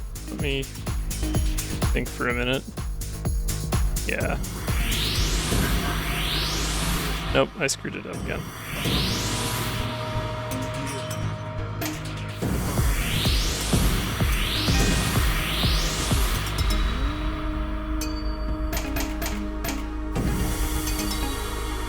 Oh wait, I did that wrong.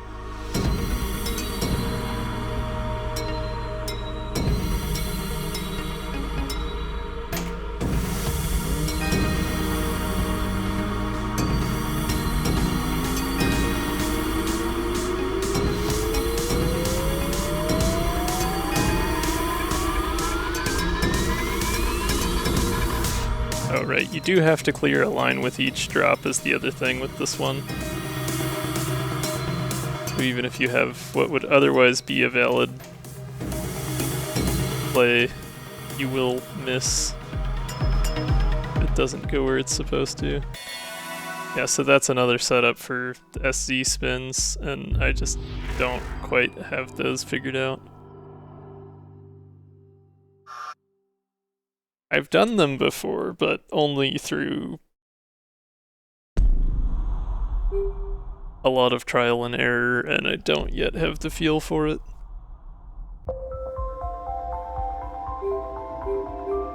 There's probably a better way to practice those. I'm sure there's something online or whatever that can teach me how to do it properly. I just haven't taken the time to go and look into it. But yeah, combo mode is kind of the same idea, just you don't have a predetermined piece order. The pieces kind of just continue throughout like they do in other orders, and you just get predetermined like voids like this where there's an existing stack that you have to try and combo into, and you just get as many as you can.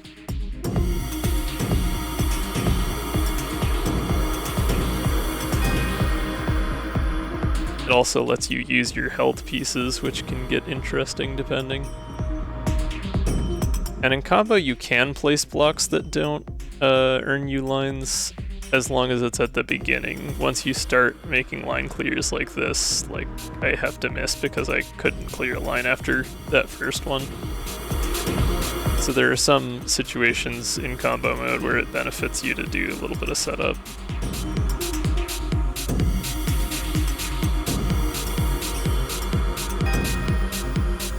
In order to get a higher combo.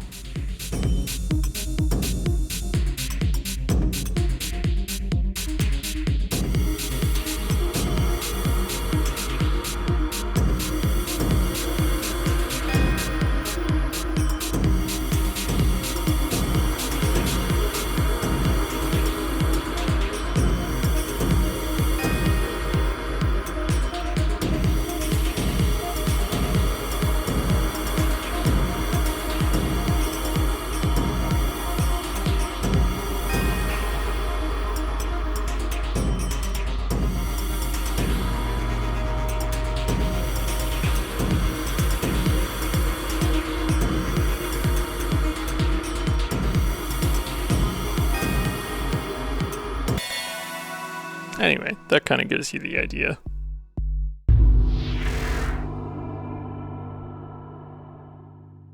Combo mode doesn't punish you for misses or for, well, I mean, it punishes you for misses in terms of lost time, but it doesn't punish you much for, like, not getting the entire well cleared. You still, like, as long as you're getting decent combos, you still get pretty good time bonuses out of it, so you don't have to be as perfect as you do for like all clear mode. So it can sometimes be better in combo mode to just play fast, even if you're not like getting perfect combos every time.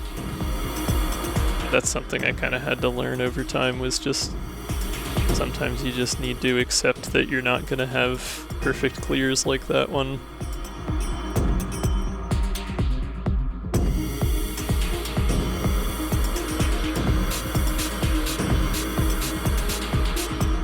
I definitely could have played that better, but it's fine.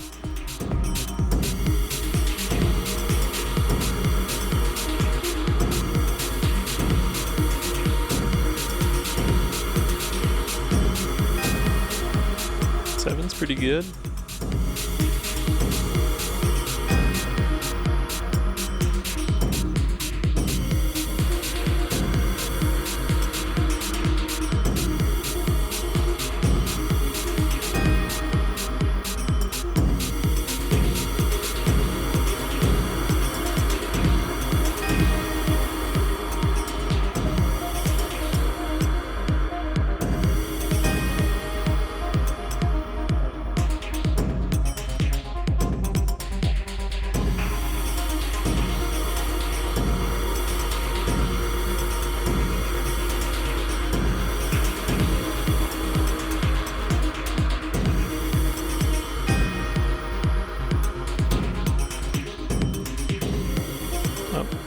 Mistake.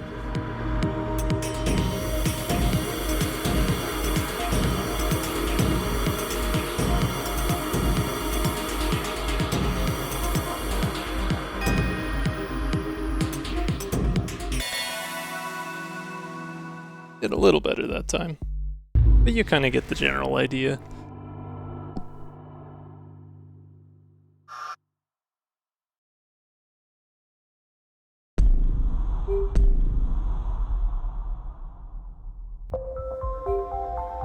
And the third of these is target set clears. It's you a block to try and get rid of, then gradually over time will give you multiple blocks, but you're just trying to get rid of that one glowing block as fast as you possibly can.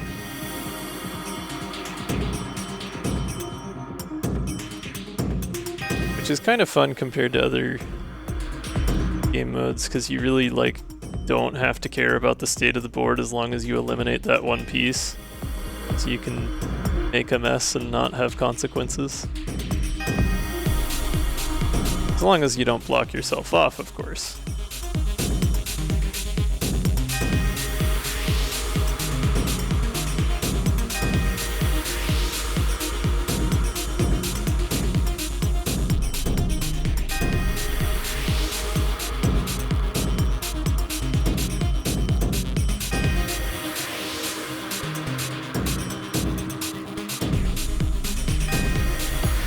And you do still get to use the health piece as in the last game mode. That can come in handy quite a bit here and there. No! Oh no. Okay. Yeah, that really messed me up. That really messed me up.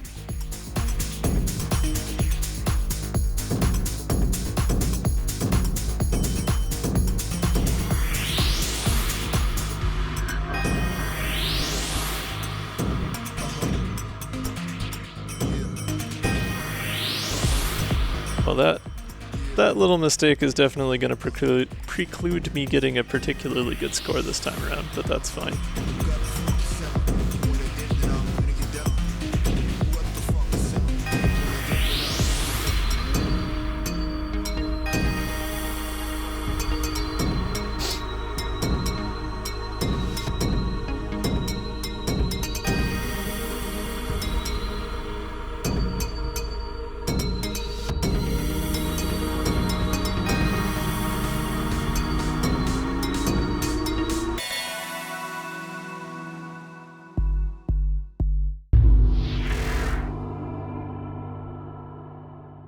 But yeah, that's your general idea, general approach with this one, is you go through trying to clear those target blocks as fast as possible.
Yep, okay.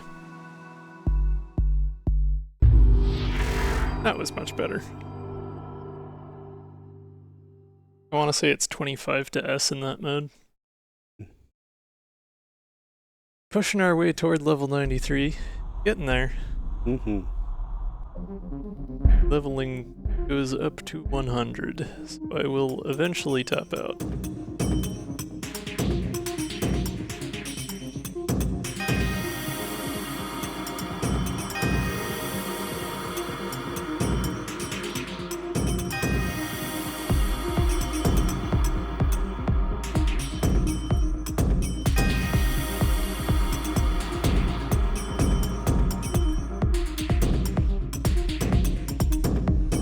Oh, wait, dang it. That L piece would have been fine. Well.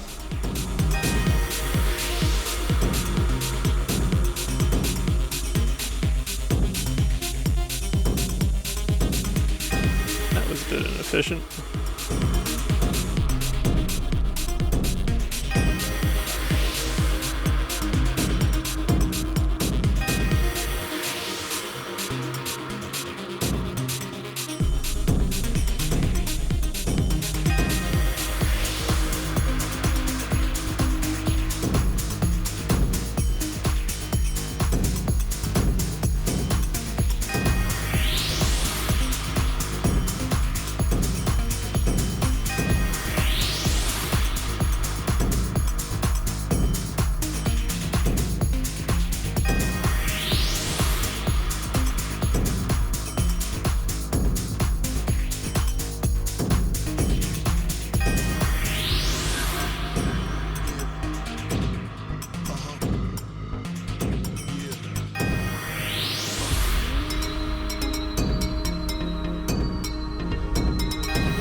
To. Alright.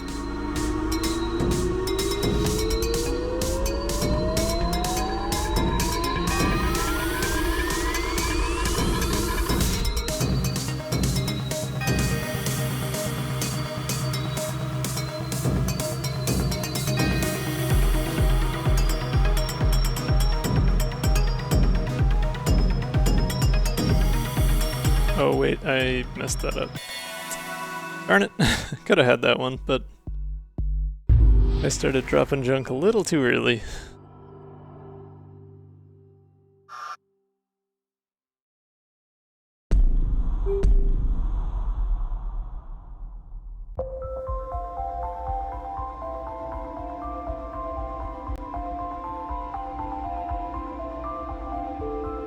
Okay, we do have ad coming up in 5 minutes or so. I'm gonna snooze that. I'm gonna play another round or two of Purify, and then I'm gonna call it a thing because I need to go to sleep. Relatable.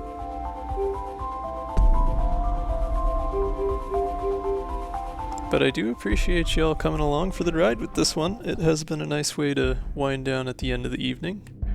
Had an excellent run earlier in Cobalt Core, so I'm feeling pretty good about this.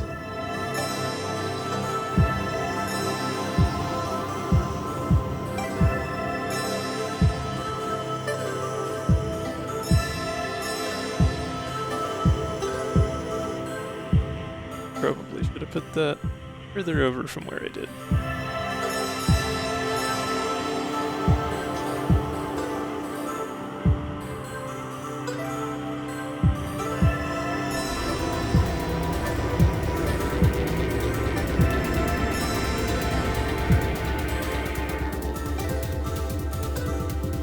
Like it. Not a fan. Still not a fan.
Okay. Not bad. Do one or two more. See if we can't get into the mid 300s at least.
Had some pretty good stretches in that one. I feel like I was close to getting a higher score and just had a couple moments where I wasn't quite fully in it. Still not bad.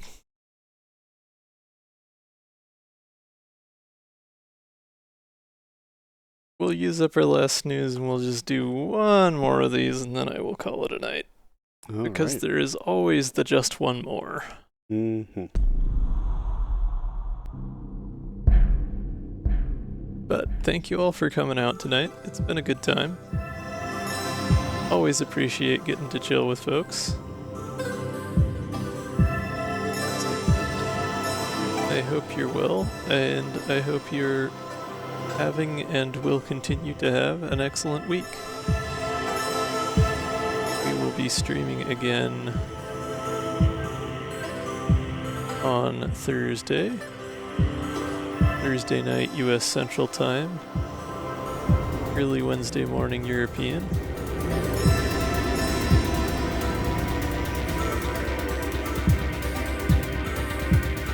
With some more modded Cobalt Core.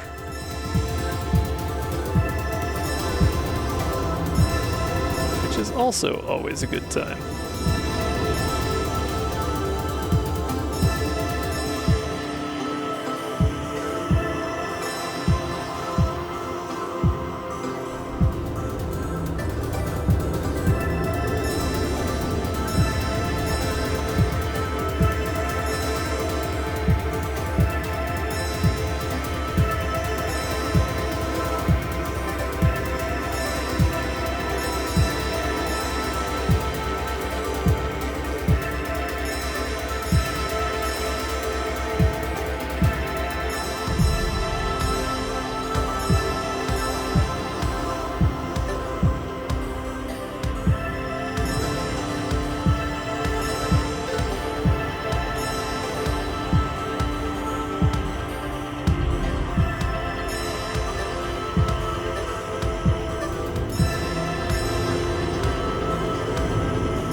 Yeah, this one kind of fell apart at the end. I was going strong for a minute there and just... yeah, lost my groove. These things happen. Yep, they don't all need to be high scores to be worth playing.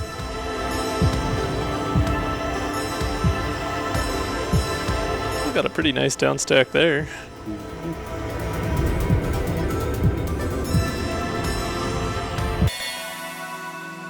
Okay. That about does it for me for tonight. Thanks y'all for coming along. We will see you next time. Rest well if you are going to do that. Otherwise, have yourself a wonderful day. Check really quick and see if anyone is online for me to raid. Otherwise, we'll see y'all next time.